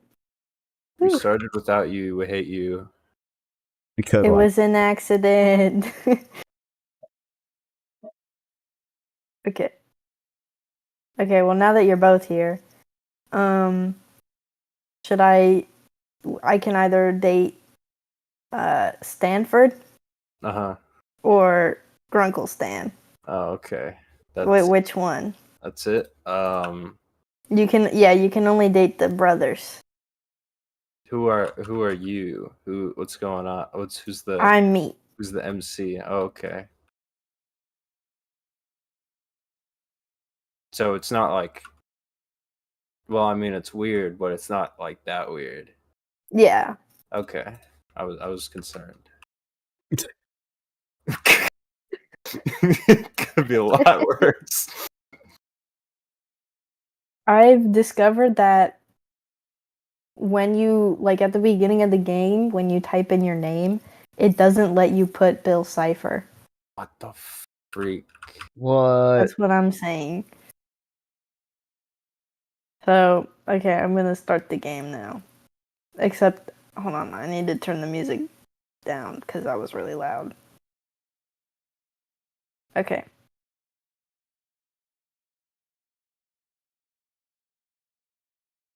Ah, good old road trips, full of promise and ripe with potential for adventure, soul-searching, and incredible scenery. Or at least that's what you thought before the novelty wore thin. As of now, your legs are cramping up, you've exhausted your travel playlist 2 times over, and your stomach is begging for something to eat. On top of all that, you're pretty sure you're lost. Driving through Oregon paints a picture of trees, trees, and more trees. I need to lower this. Whatever. The road continues on. Oh, okay. There we go. Okay. You find yourself anticipating something, because as you drive on, you can feel it. Something strange is about to happen here. Something weird. And that's when it happened. Your car picks up speed. The change came out of nowhere, and you quickly put your foot on the brakes, but horrifyingly, the car seems to be driving on its own willpower. Trying to stay calm despite the panic welling in your chest, you pull the emergency brake, only to find that the car resists keep moving forward, like something is pulling it. The car begins to rattle, the wheels screech against the country road, and you're screaming until... crash! Okay, I was about to say, where's the visual part of this? Oh my god. There's smoke. I know where we are. This looks like Gravity Falls. What? Why is there smoke? You cough, fumble for the door, and manage to undo the lock just before the door is wrenched outward from your grasp. Something lands on your shoulder.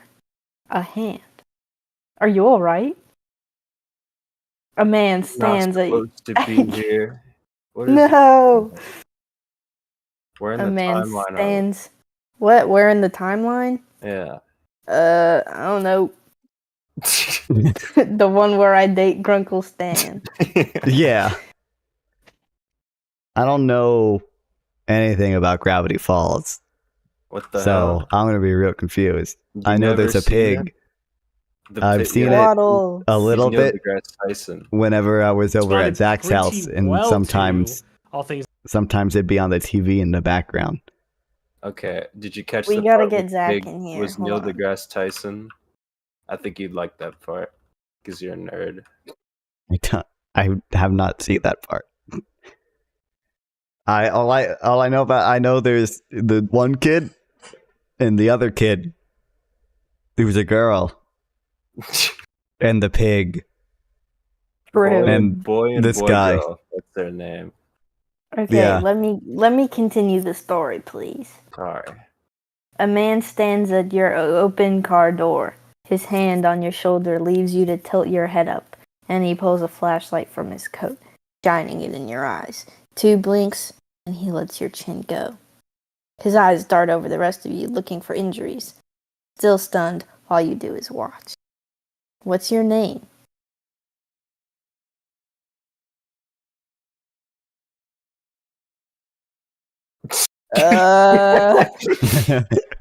Stands for so progressive, dude.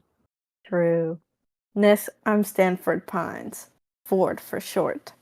I would shake your hand, but you look shaken up enough as it is. You seem fine as far as I can tell, but you shouldn't head back out here anytime soon. Where on earth were you driving in such a hurry? You open your mouth to explain when a voice calls from inside the house. Poindexter, this better not be one of your experiments again. I've had this place rebuilt too many times What? to... Grunkle Stan! Is it one of your experiments? Yeah, I don't know. Why is he blue? I don't know. The owner of the voice walks outside the house and stops Owner of the slack-jawed at the side of your car and the side of, you're guessing, his house.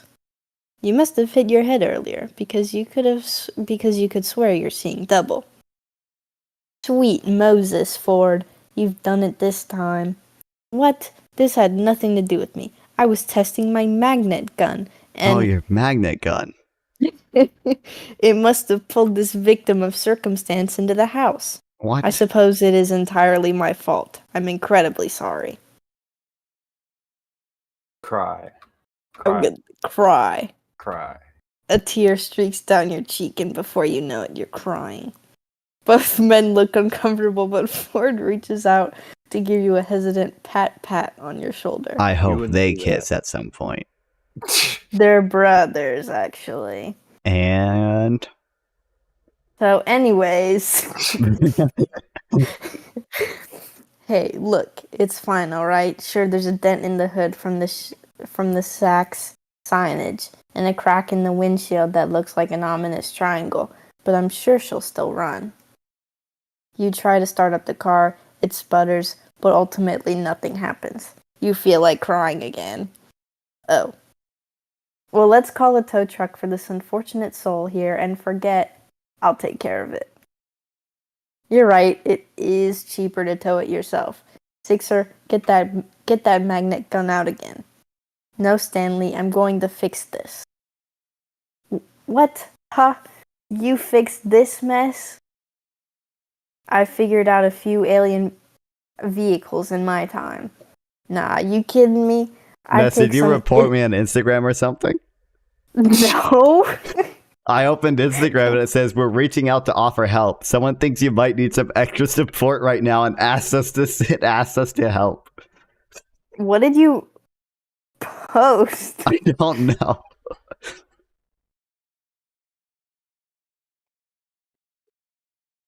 I used to get that message all the time, but I found out that nobody was reporting me. It just sent me that message every time I said that I wanted to kill myself on Instagram. Really? Wow. Why would they do that? Oh no. Anyway. It would take some sort of miracle worker to bring this baby back to life, and this miracle worker is on vacation. Stanley, a moment. Ford and Stanley turn away and you're left to your thoughts. Who could anticipate a car accident like this in the middle of a road trip? You can take care of the car, but how are you going to get home? They run buses out here, right? So you could take a bus out of here and then... Ford clears his throat, shifting a little awkwardly in place. Seems like they finished their talk. So there are a few options. My brother Stanley could drive you out to town and find a place for you to stay the night, or you could stay here. We have some maps and information you can look in the gift shop. And in the morning we can help you with your car. What do you say? Just as you're about to answer, another high-pitched voice comes from inside the house. Mabel! I love Mabel. How do you Grunkle Stan, picture this, a whole week of, oh my gosh. It's Mabel, guys. What the heck? What? Wait, Jared, What? Jared, you're still streaming, right? Yeah, everyone left though, but yeah. Oh, damn. There's one person on Rumble, don't worry. Okay, the one person in chat, can you send a W for Mabel? I'm gonna give him time. Yeah, we need some W's into your chat. For the... How old is this girl? Like 12 or something. 12 or 13. Okay. I'm not going to say anything further. Okay. The girl that runs out of the house comes to a halt at the side of your car. Oh, great. Grunkle Ford? Why is it that everyone automatically assumes that it's my fault? Well, this time it is my fault. But I've invited Ness to stay here with us for the night if she'd like. What? I'm sure I can fix this. I just have to figure out how. Stanley sighs. I can take a look. Being on vacation is pretty boring, and the old Stanmobile hasn't needed a tune-up yet, so it shouldn't be too hard to work on something in the meantime. Thank you, Stanley. I'm sure I can put together something from the gadgets I have laying around if you need any specialized tools to help you on the job. Let me introduce myself. I'm Mabel. You can ask me anything. I pretty much know everything there is to know about this place. Wait, hold on. I haven't even said anything yet. I appreciate your offer to let me stay. And repair your car. Yeah, it'll be as good as new in my hands. I mean, look at my Stanmobile. She's been through the ringer who knows how many times, and she's still a beaut. He points out a red car parked in a distance away. You can't really see how beautiful it is at this distance, but he sounds really confident. Well, this turn of events is suspicious and fortuitous. What does fortuitous mean? Fortuitous. You know, like fortune from Minecraft. I'm gonna say fortuitous. Free repairs, free lodging, there's no better deal to be found.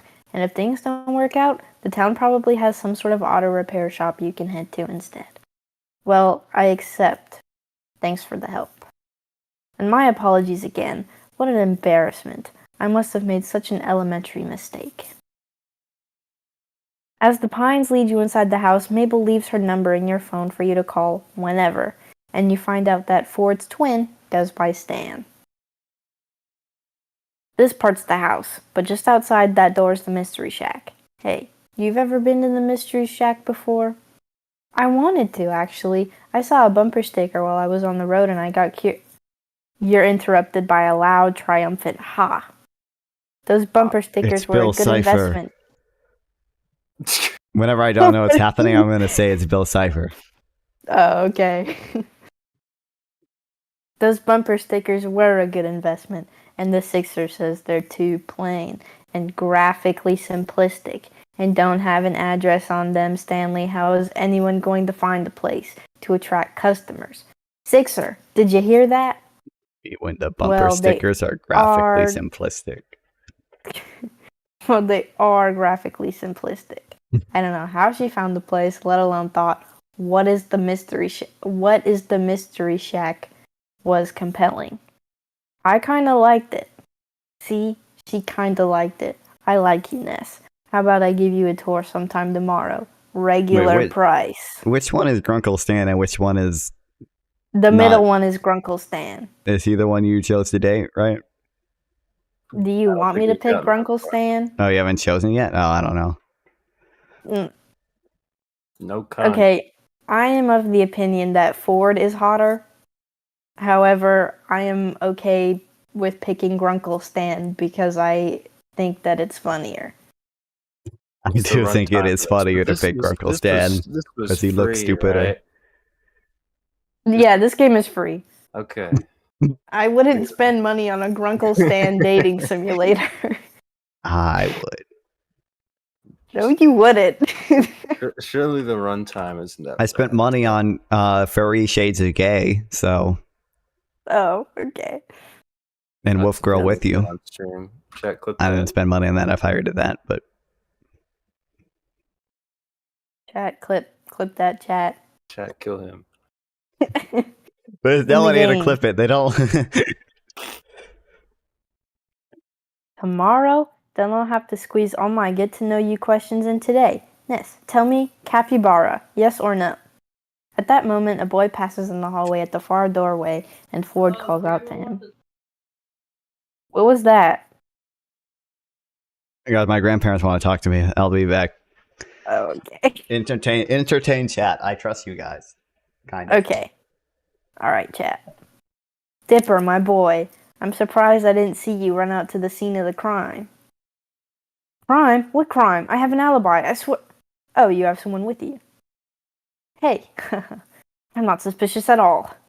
Did you guys see the car in the side of the shack, though? For a second, I thought the Manitors were back with a grudge. It does not say for work stuff. Okay. Huh? I'm gonna get him banned with not safe for work stuff. Yes, about that Dipper. Meet Ness. I've, stranded her car here by accident. She's staying here for the time being. Sorry, stranded her car here? You crashed it? Yeah, the S in shack fell on it and everything. And the windows are cracked. One window, the windshield. And Ness was lucky to make it out alive. She's fine. No injuries, thankfully. The magnet gun's rather safe despite never having been tested in a formal setting. Yeesh. Did you not, take safety precautions or anything? Actually, the irony of the situation was that I was trying to install a safety precaution. Hey, if you two are gonna do your nerd talk, I'm gonna get Ness set up. Mabel, sweetie, why don't you show Ness around? Let her stay in, the storage room. That's still empty, right? I'll make it empty. The rest of the day consists of Mabel showing you the storage room that you'll be staying in, then the kitchen, then the living room, and the hallway, and the bathroom, and pretty much a comprehensive tour of the mundanities of a regular house. Eventually, you find out that the family is even more extended than you knew. The decorative doilies make a lot more sense knowing a grandmother normally lives here, and her grandson, Zeus. Or was it Zeus? Grandma? Whatever. Huh? Oh, grandma suit? What was the grandma? Zeus lives with his grandma. Oh yeah, forgot about that. I thought Whatever the name. I don't Huh? know. I thought there was like Grandma Stan or something. I don't know. I don't think that was in the show. No. Zeus, but yes. Zeus lives with his grandma. I don't know. Anyway, I don't know if Zeus lives in a different house or if he lives in the house with Grunkle Stan. I don't know. I don't care. Yeah. Whatever the name, you look forward to meeting him when he comes for work in the morning. When you go up to the attic, Mabel opens the door to reveal Dipper. No stuck in his book, but you catch him occasionally glancing up to you as he pretends to read. The next member of the family snorts up at you from Mabel's bed. A rotund pink pig, who Mabel declares as her best friend and partner in crime, Waddles. The two are a perfect match, right down to the chubby cheeks and boopable noses. What the hell is this bullcrap brain rot? Localist party. This is not bullcrap brain rot. This is awesome. This is official. Oh, did someone join chat? Yeah. Chat, we're playing the Grunkle Stan dating simulator. Obviously. In case you couldn't tell. And in the evening, though you'd been in disbelief over the state of your car, the family and dinner and after-dinner TV marathon you'd been invited to made it seem like a normal guest stay rather than a forced circumstance. Returning to the storage room Mabel had shown you earlier, you find an air mattress waiting for you, and more pillows and sheets than a summer night warrants. You wake to the weak glare of sunlight streaming through the small, high window in the wall. You can't remember your room having this kind of feature, or any hotel or motel for that matter. And then yesterday comes crashing back to you. You glance at the time that you've slept into the afternoon, experiencing the accident you must have left you tired out. Despite having been assured yesterday evening that you were free to anything in the fridge, you still feel like you're imposing on the Pines family and try preparing as polite a guest breakfast as you can. If I You wash walked your into my dishes- kid playing this, I would beat the shit out of them. Who said that? Localist party. Listen, man, I know you're like 30, but this is what the kids are into. You gotta stay in tune. Is this You what all mean the to kids tell are me- into? Is this on that TikTok.com? Yes, the kids of today are into Grunkle Stan. No. What is so Quite what I meant. Are they? I am. Obviously. Listen, if you have a daughter, this is the type of shit you're gonna see. Prepare. Exactly. I like older men anyway. So, Thanks for Grunkle sharing. Stan. Yeah, exactly. So, Grunkle Stan is kind of the perfect man. Most women prefer older men, and that makes me part of the majority of women, right? So, women. But this isn't like an older man. This is like a old man. No. No, who said that? That he's got like gray hair. He's gonna die. True. But then you get his money when he dies, so it's worth it. Exactly. So So anyway, I'm gonna continue. Wait, real quick, Ness, have you seen the James Charles leaks? I thought that happened a while ago. No, there's new ones. Oh, now I gotta look it up. Well, On stream. no, I'll get bad. No, it's I don't know. These are like real leaks. They're not like he's posted like pictures of like his ass before, but these are like full on. Can you send it to me? Because I can only find thumbnails. I don't think you want to see it. I haven't even seen the whole thing. I want to see it. I gotta find it. It's gonna take a little bit.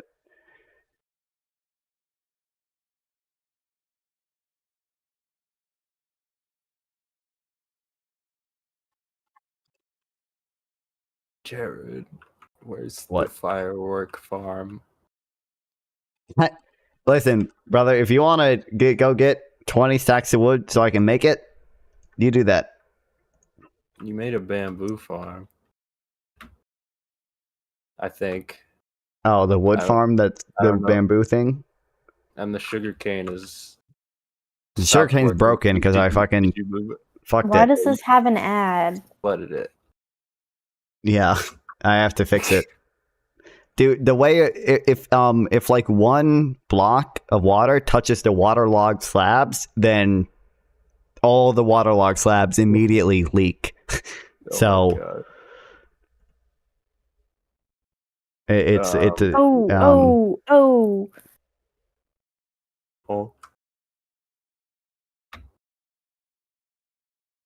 Oh dear God. Are you watching the video? Is that what you're... Is that his penis? It only shows me the first 5 seconds of it. Yeah, hold on. I'm trying to download the video.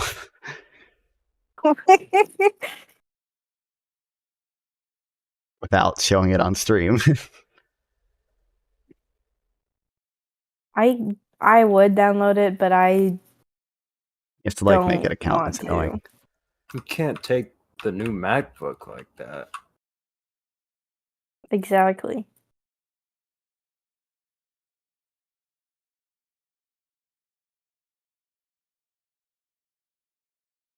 So, like, describe it. All right, I DM'd it to you. Okay. Chat, you're about to see my unfiltered reaction to this. Okay, are we... You make this like a shorts upload. I don't like that. Chat. Oh, chat.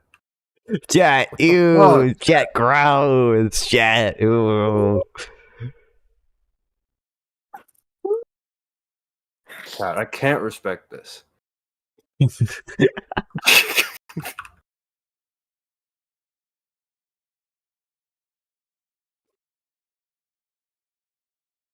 It's so scary because it really does look like girl butt. True. And he got nail. He fingernail. Is that all this is? Oh, wait, that's his penis. Okay. Ew, ew, oh, oh, oh.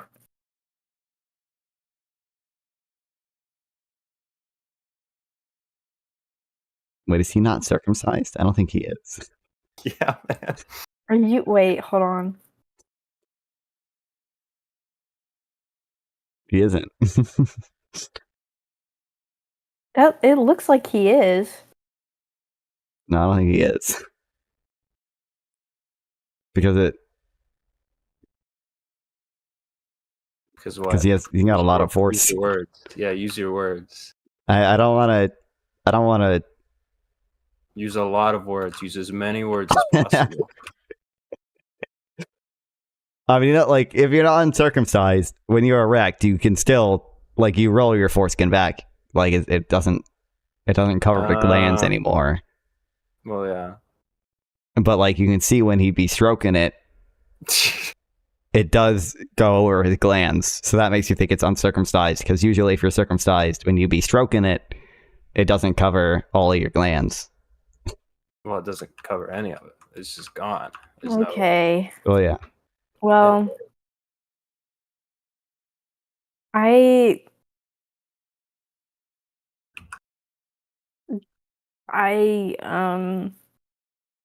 What? Why would you know this? Because I have a penis. And I look at Boys internet Club. pornography. Yeah. now Jared. What? Never mind. No, say it. Ask it. I'm sure chat has the same question. Whatever you're I'm about to just Chat gonna does say chat has the have same question. Chat, can you ask the question for me? Just type it in chat. No. How the fuck do you access that stuff? Because they're popping up that asks you if you're 18. One, I am 18, so. What? And two, you hit. But it's illegal. It's illegal in our state. You can't watch that. Okay, To so. watch porn? It's illegal to watch porn? Yeah, definitely. They North Carolina passed like a law last year that made you actually verify with an ID to make sure you're 18 to watch it. Oh, there's is that some- why Pornhub got banned? Well, Yeah, yeah, it's it's only not for banned. us. It's just that they don't.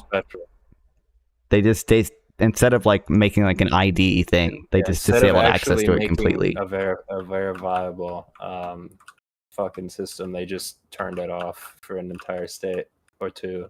I don't remember how many got affected. Lame. Man, sucks to be a gooner, doesn't it? True. Anyways. Yeah. Can we get back to the Grunkle Stan dating simulator now? I want to know what your question was. No. I just want to play this dating simulator. Fine. Okay. You wash your dishes in the sink before you leave. And just as you're about to exit the kitchen, you bump into Ford. Yes, from yesterday, of course. For a good solid moment, Ford regards you in awkward silence. Ford clears his throat. I believe Stanley's taking a look at your car outside if you want to be there for it. You give a nod and make a leave for real this time when Ford speaks up again. And Ness, I'm sorry again for the accident. I don't know the If answer. I'd been I'm smarter assuming that you could probably let's make an just say argument it's from Commerce entirely my Clause, but fault. I You genuinely shouldn't worry don't know. about I don't this have at an all. opinion because I don't know. When it comes down to it, Stanley does have a knack for cars.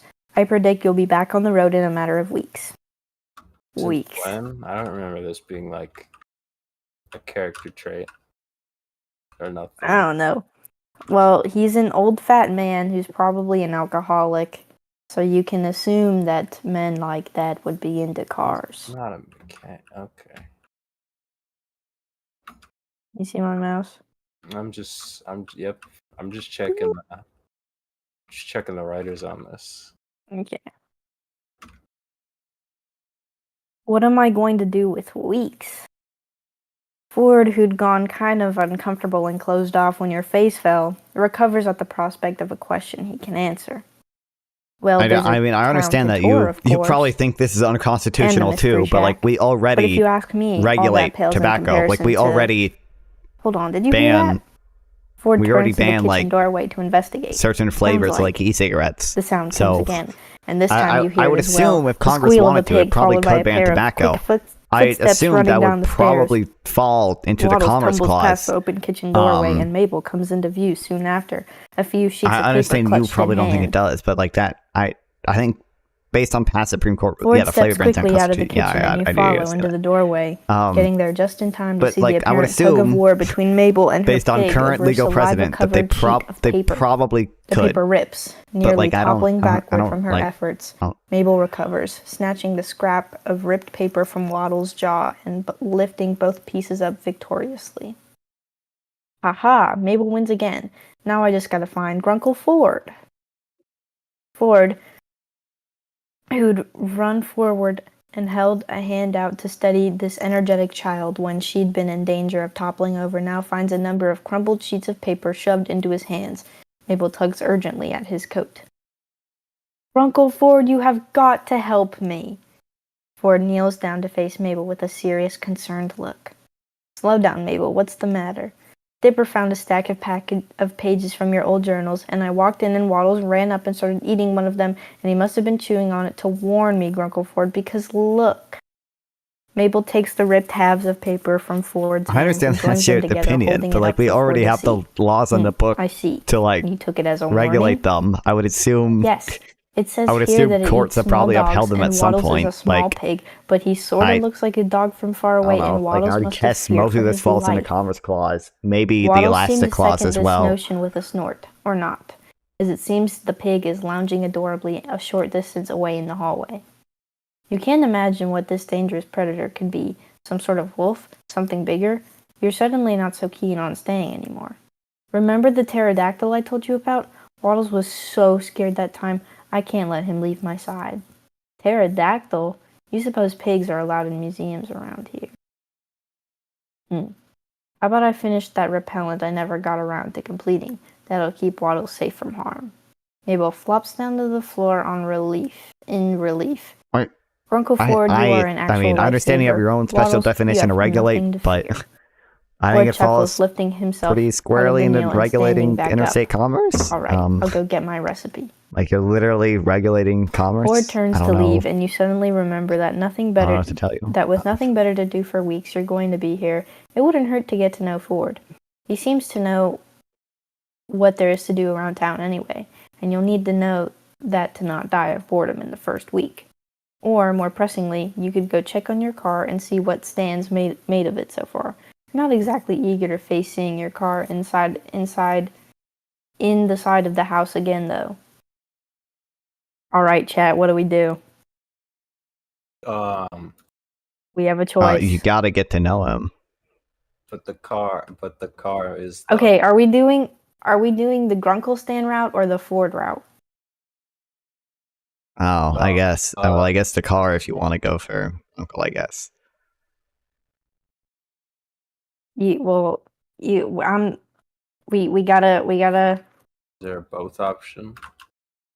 I don't think so. Let me three see. together option.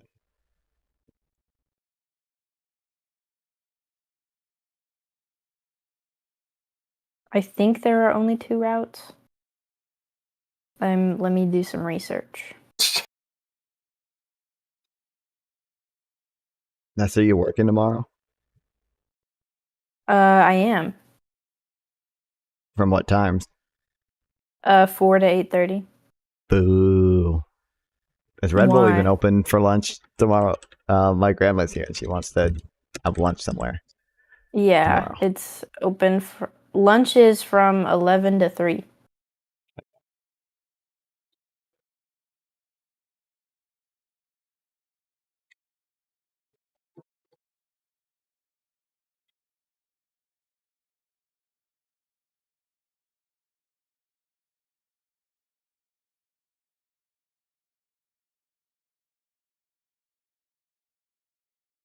We had subs for that one, chat.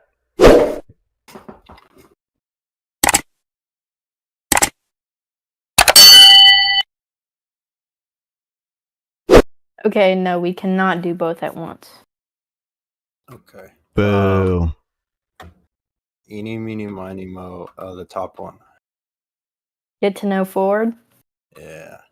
Okay. Ford, wait. Need a hand with that recipe? I can handle it myself. Are you sure you couldn't use a hand?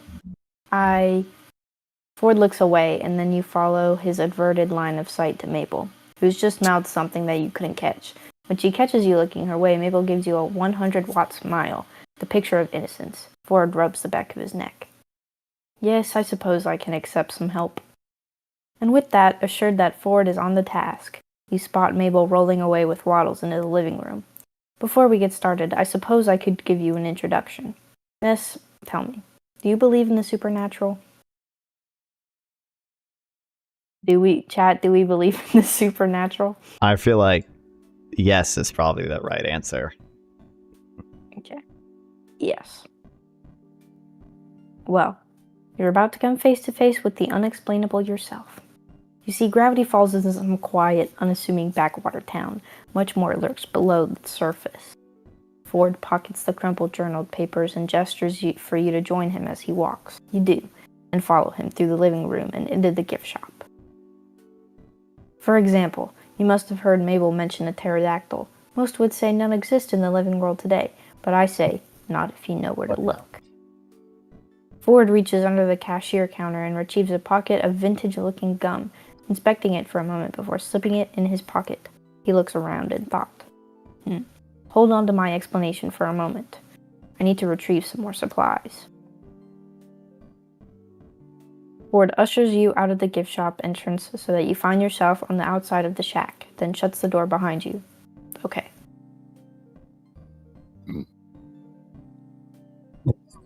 You gotta try and turn and peer through the window. Okay. The glass is dirty enough that the sunlight hitting it obscures your vision of the room within. You catch a gray and tan blurry figure that must be Ford at the far wall. You lean in too close and you have to step back before you have a conspicuous handprint on the window pane. When you look back in, Ford is gone. You turn back around, and you're just going to stand out here until Ford returns. Not too long later, the door opens behind you and Ford joins you outside looking. No different than before. He must have stored whatever supplies he went to retrieve in his coat, but the trench coat falls too naturally on his figure for him to be hiding much. Where were we? Ah, yes. Ford pulls a pen and pad of paper from his coat walking as he writes. Just as you're about to head out, he stops and smacks his hand into his face. Oh shoot, 1 second. Ford hurries back to the house, realizing he forgot one important component to this adventure, a butterfly net. Before you get the chance to ask, he strides out ahead of you, obviously in no mind to tell you what it's for quite yet. The pair of you walk past the shack and down a well-worn path into the trees surrounding the house, sunlight peeking between the pines. He double-checks whatever he scribbled onto the paper and tucks it back into one of his coat's seemingly infinite pockets. He stops and turns to face you with a definitive nod. My recipe for repellent called for a sprig of lavender, 2 thin slices of ginseng, a drop of bat blood, a chunk of amber, and 3.5 milliliters of ink. He pauses, staring down at the path in thought. Obviously, I already have all of those components on hand, all except for one last ingredient. A single moth's wing, from Mothman itself. You can't help it. You gasp. Ford glances at you, and you think you see a hint of a smile before he turns back to the path and continues along, wind ruffling through his hair. You see, Mothman is the very creature on the page that Waddle seems to fear. Mothman. Using a piece of itself should ward it away, or at least lead it to believe that Waddles isn't for eating. I would have already completed the repellent years ago if I had managed to collect that wing. Was it too difficult? Oh, I just never got around to it. Besides,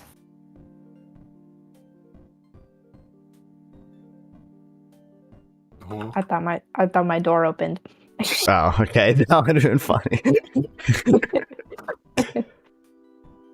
Mothman used to come bat at this lamp I lit out in the backyard. It seemed like such an innocent hobby that I never had the heart to chase it off. But if it brings Mabel and her pig peace of mind, then the time has come to finish this. Sunlight filters through the trees, causing dappled shadows across Ford's coat as he leads in front of you.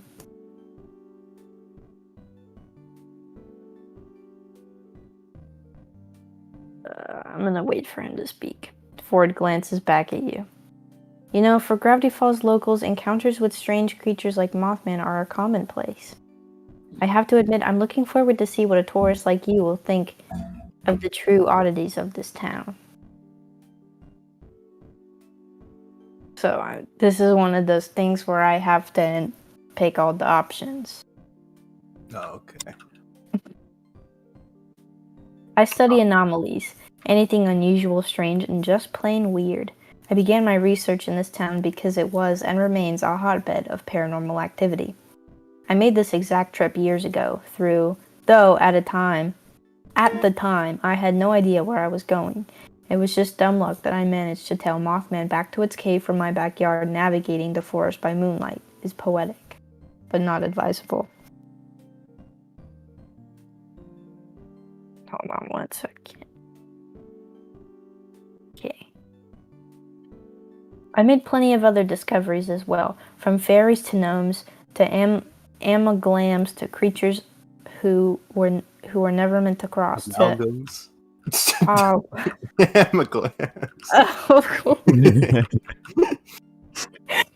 it's like, what the hell is an amalgam? You're asking me. I don't know what that is. You know, played Undertale. Wait. I You have haven't played played Undertale. Yeah, they invented those. Oh. Did they? That's an Undertale reference. I don't think they invented Anyway. amalgams. I wouldn't lie to you. I don't think Undertale invented that. I'm not gonna lie. I looked it up. It says it's a dental thing.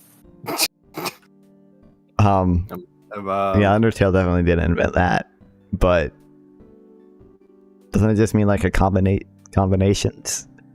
Yeah. Any English majors in the chat? I didn't think so. Here you ain't an English major either. I don't want to hear. I I'm an would have Undertale been, major. but I messed up pronouncing. I said amalgam, so. Why not? I love Undertale. Ford reaches into his pocket and pulls out the slightly crumbled pages Mabel had pushed into his hand earlier, smoothing them out and shuffling through them. Take a look at these. They're more definitive proof than just my word. You accept the pages from him and find that they're scanned pages from some sort of journal. Just as you'd heard Mabel say, fluid cursive tells of the Mothman, beard cubs, campfires, and more. Ford gestures to them and explains. I detailed my discoveries in a series of research journals, the remaining pages at least. I wonder where Stanley was keeping those.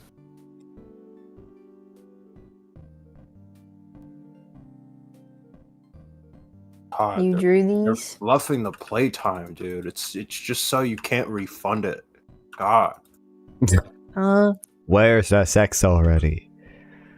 Wait, also, is there not safe for working this game? Do I need to be prepared to minimize Discord? I don't think there is. I am 99% sure that there is not. But Boo.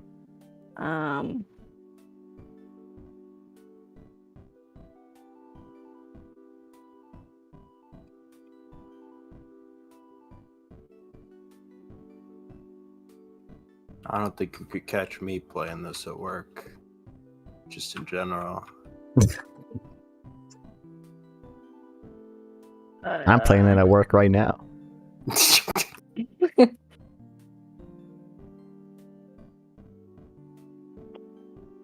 You think you have a job. That's funny.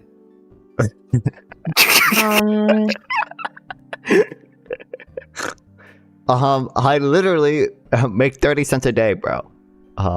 So It's about the. Okay, a Redditor by the name of Evil Alicia said, I have played this, there's no NSFW in it, just a lot of sappy stuff. Yeah. Fire.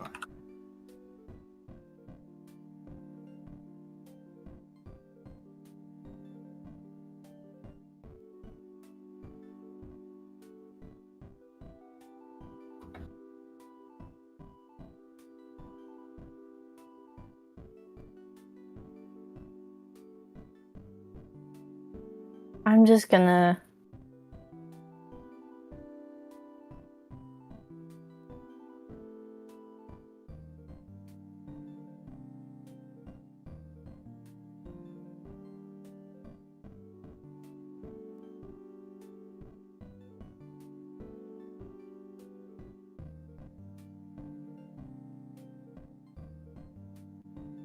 Oh my god, that's a lot.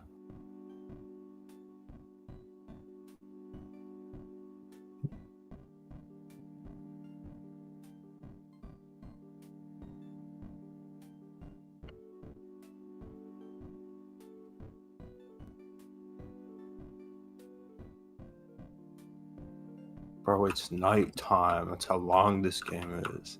That's what I'm saying. For real.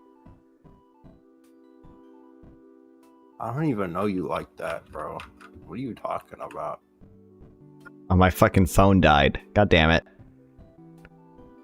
Wait, your phone that's also your camera? Yeah.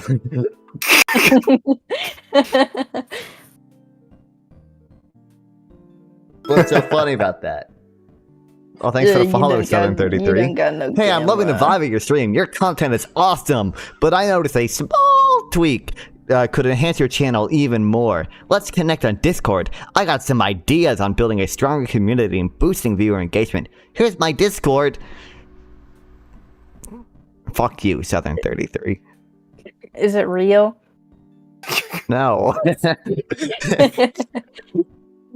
Give me his Discord. It's You in can kick add chatter. me, It's bro. my mic. Good thing my camera's not on. That I'm was his really embarrassing. representative. I'm his secretary. You can add me at hold on.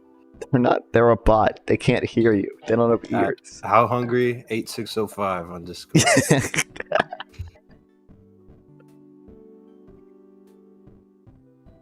Can't wait till my new Sure SM7B comes. Is it really gonna be that important? Is this what it's gonna be? They weren't A game supposed to changer accept it. for viewer retention. Okay. I didn't want it. I don't need it. If you do, you need to min-max this 3 months of your life. It doesn't even. It doesn't. It comes with a really shitty audio interface that every review says sucks, and it doesn't come with a cloud lifter, so I'm not even gonna be able to use it. And I don't have the money to buy a real audio interface. I think it actually should be fine, but plus I do have I can get the money to get a real one. Is it like a quarter jack thing? Like it's not USB, it's not It's like a XLR. normal headphone jack? I have no clue what that is. XLR. X Games. Yeah, like X Games. It's an XLR, so you need to use an audio interface, but it's like really low output, so you need a preamp, and the preamp is like $100, and an audio interface is like $50. So I need like at least, yeah. That's used too, but there's no point in buying a new one. It doesn't make any difference. So Get a karaoke microphone. I have the Rock Band 2 karaoke. microphone. Yeah. It just doesn't. I probably need to buy a different audio interface, but I can just sell the one it comes with. And it comes with a stand that I don't need. I can just sell that too. And I can sell these headphones I never use, and then I'll have money to actually... What is this? What is this? I think I understand the nature of the authors of this game a little better now. Mm. Yeah, wow, that was really